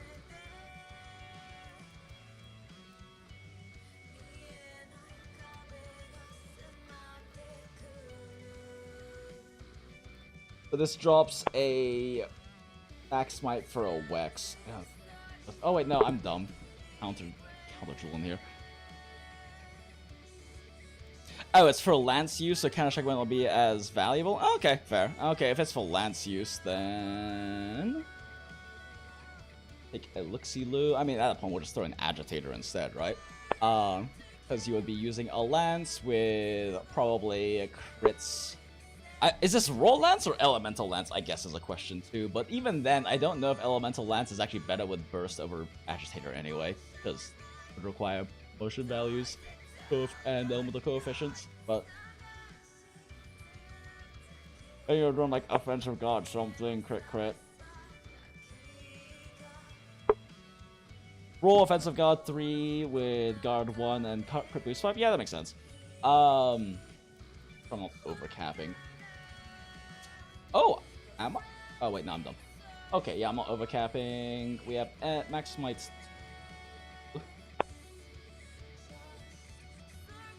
Which even on lowish uptime, because we're running like a 2 Arc Belt set, right, and not a 2 Andragor set, it's still gonna be better than any other option, because Lance is gonna probably struggle with...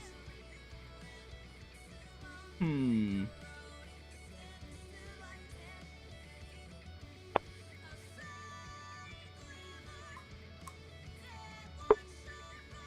guess the question is, would I be able to spin this Exploit 5 and Agitator 5, and is it worth dropping Max Smite? Auto Head would give us more burst, but but if we're doing a roll setup, then burst isn't really the goal here. Oh right, I did drop burst 1 though, didn't I? Okay, well in that case we swap this a Rex. Oh my gosh, which of you is Wex?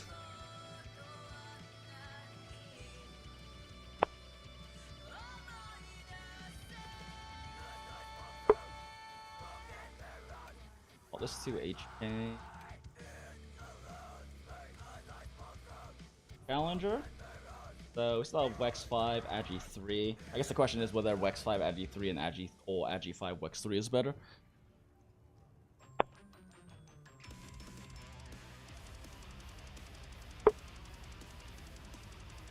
Oh, you want a peak performance setup. Oh, okay, gotcha. Never mind. Wasn't there was a very efficient peak performance.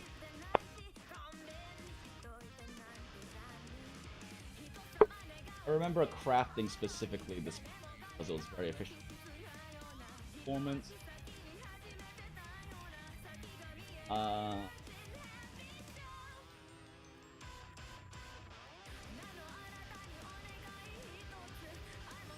That.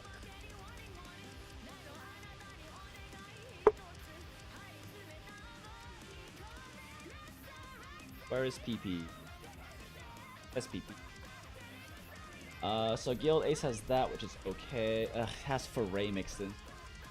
Oh, okay. Uthdana. Oh, I guess I never crafted them. Yeah, the Uthdana arms are quite efficient. They're equivalent to arms.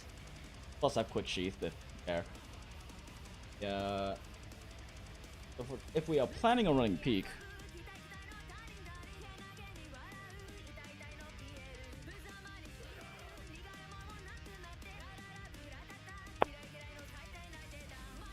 Tupac Arc Land setup, so 2 Gore is probably gonna happen over 2 Fulgur. Prefer Guardian Arc World over Arc World for peak healing. Never feels like Lance pumps enough heal ticks to deal with the chip. Okay, fair.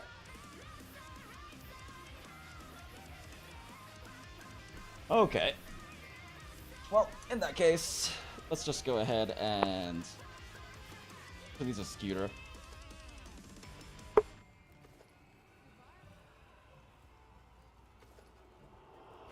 Okay, we'll go with this one.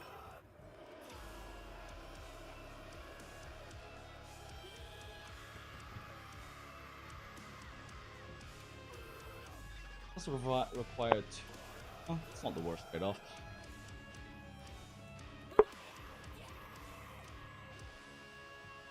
So whether this is worth it or not, still question.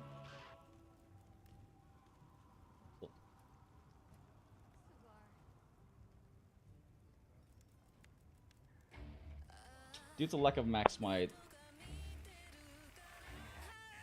Wax is probably gonna come out dead. We can calc that in a sec.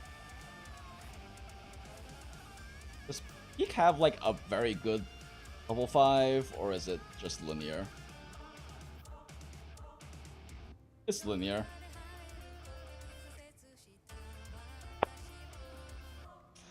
Okay, Wax 5, Figure 4, 4 antivirus. First one. And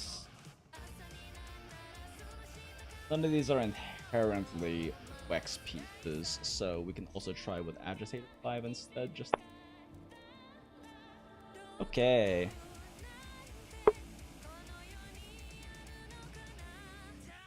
Duplicate.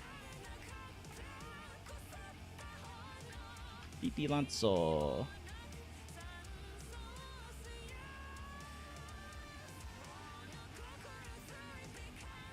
Man, imagine getting anything productive done while drinking on stream and being a shitter. Couldn't be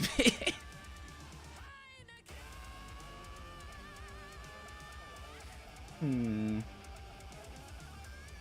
Is there a way to fit in more peak performance though? I don't. Not dropping Wex 5.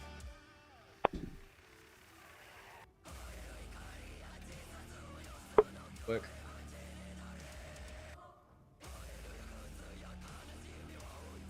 Or is that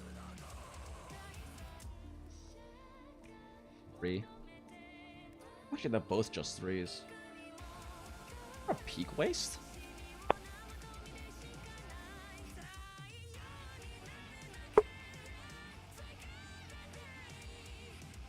Nope. That doesn't. That's not a. Oh.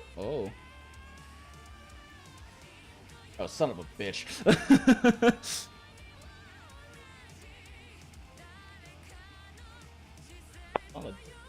Oh my god, that is... Oh, I do own this. Oh, hell yeah. Let's go. And you randomly crafting the efficient pieces would pay off somehow.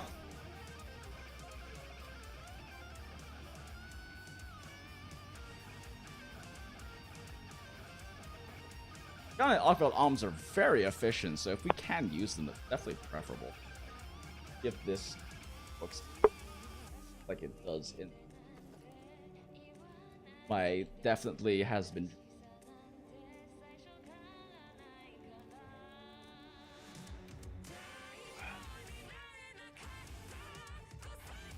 Wait, is there a peak? Is there a... How high does peak performance charm go? Never made one. Shit, I need Harabami scales. Chat, does peak performance charm go to level 2 or level 3? I assume level 3.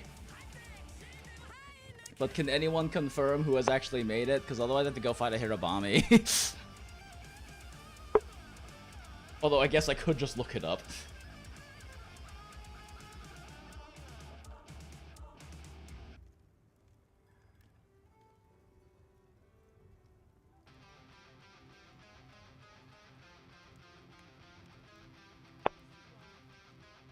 You know, that goes up to 2. God, why do these only go up to 2?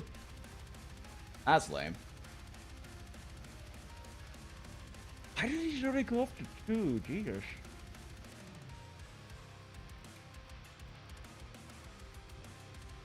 Yeah, so the loss of 2-star efficiency here ain't good.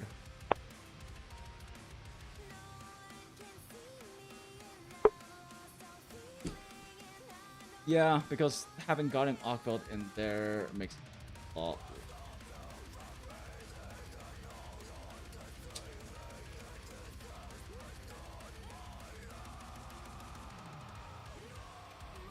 Very efficient. Guardian Aqua is very efficient for player, but it's kind of cope for.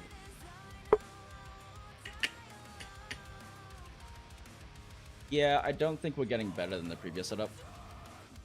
Why is less in Garxo Garbo? Because player levels are very efficient, I guess.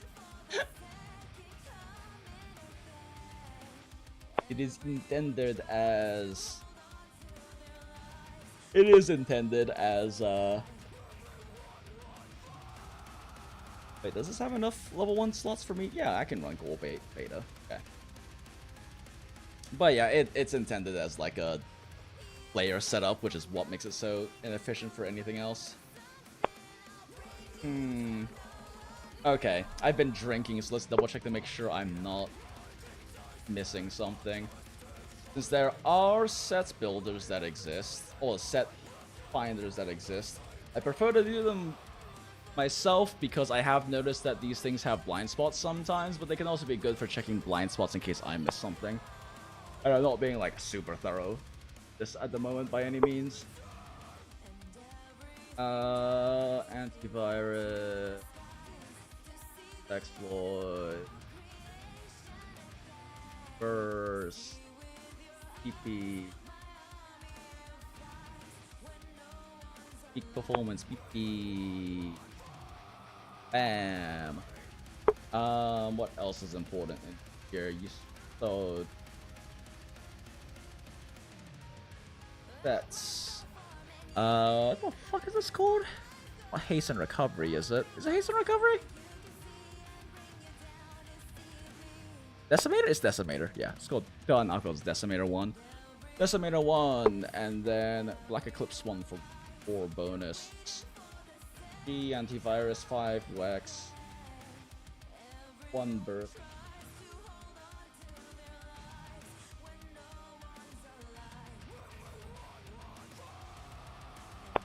Huh, am I missing something then?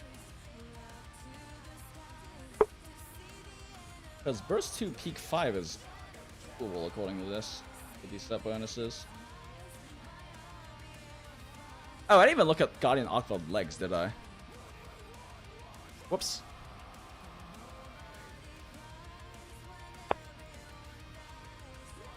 Oh, I don't own Guardian Aqua legs. Whoops. Oh, right, because they're the wet. Okay. I mean, it's about equivalent efficiency.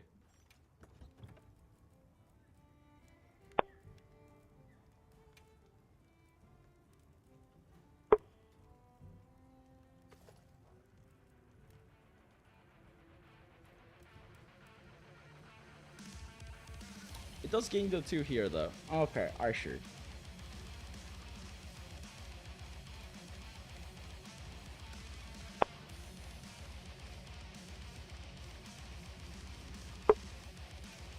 Yeah, because you still have the 1 slots for this. Wait, am I fucking high? What the fuck is... Huh?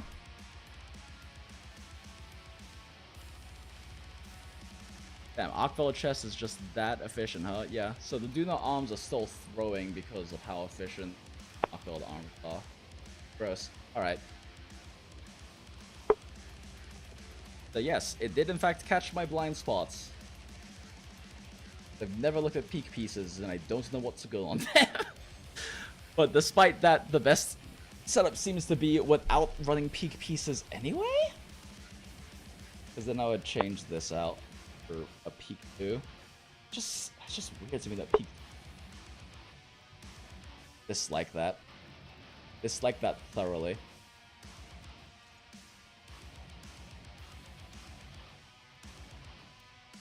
Is it me or is 2 gore almost mandatory for high FR sets? I mean, it is. 2 gore is basically always going to beat out non-gore sets. That being said, non-gore sets don't necessarily fall that far behind, but they will fall behind. Why is peak 2 but counter 3? Yeah, exactly. Max Might's also 2. I get Max Might because Max Might is so efficient, but why does peak only go to Talisman level 2? Like, that's silly. It's not even that efficient. It's only 5 roll per level.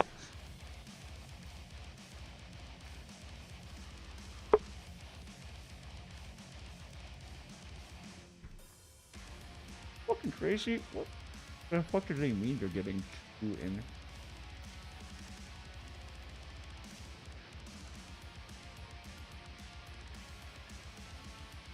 Wait, I need 1 tenderizer jewel?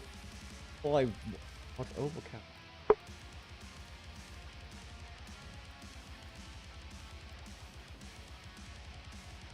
Okay. I may have had too much to drink to do this, to be good at doing this right now. Smile.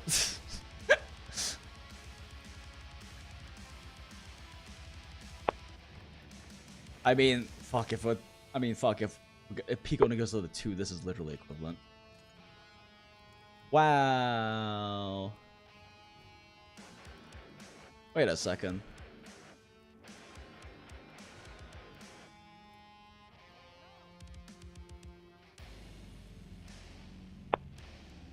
Why is peak 5-5 roll behind counter 3 when it's so much harder to maintain? Good question. Good question.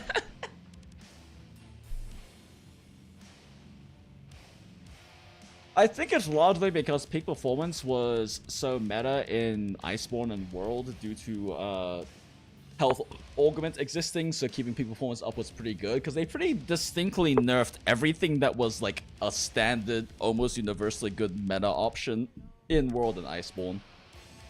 Like, weakness exploits, crit boosts, max might in the sense that it has like the weird uptime things now, although it's still better than Iceborne's was. Iceborne's got completely scuffed.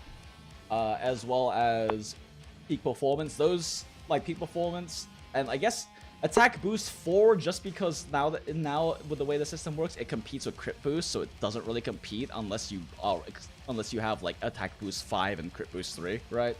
A situation which it can compete, and even then it's an it depends situation depending on uptimes. But like, because it's harder to slot in attack boost 4 now, so like all of them got nerfed in some way or another. I think just because they were, you know, the most efficient things to run in Iceborne and World.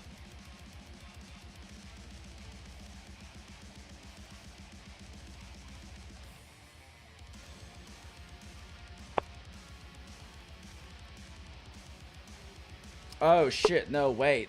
Yeah, I'm way overcapped on weakness exploit. Okay, so... Son of a bitch. Okay, yeah, that makes more sense. I was like, wait a second, how am I missing a slot of efficiency here?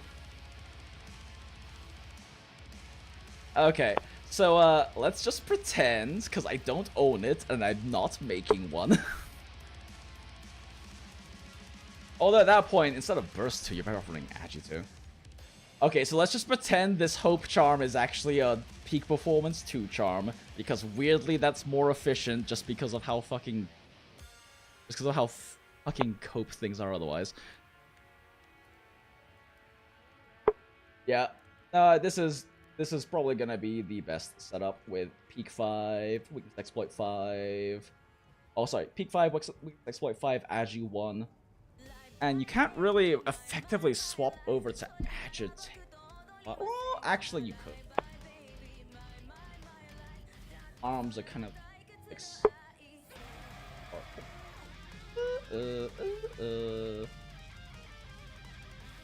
Anyway, let's punch this in first before I forget what the numbers are.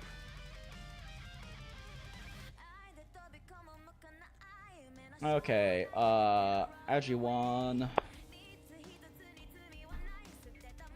Pretty sure you can make an agitator version of this, but then require like Blongo chest and some other things.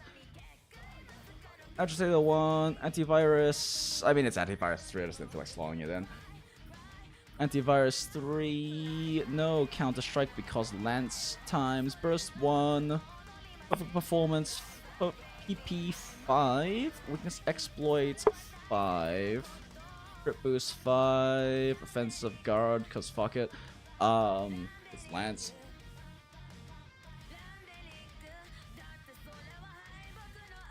Although I don't know if would you be running Master's Touch on this, I guess? Because that's, I guess, an important question. I don't know if Lance with like 2 sharpness rolls is enough sharpness, or if you want to also run Master's Touch, in which case this would drop down to crit boost 3. Oh, Jaeger? That does sound interesting. Yeah, Jaeger Reader's a bomb, dude. Jaeger gets a bad rap because of all the college bros, but like it's actually a very like complex and deep Amaro with a lot of flavors to it. It's just that it's got like 54 fucking ingredients in it, and it's like so thick and syrupy when it's not diluted that it's hard to taste them. You keep crit boost and crit I5. Oh, you're not running offensive guard because offensive guard's gonna be better, but.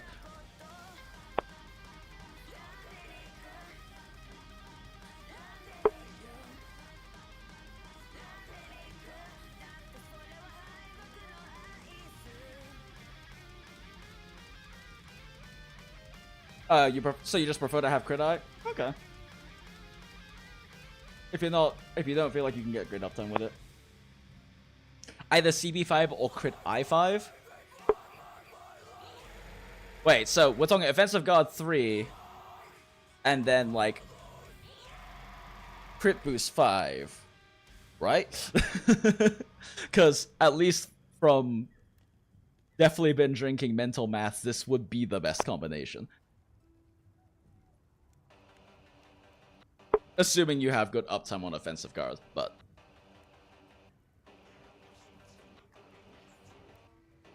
Yeah, CB5 is always going to be better than crit I5, though. It's just much. It's a much stronger multiplier.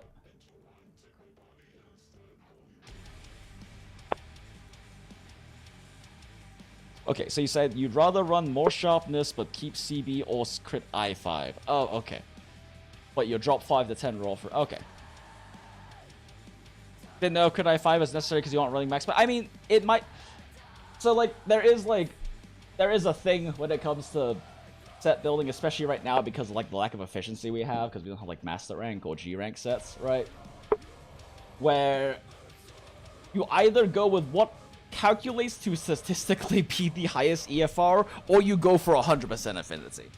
Because, like, as you can see right now, with everything in here popped in, we are hitting 93% affinity, which is not 100%, but it's 93%, and it's likely gonna calc higher than trying to, like, force crit I to push it to 100%. 100%, like, it is nice to have 100% affinity, and some schools of thoughts for theory crafting say you should aim for 100% affinity, but A, corruption mantle exists, and B, you can get higher on average damage in a lot of cases by running below 100% affinity and running more in your like 80 to 90 range. Yeah, I mean we can like quickly compare. Like with these uptime assumptions, so assuming offensive guard is like... So you're not running offensive guard though, you're saying, right? Like, you run more sharpness from, like, let's say Master's Touch, so you're not running offensive guard, and then the last 2 slots... Oh, you are! Okay, cool. So, cool. Offensive guard 3. Offensive guard 3. Crit boost 5, or crit boost 3, and crit I 3. Right? Okay. Offensive guard uptime? I don't fucking know, 90%? Probably. I can't imagine it's that hard to keep high offensive guard uptime on Lance. Burst is also probably closer to, like... We'll just aim it at, like, around 80% because it's Lance. You poke a lot. There can't be that many moments where you drop it from not being able to poke a thing for 3 seconds.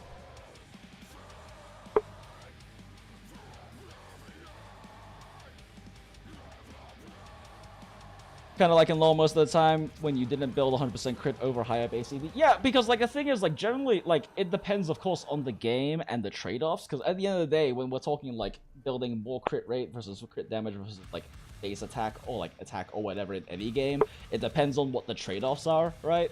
Like, the only reason why raw substats are better in Arshan weapons and Monster Hunter Wilds is because 5 raw is just more valuable than 5% affinity. It's not because raw is more valuable, it's just 5 raw attack is just more valuable when you consider trade-offs in every other aspect of the game when it comes to, like, armor skills and stuff. Like, if they had balanced it where you get, like, say, 5 raw and, like, 7 or 8 affinity per substat, that changes the story, that evens it out more.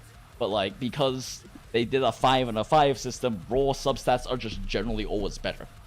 Because it's just, comparatively, like, attack boost 3 gives you 7 raw, and crit ice 3 gives you 12 affinity.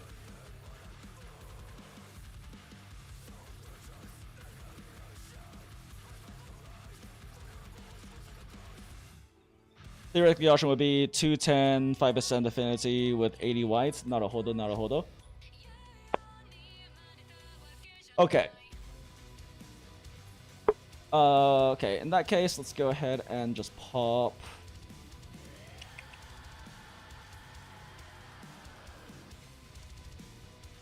Okay, well, I'm gonna have to fix this afterwards, but actually, you know what? Fuck it, I'm making a copy. That way I don't have to fix it, I can just delete this later. Alright!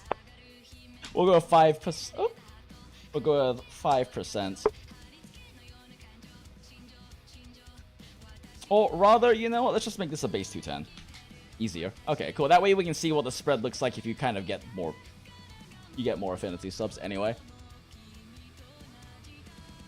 Lance shoots through sharpness like don't. Yeah, I'm sure it does. Like, I'm sure it probably competes with like dual blade the most, like, as the most chewy weapon, especially because like they like as I saw from like watching Zebra do some like speed run resets, because Zebra's been like maining Lance in Wilds. Lance went from like a poke to a poke. So they've, I mean, it takes longer, but they've doubled the amount of hits you're putting out. Lots of sharpness, dying very, very quickly. Okay, but yeah, we'll do that base 210. This is not a full Gore set, this is a 2 Gore set with antivirus, 1 agitator, 5 Wex. So first off, if we take this peak set up, for peak uptime, since you mentioned like the point of it is to keep peak up, let's just say it's like 80%. Sound good? I don't play Lance. I don't really know what your peak uptime you would assume is going to be, but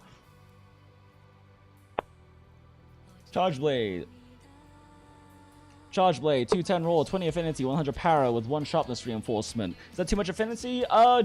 Generally not, but it does mean in your set you're probably going to be leaning more towards Agitator than Weakest Exploit, especially if you run Corruption Mantle. 75%, chip or still chip, gotcha.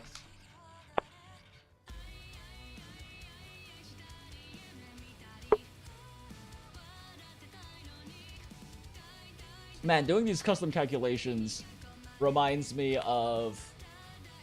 There's one opportunity back in the day when like I started doing Genshin theory crafting that I regret not doing.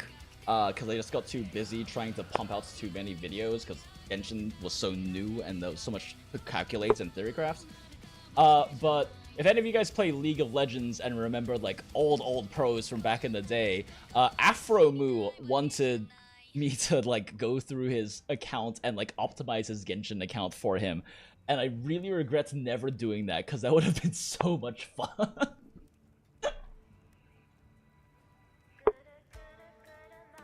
Okay, so real quick, I have to make sure it exists in a second, but before I even bother making sure it exists, let's take a look at what it would look like with Agi5 instead at these uptimes. Because I think Agi5 should win? Question mark?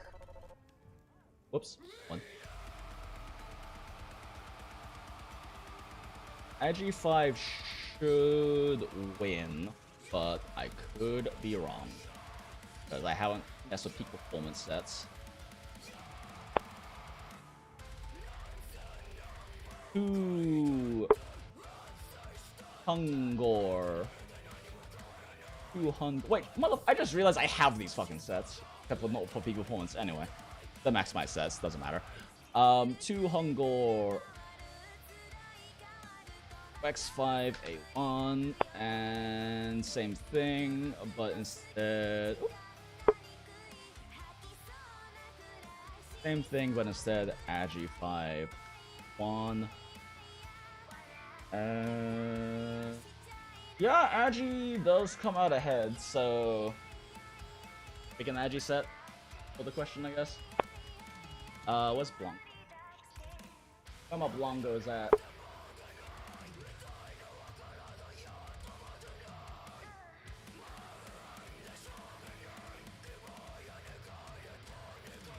XP.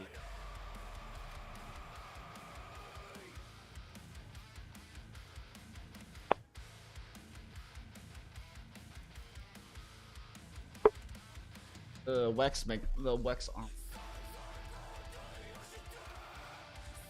Starting off of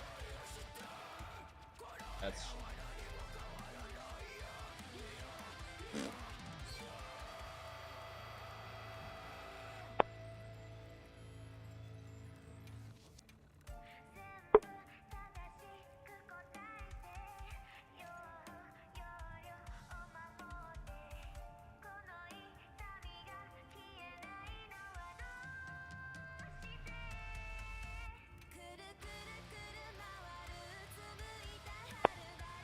this isn't. Can't actually get us to 5 is the Agi 5 is the problem. But 1. You have to use.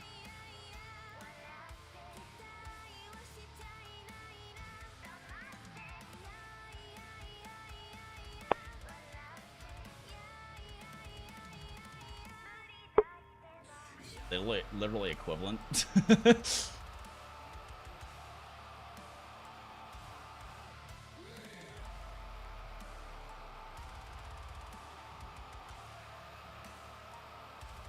Wait a second. Am I crazy? Oh, I'm lacking burst. Yeah, okay. Yeah, no, this just doesn't work. Badge. I don't know. Alcohol in bloodstream. Let's see if I missed anything. Because I very well could have at this point. Brain is running at very low computing levels.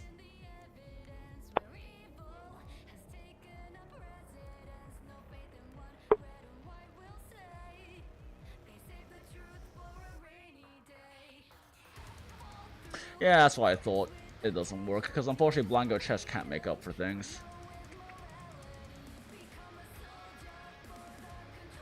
Like I'm missing anything? Yeah. Okay, so we just go with the Wex setup, it's fine.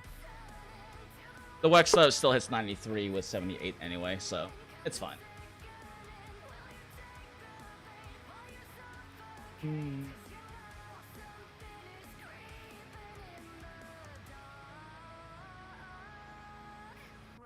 Yeah, there's not much to do about that. I mean, Wex is generally going to be pushing for efficiency. Lacking max might, so... Okay.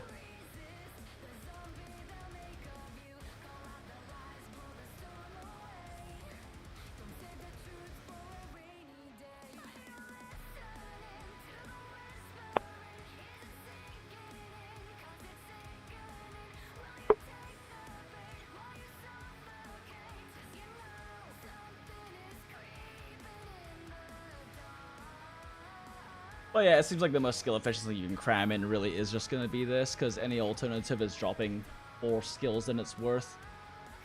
So yeah, Varric, here you go, I guess. We're doing this long antivirus though.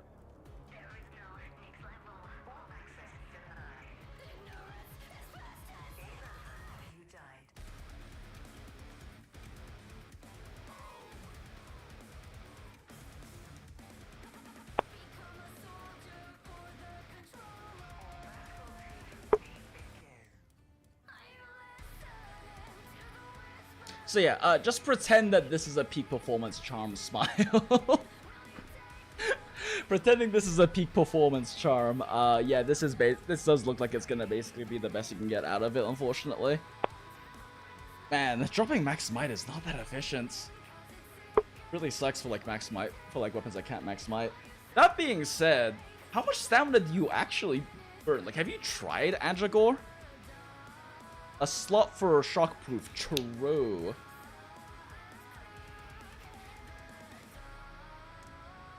Yeah, I guess the issue is like with Andragore, like max might Andragore would be good, but you're gonna have issues with. I guess now I'm curious. What does like, if we drop Gore for max might, that can't possibly be better. Right? Ah, fuck it, let's find out. I'm in too deep now. In too deep. What is the Anjanath like, waste? Okay. So bad I'd even make it? Maybe.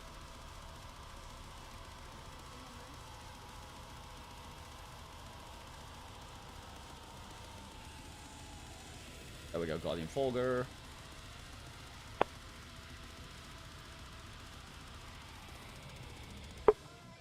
Yeah, that ain't it. Holy shit. That ain't it. Holy shit. That is not very good.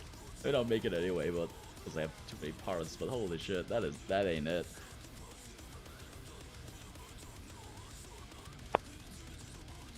The Arkvel chest.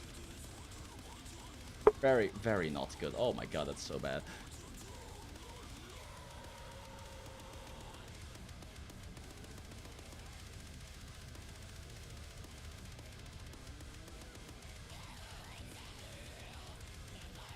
It is wild that the Folger waste is somehow less efficient than the Gore waste. That's fucking crazy. Holy shit.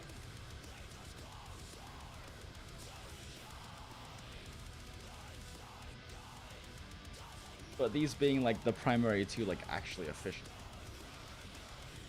Folger helmet is incredibly.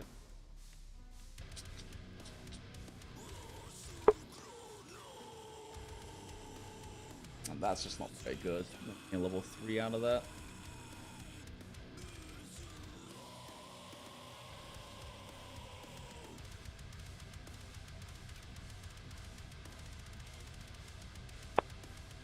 Man, you aren't kidding. The fucking Guardian Arkvel pieces are like so slot inefficient. Yeah, we run Anja head and arms. I'm just wondering. Okay, let me just mental math this real quick. So this is giving us like. This is giving us 2 level 3 slots of efficiency, and this is giving us 2 level 2 slots of efficiency. Swapping out for Anjanath gives us 3 level 2 slots of efficiency, so but then running Arkvel the Waste instead gives us a level 2. So we are trading 2 level 3s and 2 level 2s for 4 level 2s, which is not a worthwhile trade-off, so this is weirdly still better. Gross. Disgusting.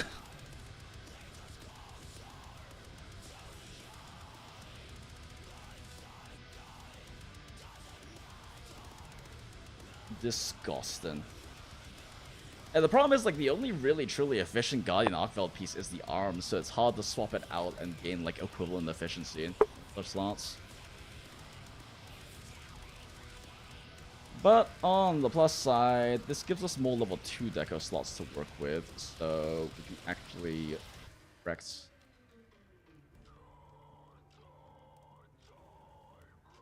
So we can actually correct this. Well, Oh, that's gross. Jinx didn't like that. Can't run the Vex charm, so we gotta do this shit. Okay, well. Yeah, that's not worth dropping 2 Gore. Because now we also can't. Because we also, like. Ugh. Yeah, because we can't have. Ugh. I don't like this. No. Nah. Fuck this.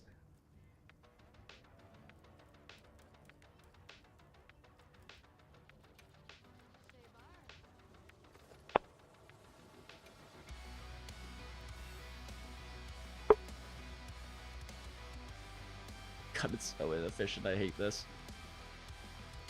Yeah, nah. Nah. Fuck this. Oh my god. Why is Peak so cooked? Actually, Peak isn't even that cooked. Why is Guardian Arkveld so cooked? Like, if you don't care about Flare, it's such a cooked set. Holy shit.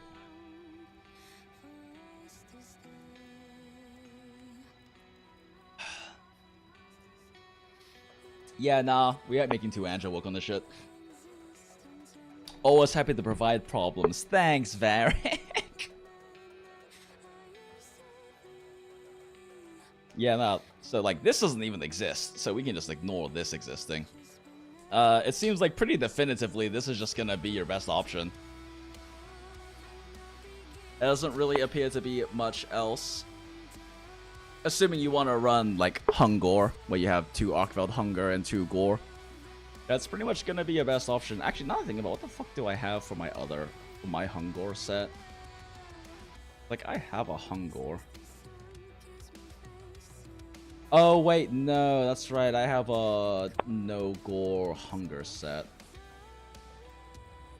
A Hungor in here? Huh.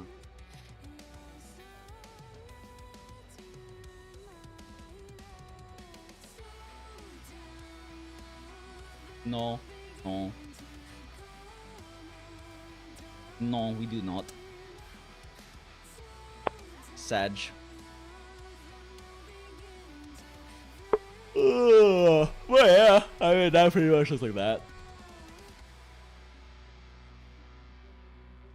You could try for hasten recovery, but you would have to run medicine. Yeah, I have no idea how much hasten recovery actually heals, since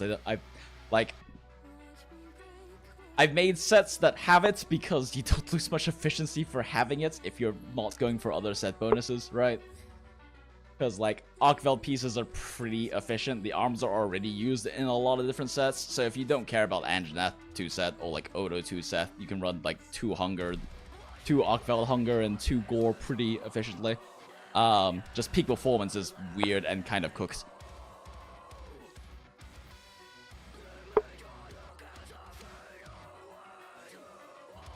Feels like chip per poke.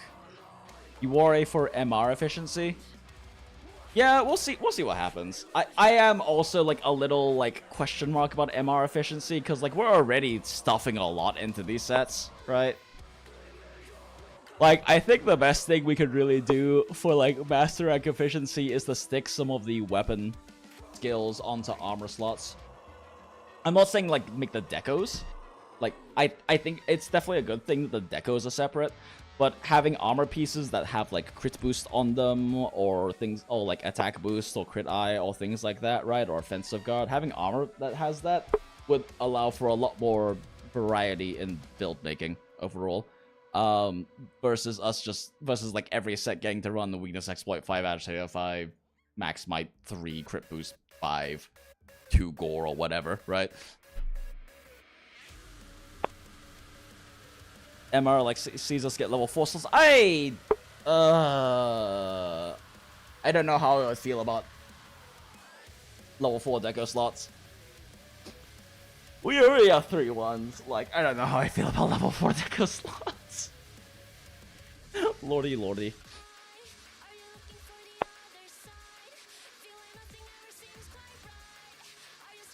Damn, it is 3 o'clock. Get level 5 and level 6 deckers. Well, shut your whore mouth. Silence.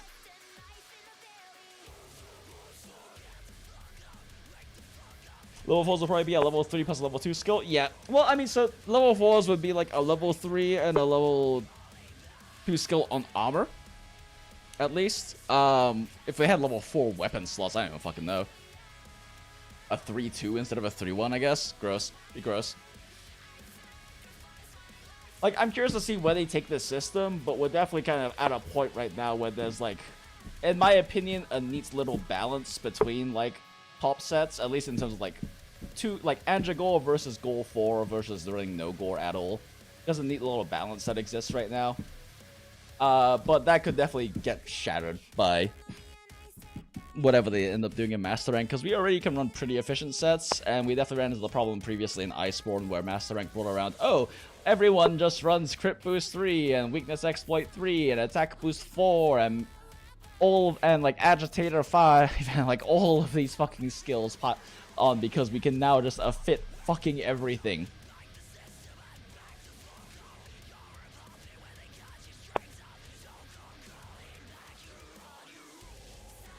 You assume they're adding 4 slots? I mean, that's a fair assumption to make. I just hope they won't, but that is a fair assumption to make. Can't be worse than Rise Break? Ugh, charm farming. Gross.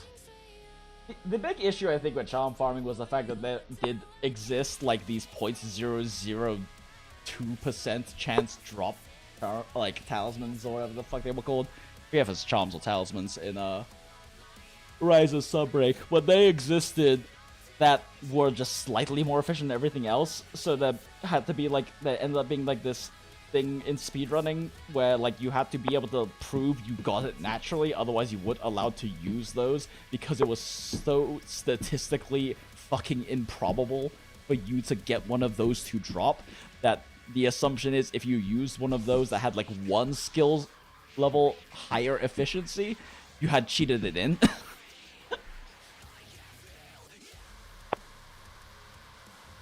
0.013%. Thank you, Wilt. Appreciate that. Yeah, 0.013% chance. Fucking wild shit. Haha, wilds. Get it? Okay. I've had a good amount to drink. And literally nothing productive has happened for like the past like 2 hours.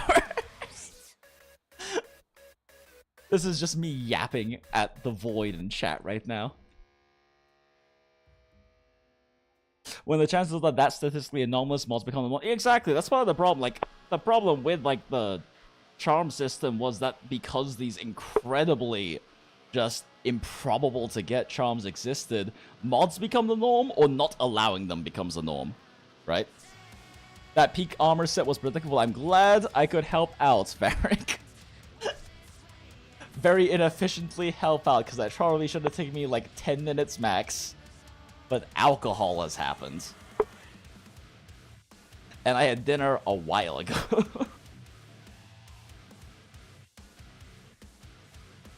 Great stream to listen to while you're farming all this random gobble. Good for you, man. Good for you.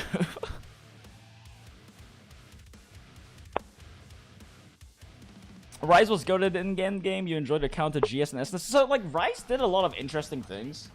Because like the mobile line of Monster Hunter games get a bit more freedom to kind of just fuck around, right? So like, which is nice. So like, they get a lot more like ability to experiment with things, right? Like, I kind of miss Wyvern Dive for Switch Axe. It was really funny, and it was really fun. There was a part of me hoping that it would happen, like we would have it in Wilds, but I kind of knew we wouldn't. Because it's too absurd to have in like a quote-unquote console like mainline game for Monster Hunter, right? But Wyvern Dive was funny. And I actually really liked what it did for the combo, like the opening and combo loop rotation for Switch Axe. And like they gotta fuck around, and like Gunlands could literally fly through the air in Rise and Sunbreak. Like there was a lot of cool stuff they could do, but they got the opportunity to like, just like experiment more and do like neat things with that.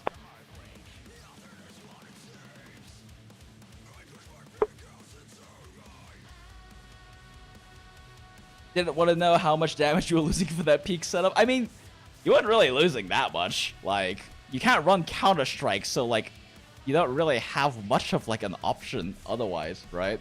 Like, the only other option would be like running what, 4 Gore and somehow having like high peak uptime, but that's not realistic. You're running a peak set, like. You did wants to know. I mean, like, the thing is, like, if we're talking about how much like damage you're losing, what are we comparing it to?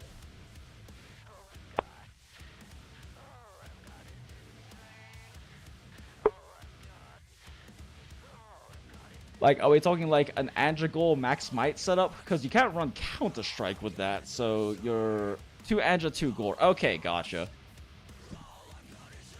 Gotcha, because you're trying to run a peak setup instead. Okay.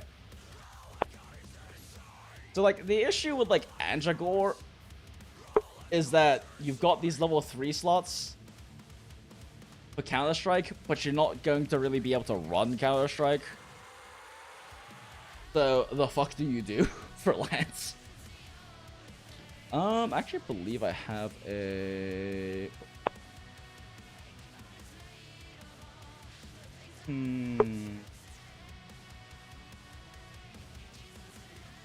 Because one of the issues with Andragor is that Anja gives you so many level 2 slots, you kind of end up running, like, having the extra slotage. So, I guess the question is, like, what are you going to run instead? You run Coalescence instead? Yeah, but Coalescence only matters if you're running, like, Elemental. Because it doesn't increase roll, it only increases status or element, right? Like, you could run, like, Coalescence instead, but it's not necessarily going, like, unless you're... I mean, if the status build-up builds into, like, an extra Paralyze, then maybe, but, like, that's a very big question mark of A, does it lead to an extra Paralyze, and B, does an extra Paralyze make up for the damage percentage loss? Yeah, it does increase status. It's just that the status... If we assume that the status gives you, like, 1 extra Paralyze, realistically, how much damage increase is that for an extra Paralyze? I mean, in multi, yeah. In multi, it could definitely be a thing. And you could definitely run it. Okay, well, in that case, if you are curious about that, let's just run this.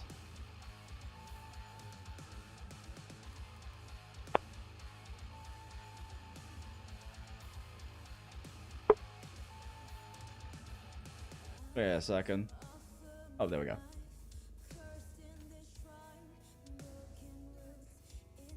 Razzle Dazzle's Law of KO, apparently. I mean, I would assume it does. It's kind of like the main move for Hammer, right?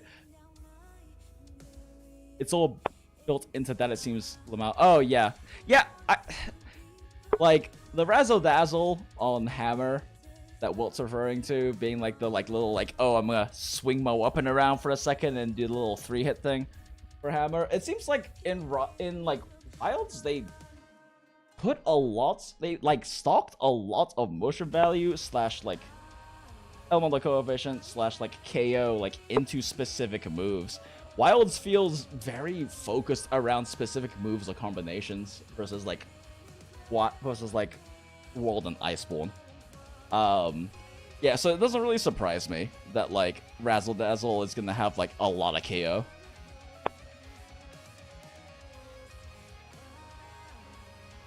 It's fractional, but, like, what are you gonna do about it? Counter is largely out. Yeah, because, like, the thing is, like, Andragor isn't really gonna gain that much other than having Max Might active, but let's take a look. I don't really know how much stamina you actually burn blocking things with Lance, but, like, the 2-piece Anjanath is a decent, is like a decent extra stamina bar, and, like, it doesn't count at all towards dropping Max Might, so as long as you don't ever burn past that, you're fine. Well, let's take a look-see-loo. So, Ashley 5, Antivirus 3. Oh, wait a second, I have this right here. Ah! Go, baby.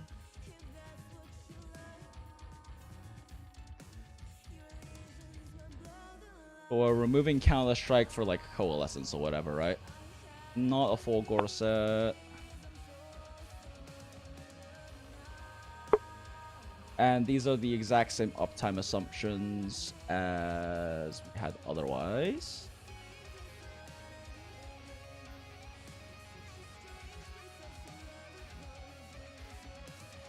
Yeah, even with like max smite, this is just falling like noticeably behind because with running coalescence instead of peak performance.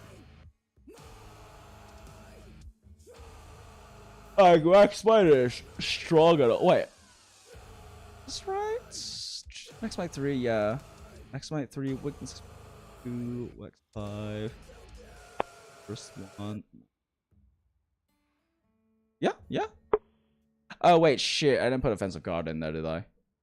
Right, because the other one has offensive guard. I was about to say.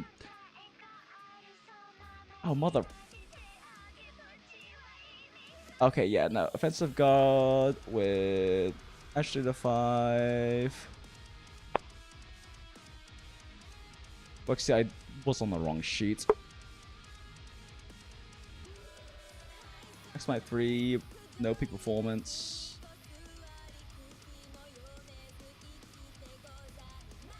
Wait a sec. Am I stupid? Does this have max might active in it? Fuck, I think it does. Okay. What the fuck was this set again? I didn't say that. Alcohol plus math does not work the best together, guys. Not the best combination, but it's a funny combination at least. Okay, we have, I believe it was an Aquabelt legs for coil and head. Yeah.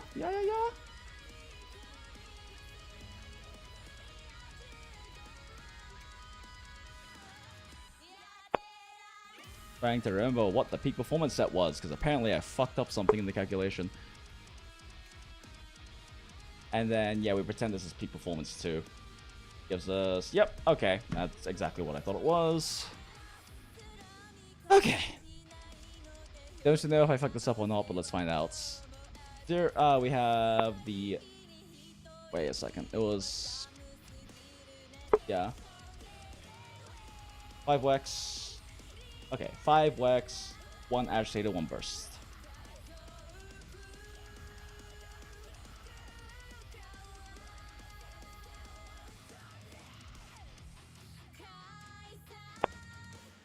No max smites, because I think I might have included max smite in the previous calculation, which would definitely affect the results a lot.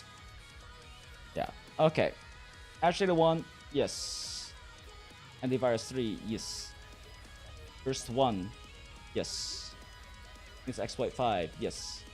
And then peak performance 5. Yes. Nothing else is relevant. Okay, cool. 2 Gore. EP5. X5. A1. Alright, it's 2 Hungor actually, specifically.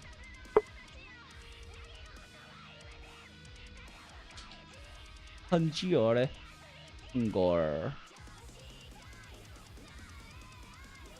You just love that it's PP because it should clearly be poo poo kek. I mean, it is PP. There are 2 PPs in the game, and this is one of them.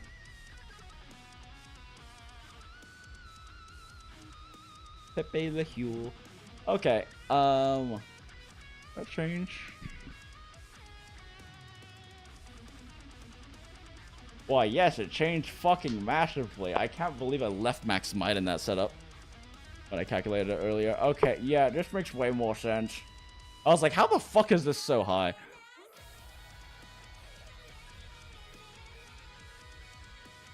And then the alternative is running a... Fuck it, I'm saving this. I'm not doing this again.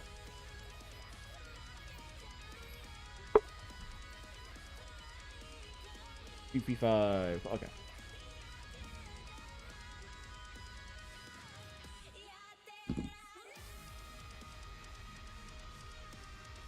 So the alternative is... Oop. They're not running peak performance.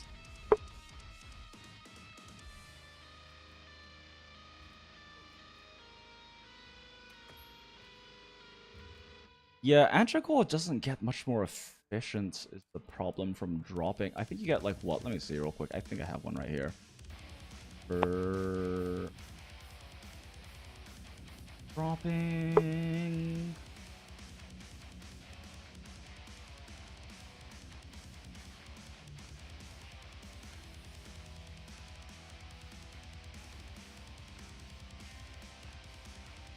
I swear I had an Andragore set that dropped Counter Strike.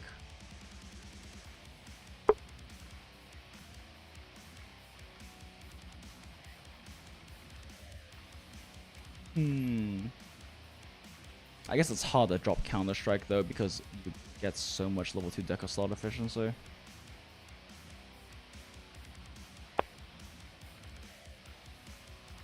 Okay, yeah, so just swap this out for Phoenix, I guess.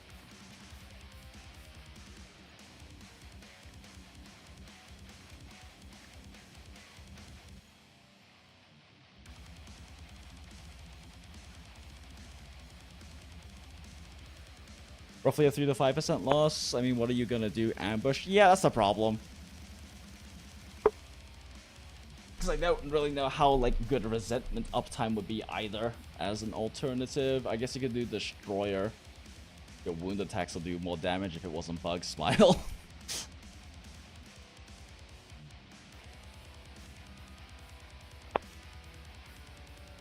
Okay. Double check and make sure I don't have blind spots. I feel pretty sure I'm familiar enough with Andragore that there shouldn't be any spots here, but just in case, because drinking is a thing that has happened. Where is second wind? Where? Second wind there. Second wind. Virus 3, burst 1, drop peak entirely. The fuck is max mod?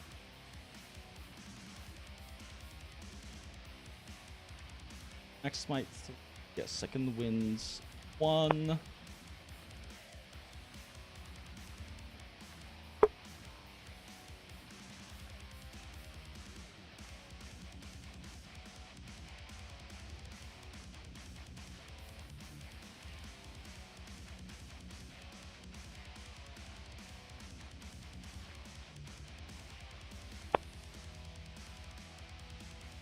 Oh, am I just fucking stupid and I'm overcapped on the agitator? Oh? Question mark?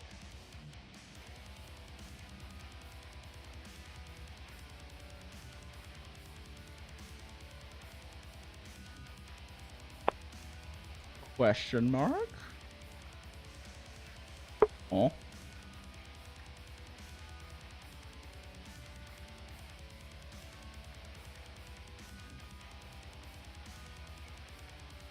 Oh?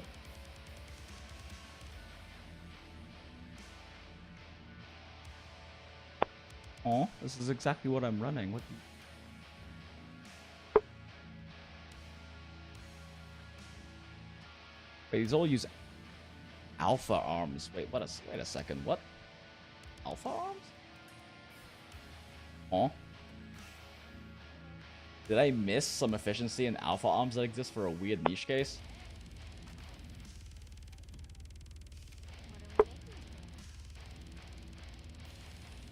Oh, shit, yeah, actually, yeah, huh. So if you don't need the level 2 deco slot, you actually get a 3 out of this. Huh. That's really interesting. I didn't consider that for, like, sets that drop Counter-Strike. Huh. Naru Mai Hodo. Interesting. Okay.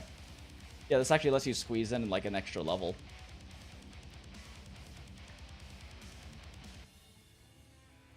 Naruhodo. That's actually really interesting, huh? I hadn't considered alpha Fulgurvan braces because a level 2 and a level 3 is inherently worse than 3 level 2s, but in this particular situation where we're dropping Counter-Strike, it actually makes sense. Huh. Okay, I'm adding that to my mental library. That's an interesting one, definitely. Shockproof slot. Yeah, there you go. You got a shockproof slot too. For not getting trolled when you're playing multiplayer. Okay, well in that case we have Agi 5, Wax 3, no PP, Max Smite 3, Antivirus 3, Burst 1. Fun niche case with Coalescence, because why the fuck not, I guess. This is the wrong one. This is the correct one. Okay, back to this again.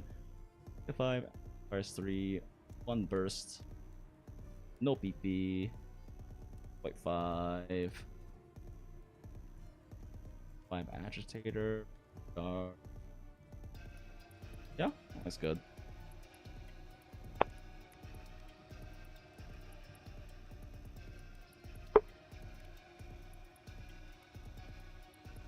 Oh, got Max Mine in here. I was like, wait, I feel like I'm missing something. There we go. Okay.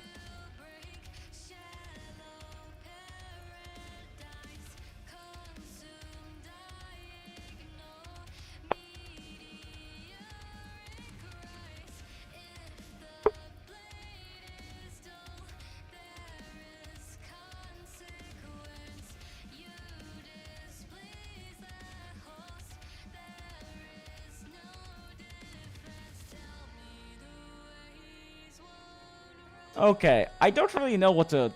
So, like, with Anjagor too, can you get a decent maximum uptime on Lance? Because, you'll get a decent uptime assuming you don't, like, ever have to, like, you very rarely, like, block past the Anjagor, like the Anjana set, uptime. Okay.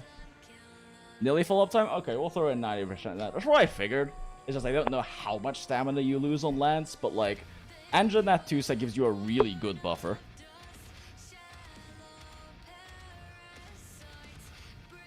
Okay, otherwise the assumptions are pretty much the same as the previous one. Coffee.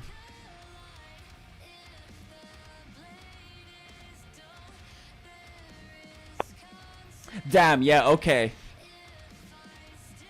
You losing a shitload of damage. Holy. Yeah, the peak performance set is not happy. God damn it, Max Smite is so busted, what the fuck? Wait a second, but this is 289 roll. Oh, because we're running Agitator as well, yeah. Just making sure I didn't fuck anything up here. Actually, if Antivirus 3, Burst 1, Max Smite 3, no peak performance, Weakness Exploit 3, Offensive Guard 3, Crit Boost 3. I did remember Offensive Guard on this setup, right? Let me just double check. Motherfucker wasn't set up.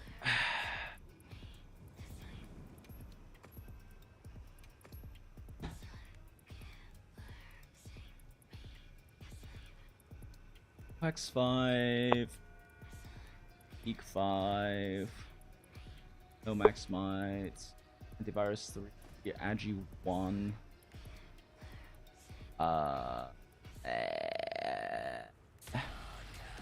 Offensive God 3. Yeah, let's get everything. Okay.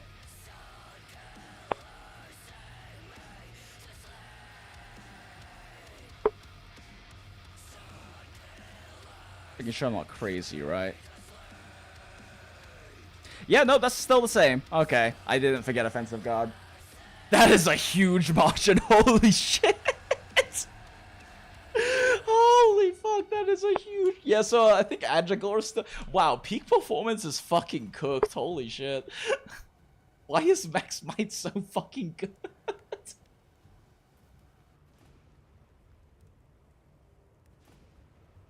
Oh. Crit I5, attack boost 5. Well, you can't get a crit I5 attack boost 5 unless you wait, do you have like crit I attack boost echoes? I mean, take a look at that real quick. Oh, either or. Okay. Yeah, I mean, crit I is not gonna do you any better. Like, motherfucker, wrong tab again. Yeah. Drop crit I and yeah, let's do this.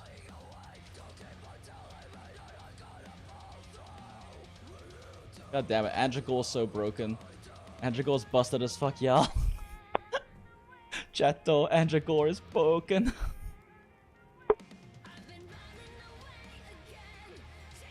Wait, wrong one. God damn it. Yeah.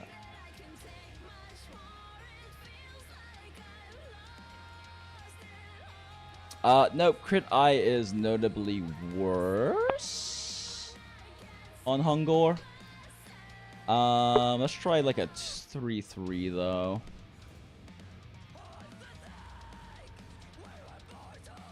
I mean, all my calcs. Oh, motherfucker, wrong one again. God damn it. Okay, crit I3, crit boost 3. I mean, all the calcs I've done before in the past lead me to believe that crit boost 5 is still gonna be the best overall, but let us double check.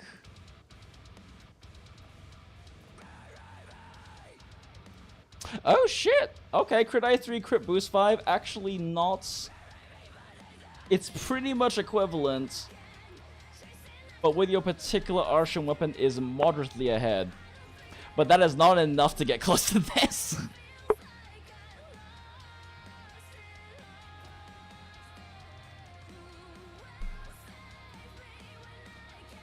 Like, if we face the same thing again... You're effectively immortal? Yeah, that is a fair point. I guess the question then is if you want to have that quote-unquote, like, effective immortality. Yeah, it's still, like, I mean, basically the fucking same. Wait. Put the wrong thing in there? It did.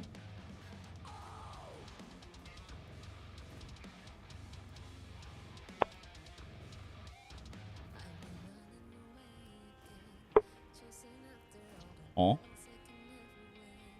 Oh?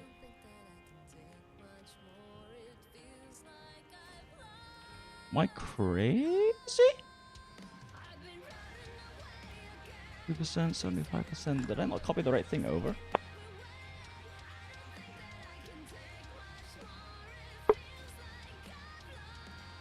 Ah, that makes sense. I overwrote my formula because I'm a smart person. Okay, yeah, that makes a little more sense. So yeah, we're looking at like a 6% DPS. Because like, keep in mind, this is with like 100% uptime. This is like what? This is just to see like at absolute max what it looks like. But you also can't actually technically hit that because it's impossible to have 100% uptime on antivirus. Just by its nature. So, you know, plus or minus like 0.5, 1%. But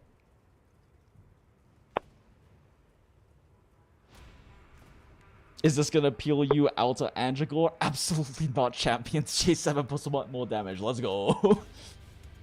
Well, I guess compared to the crit I5 and crit boost 5 version, 6% more damage, but yeah.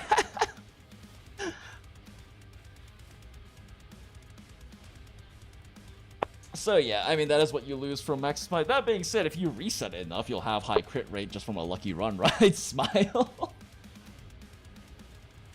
Nice to see the count going. Yeah, I'm glad I could do it since, like I said, nothing fucking productive is getting done at this point. Drunk too much and just too late at night for me to, like, actually, like, do things efficiently and productively, and fuck it, I'll just finish it tomorrow.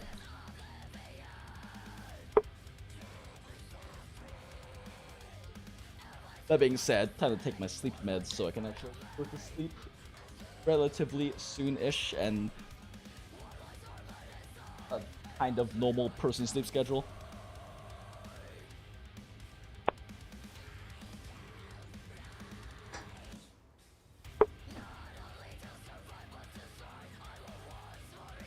same thing, but with hasten recovery and medicine 3.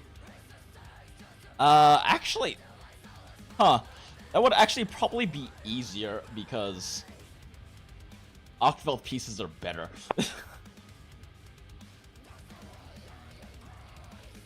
Let me make sure they're I'm not like sleeping on Arkfeld's legs though, because I don't know them. I mean, not really, but I can make them. Fuck it.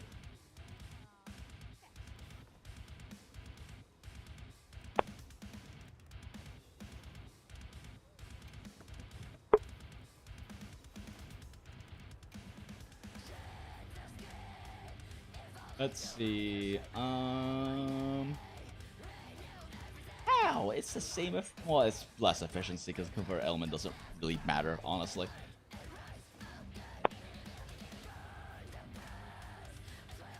Oh, Arc Vulcan. Oh, Arc Vulcan head. Oh, that's actually pretty nice. It's 3-2. That's not terrible. So at a 3-2. With a gore leg.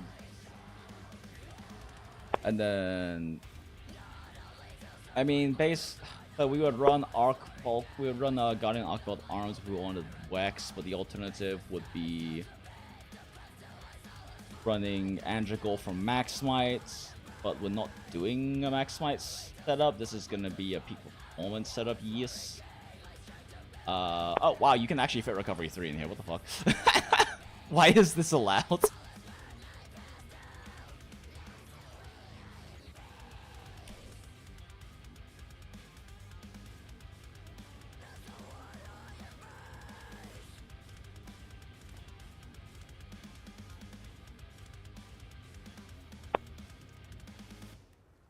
Medicine 3. This will give us 2.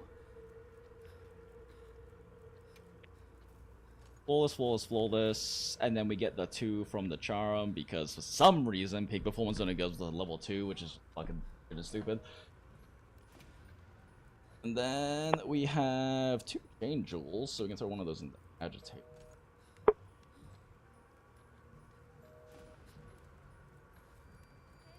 This is stupid. Why am I doing this? Because it's fun. Why am I questioning it? This is what happens when you get a few Jaegeritas in me, smile. And then you also have a free level 1 slot. Smile.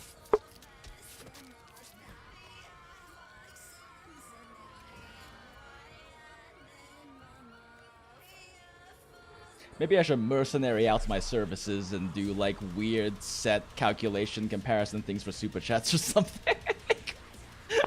This is kind of fun though. It is a thing I wish I did more back in like the Genshin days, especially of like looking at people's accounts and optimizing their accounts, because it's like a lot of fun. It's just I had to grind so much just to get videos out and everything, especially because like 2x, especially because like shared like split them and stuff, and like it's nice not doing this full time anymore. This can just be a fun thing I do because fuck it, I feel like streaming. Oh true, and you can get shockproof in here. Wow, can't even imagine using shockproof, honestly. Smile laughs in switch axe, dual blades, and charge blade. Okay, but yeah, so I mean, it's exactly the same? Is this any different? Is this any different? Wait a sec, is this literally any different? I think we got exactly the same efficiency.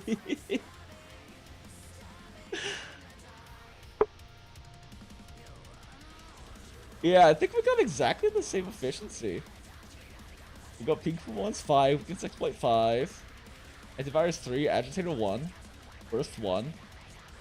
Assuming I didn't like accidentally overcap on anything.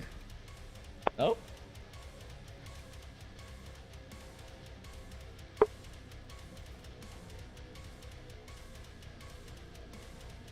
Yeah, literally exactly the same damage. So take your pick, I guess.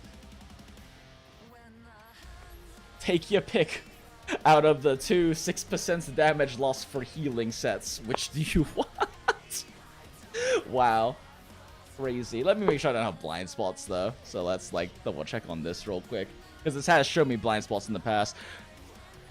This is let me go ahead and like I guess just post this in the chat too. And put it in the description real quick. So like this set searcher I found has helped me with some blind spots on some minor things, but it also sometimes doesn't find the sets I put together unless I specify set bonuses. Like if I specify all the sets, all of the stuff for like specific Anjagore sets, but don't specify the Anjanath 2-piece bonus, it actually can't find the set for some reason. So it's not necessarily perfect, but it is good for trying to check blind spots or as a starting point.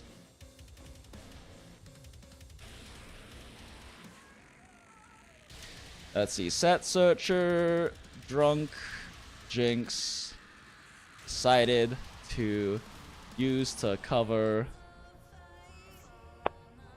alcohol, induced blind spots.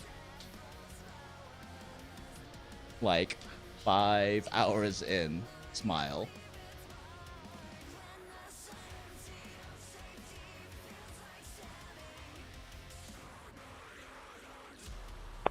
And in case you're wondering, I am typing that into the description right now, which is why I was speaking it out loud. Smile.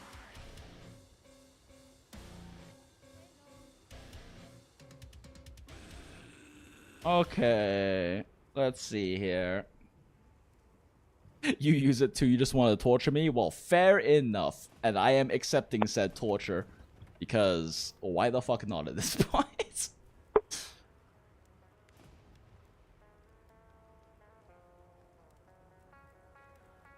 Let's see.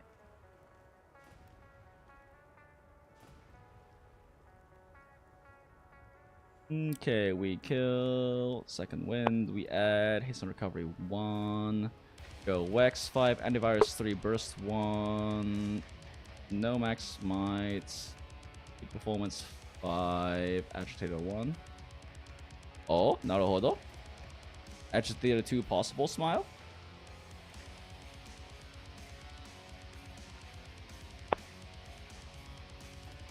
Oh, interesting. There's a few ways to do it, actually. Yeah, that makes sense. Using the hard legs.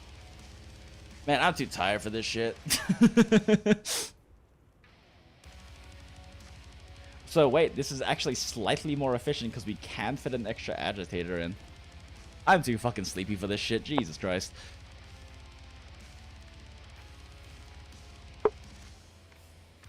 Naru my Hodo, baby. Yeah, I mean, this all literally ends up with the exact same shit, though.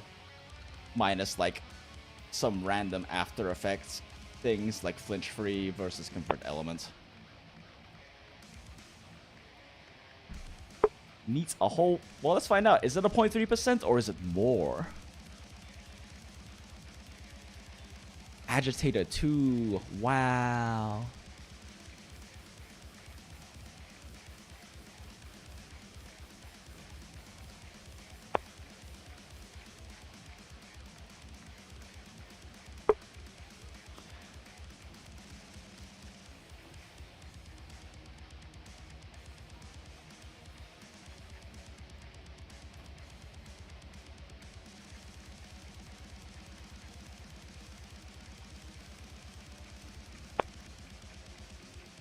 Oh, that's actually a fairly decent increase. Agitator is pretty efficient. So, I mean, compared to each other, yeah, we're looking at like a 1.5 to 2. We're looking at like around averaging out, let's just say 1.5, 1.6% increase. Comparatively, having the extra agitator up in there. But if we compare that to our Anjagore,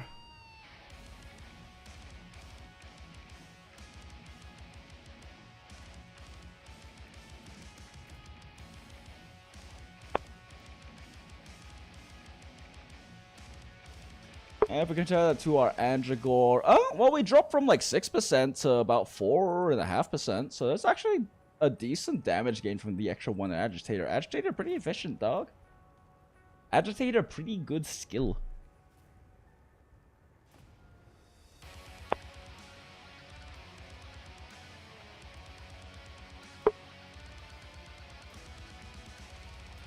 Yeah. Nito Burrito. Never caught you live before. Thanks for all the Monster Hunter vids. I listened to them to sleep. Oh, thanks, Nick Tan. I mean, I definitely don't know the first fucking thing about ASMR, but I'm glad that my videos can help you sleep. with my, what's it? Deep baritone ASMR voice. Oh, baby.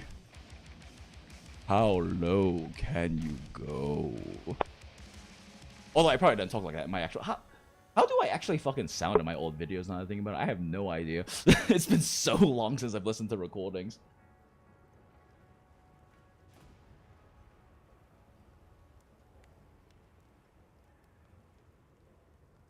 My voice is quite naturally rather deep.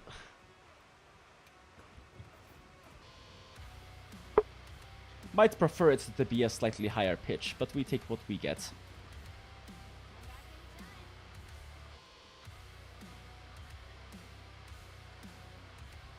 Oh. That tasted burnt. Yay.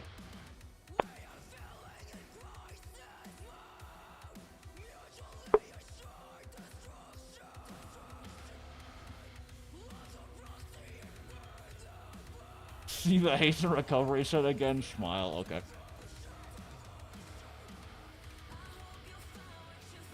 I don't think I actually changed my gear to it, so one sec.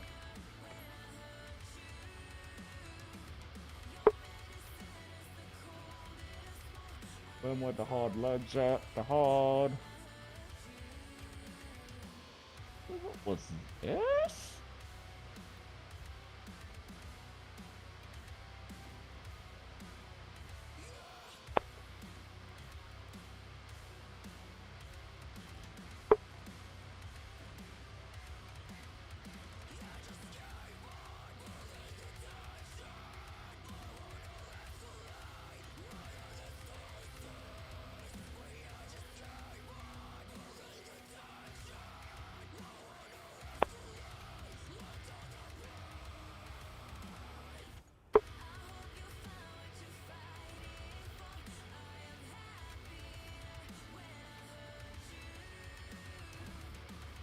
Oh, shoot.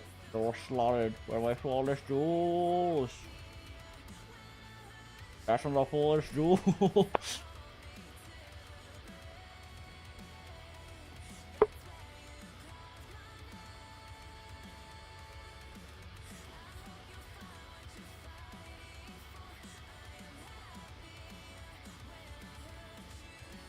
Wait a second. Did I just find a more efficient set on accident? Am I crazy?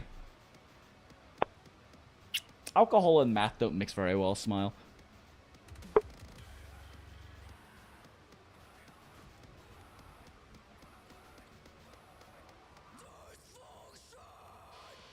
Oh, nope, I did not find a more efficient set. Yep, this is the correct set because we also need burst 1, and I'm lacking burst 1.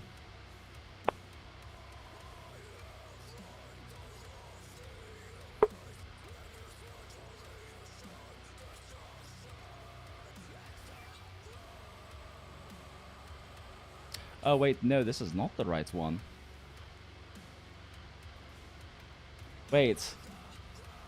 Did I do a dumb? I think I did a dumb. They didn't include recovery in there.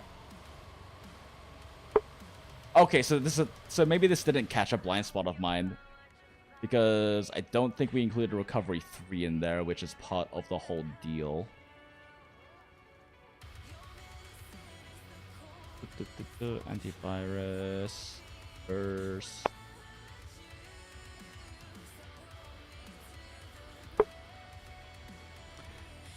Peak performance. Recoveries? The recovery up, right?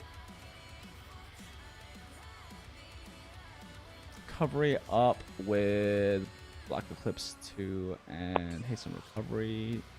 Oh, Black Eclipse 1, hasten recovery 1. 5.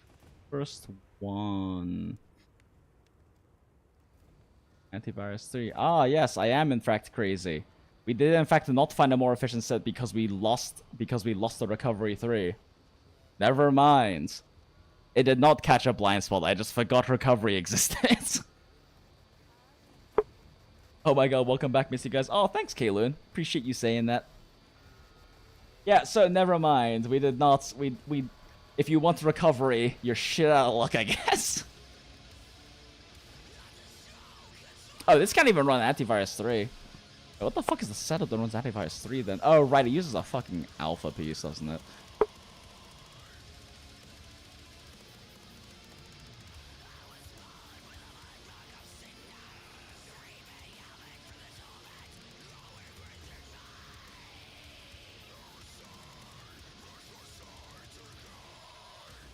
Good question. Can we make anything? Oh? Oh?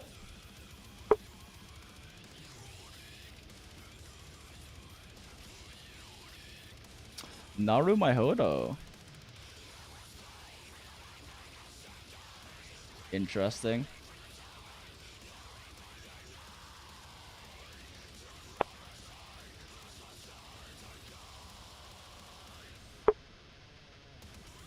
Oh, it's all beta pieces. Interesting.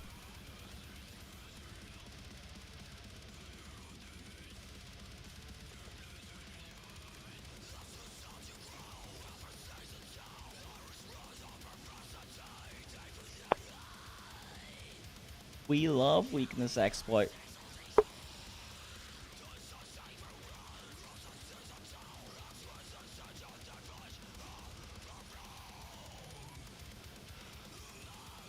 Huh? Oh, there's no fucking way. Does this run an antivirus charm?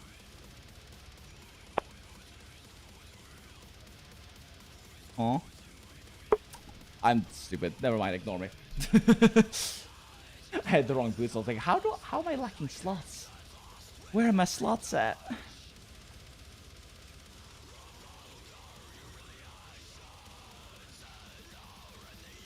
We love level 2 slots. Smile.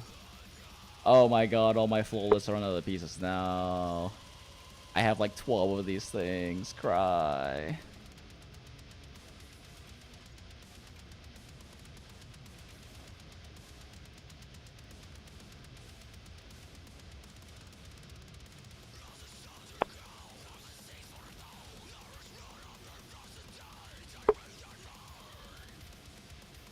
Oh, interesting.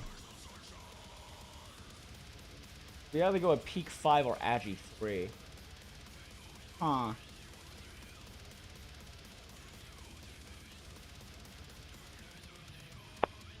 He should be better. Alright. Let's find out. Let's find out. Let's find out, chat. Let's find out.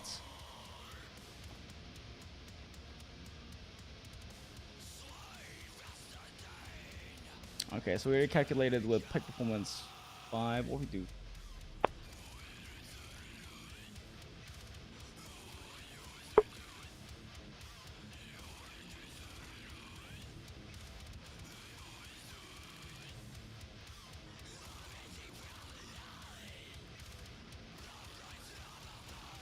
Oh! It is 0.2% better.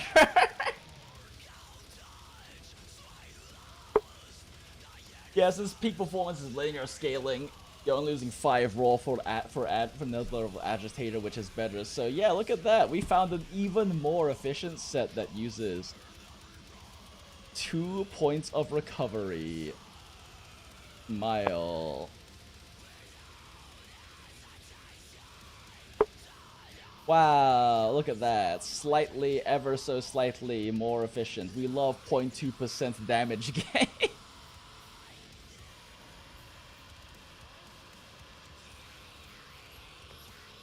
Wow.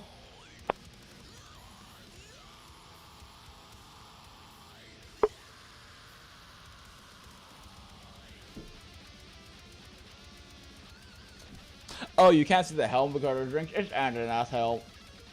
It's Fulgur helm. Sorry, one sec. Yeah, that. Oh my god, that drink thing is big, huh?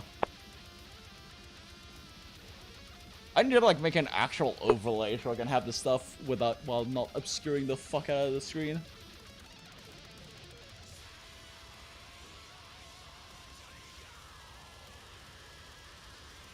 But yeah, Fulgur helm.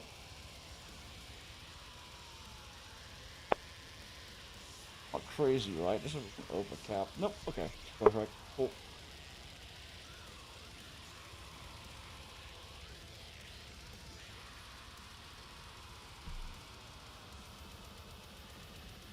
I mean, it's just Fulgur head, and then you're just basically slotting in every flawless deco you can possibly imagine in there.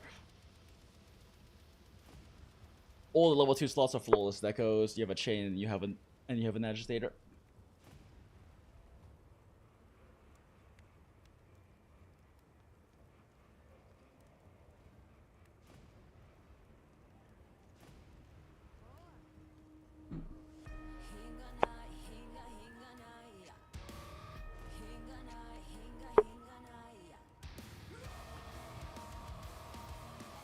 Back to funny numbers.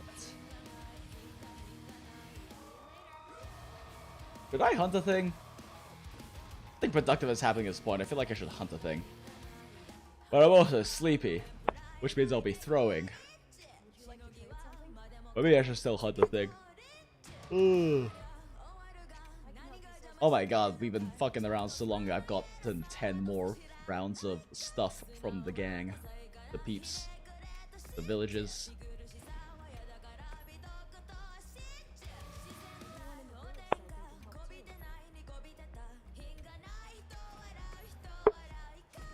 Hunt it, throw it hard, you got this. Oh boy, so ready. Can I even remember how to do my fucking chores on Chargeblade? I haven't actually done like much of any real hunts in like a week at this point. I've just been doing like calculations and other shit.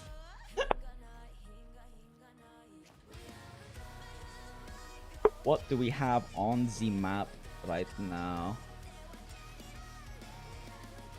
I bet Rouse. I bet Raid Dow is not terrible. No care about Utana. Settlement is having monster trouble. Oh no.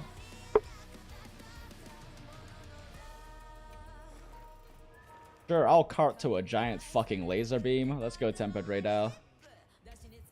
Let's see what's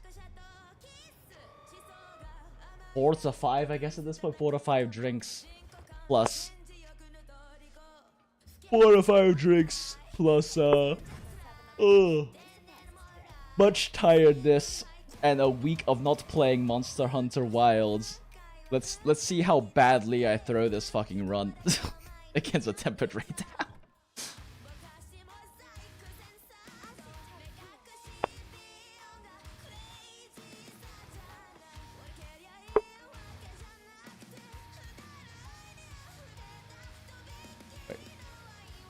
This guy at?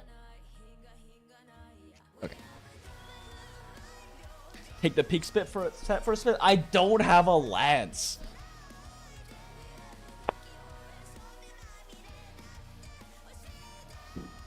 Is Rapamorph worth it for SAD focus playstyle on Shivi? And why are some speedrunners running focus? Rapamorph, probably not, honestly. Because, like, you're trading off either Magazine or Offensive God for Rapid Morph, so really not too worth it. Because Magazine is gonna get you overcharged files twice as quickly. Oh my god, I can't believe this motherfucker just ran away. Right as I got here.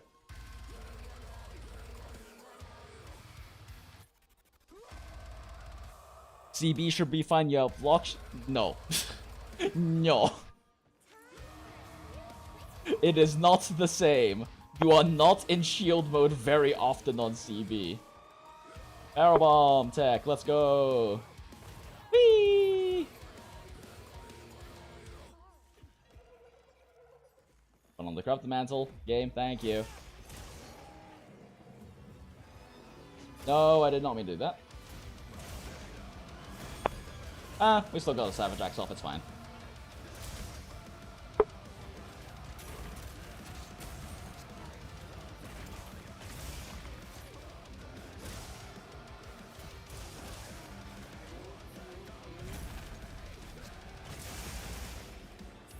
Bean! Wow, I got my chores done really efficiently there. I'm actually kind of smart. Oh, shit. Block. E. Ah, damn. Yeah, I reacted way too late that. No, I'm facing the wrong way! I couldn't 360 in time. Bean. Oh, never mind, got hit. It's cool, Counter-Strike activated. Intentional. You took the chip damage for Counter-Strike. Definitely calculated. Okay, never mind. Oh, shoot. Iframe. Ah! Well, that happened. Of course he zaps right as I fucking sheath, so I can't actually roll it. I mean, I did say I was gonna cards.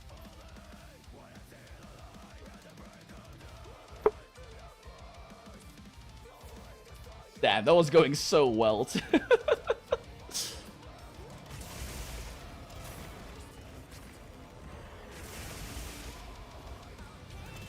Oh, yeah, I got greedy there. I deserve that.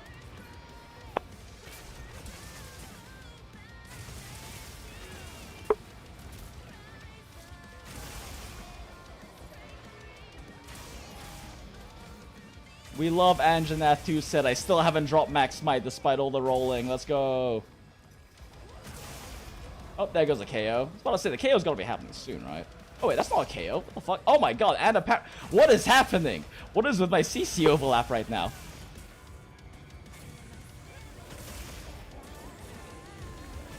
Huh? Okay. I don't know what's happening. But we spin. That's all that matters is we spin.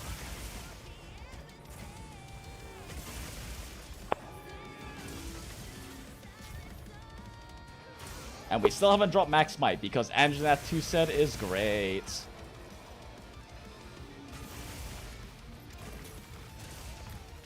Wait, what? That ain't God point? Oh, wow, okay. Surprising.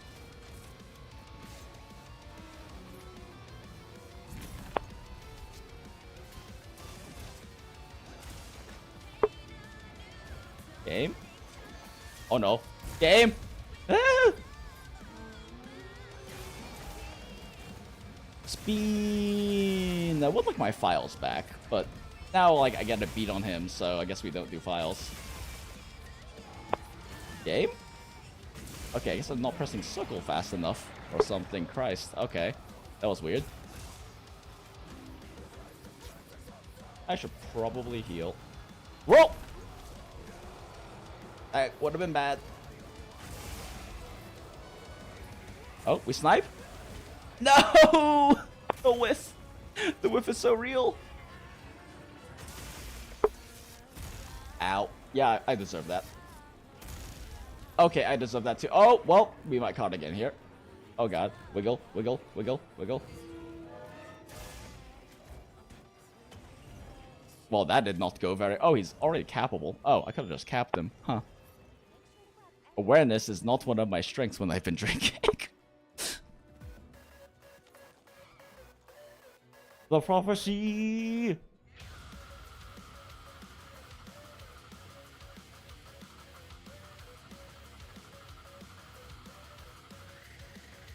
Does the axe to sword mode spin still have the guard point in the end? If so, then sure, you've got guard. You've always got guard. I mean, yeah, it does still have a guard point at the end.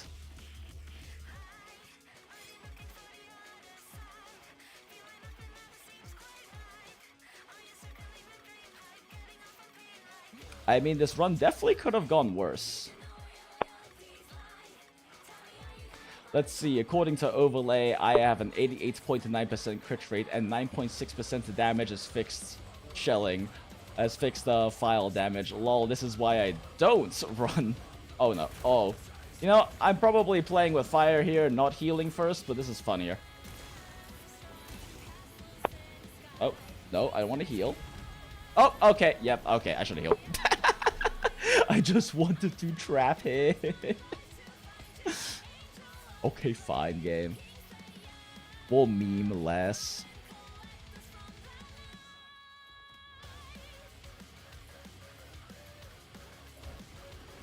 Oh my god, hello. Hello right now.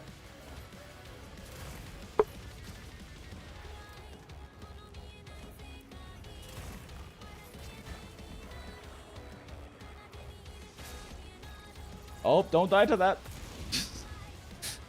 That would be the worst way to end this hunt. Eventually he'll come over here, right? I believe. You got it, Spuddy. You got this. You got this, Raydao. You got this. Wow. Wow, now you're in the air because you're being a dick. There he goes. Hop. Hop. God damn, between the running around and the carding, I burned like over 2 minutes just fucking around in this hunt. 7:28, yikes. Well, minus the 2 minutes, that's not too bad, but still.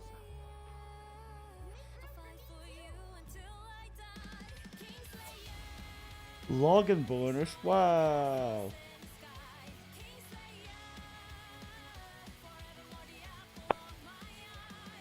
Well, thanks for the stuff, Raydal. Don't think I'm saving that investigation, though. It's not that great.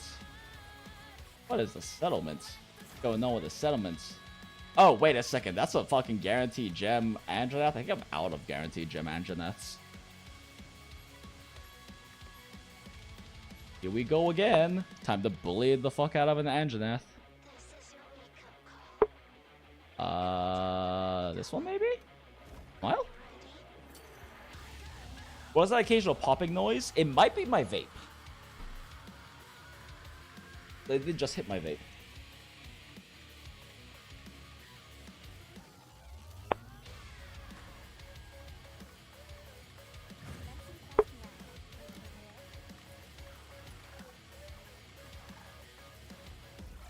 I wonder how to make a demon drug up either, do I?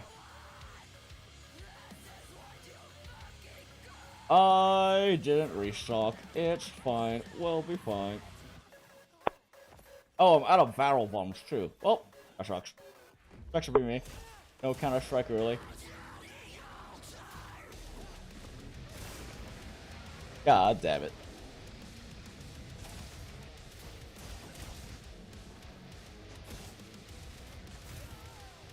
Counter strike active, and I fell down. Oh, you coming down here too? Okay, sure.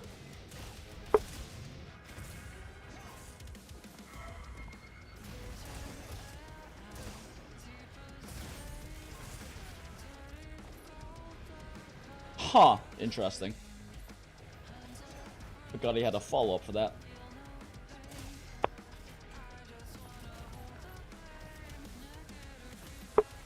Oh, this is a very tiny area. I dislike this.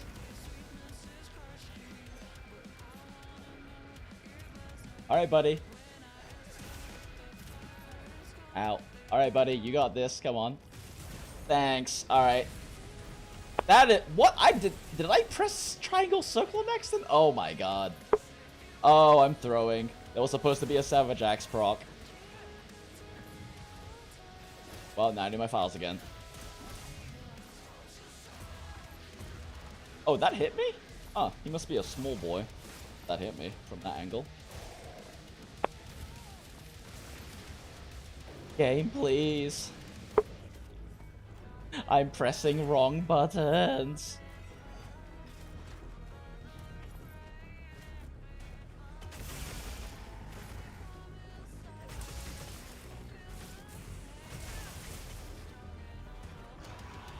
Oh, okay, sure. I did not realize he wasn't raging there. Should have gone for a roll otherwise. Oh, ow. Oh.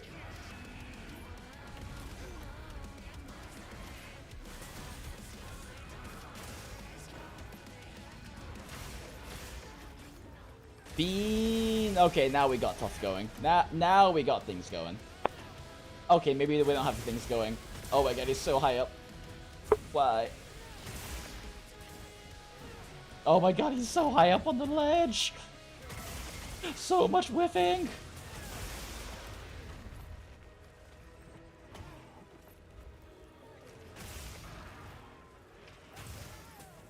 Oh, I didn't expect it to flint. I didn't realize it was a flinchable thing. Or it would have been fine. Whoop. Yeah, it took all of that for Max Might to wear off, and it's back up before the spin happens anyway.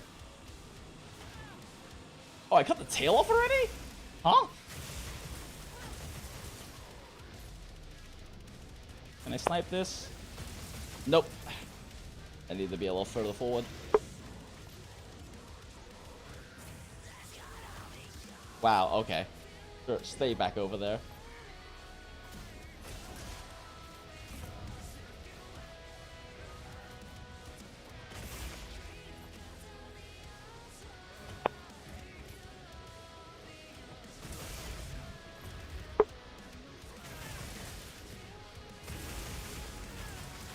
Oh, can I snipe this?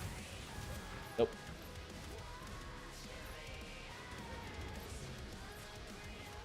I should probably heal, but that would be less funny. I can't believe I haven't gone KO yet. Been missing all my AD snipes. Oh, shoot, I thought I was on the hitbox.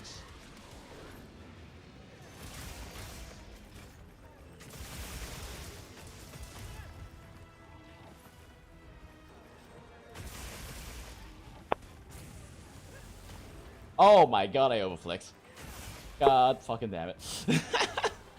That would have KO'd him, and that would have been enough for me to DPS him down for the capture.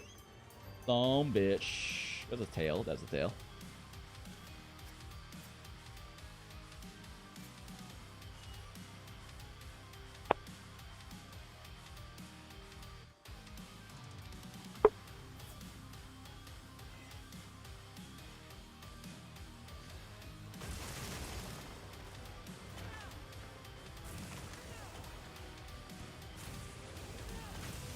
Oh my god, are you kidding me? How tall is this boy?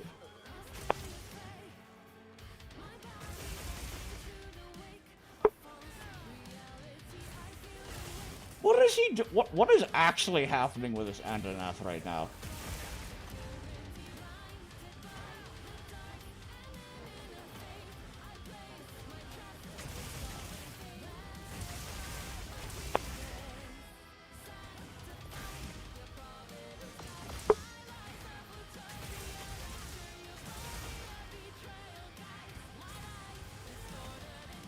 How the fuck did that miss? Wait, hold up, what?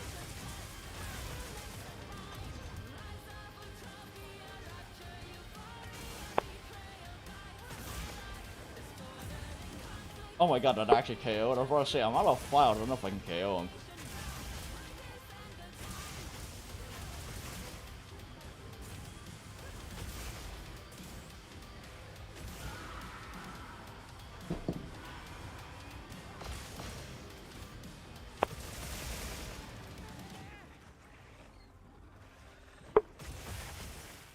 Well, I'm out of files, but I guess we just keep swinging.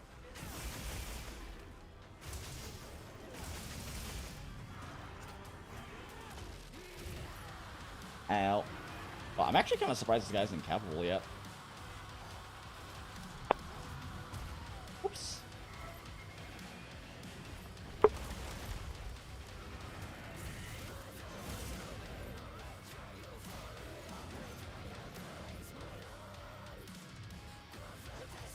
Wow, this guy isn't capable yet? And I have been really throwing.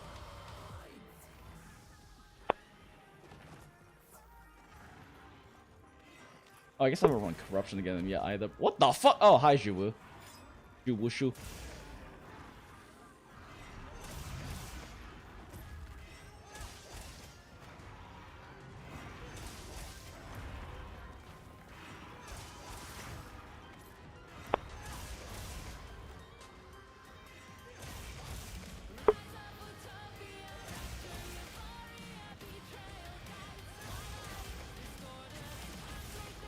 Bean.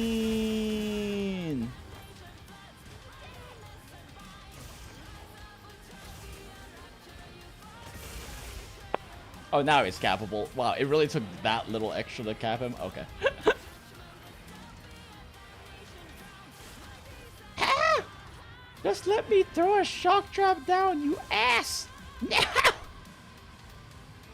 Oh no, and now I'm stunned. Oh, well. So much for that. Holy shit, I'm throwing so much.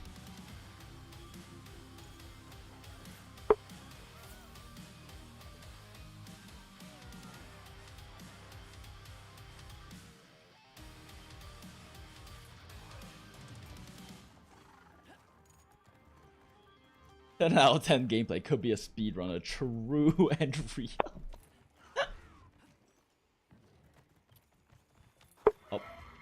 Oh, hello.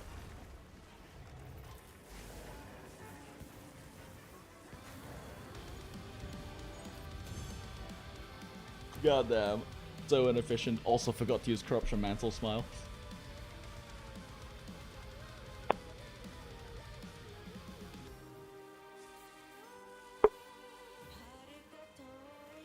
That was certainly one of the rougher hunts. I'll.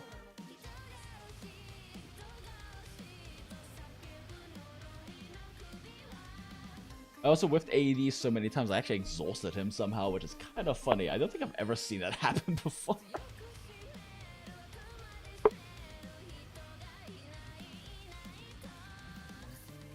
Oh wait, there's a Rathalos with a guaranteed gem. That sounds like Arsham parts to me.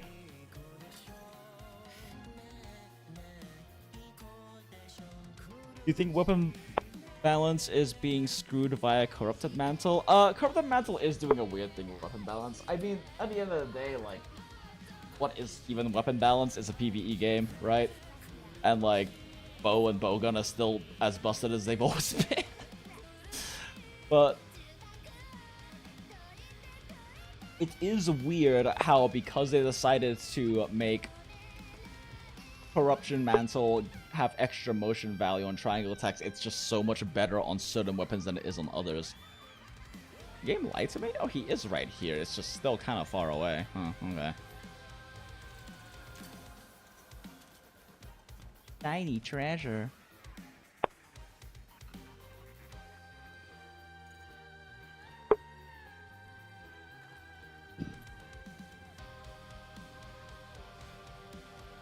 Oh. I'm not popping the things. No! We're throwing! I was staring at chat instead of doing the things. Ah! Pop, pop.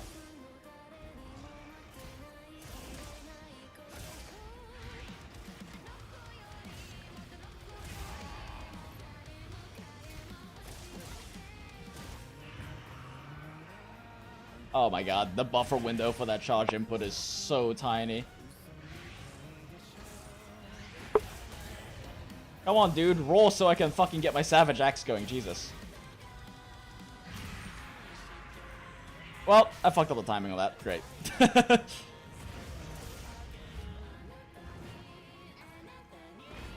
Oh my god, he missed me. Oh my god, he keeps... How do you keep missing me?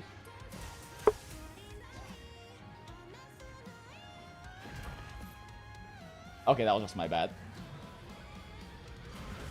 How do you keep Rathalos? What the how do you keep missing me? Okay, I deserve that. I got exacerbated. Bruh. That's like the 8th attack you missed on me. The fuck?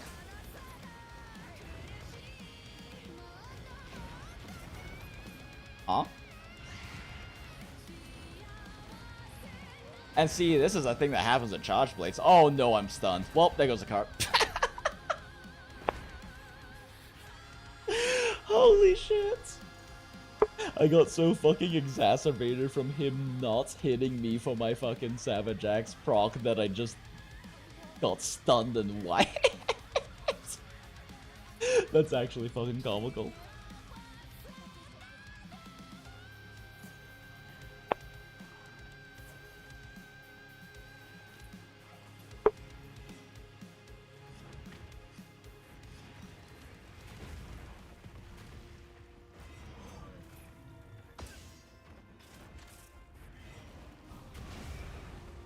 Bro, he keeps missing. Bro. Bro. Okay. What is this, like 14 attacks he's missed on me now? There we fucking go. Thank you. Literally the moment I got Savage X, I could dunk him, but this motherfucker would just not stop missing me.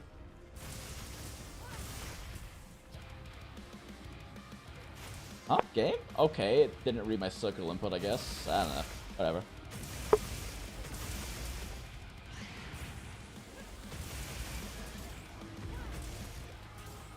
He fell over.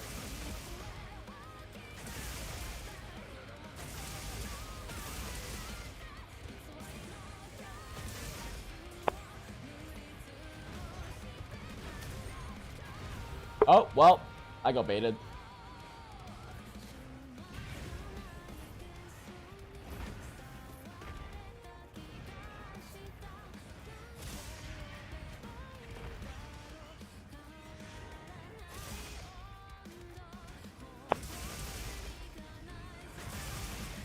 Ah, I couldn't roll on time.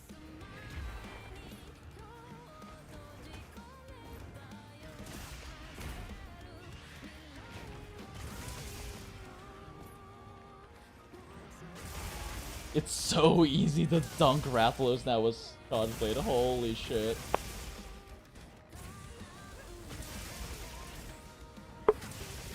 Oh, he's dead. Oh, okay. Wow, okay. Well, that happened. Bro, how did we find the one Rathalos in existence that cannot land a hit to save its life? Motherfucker whiffed me like 15 plus times before I could get a perfect guard off for Savage X. What the hell?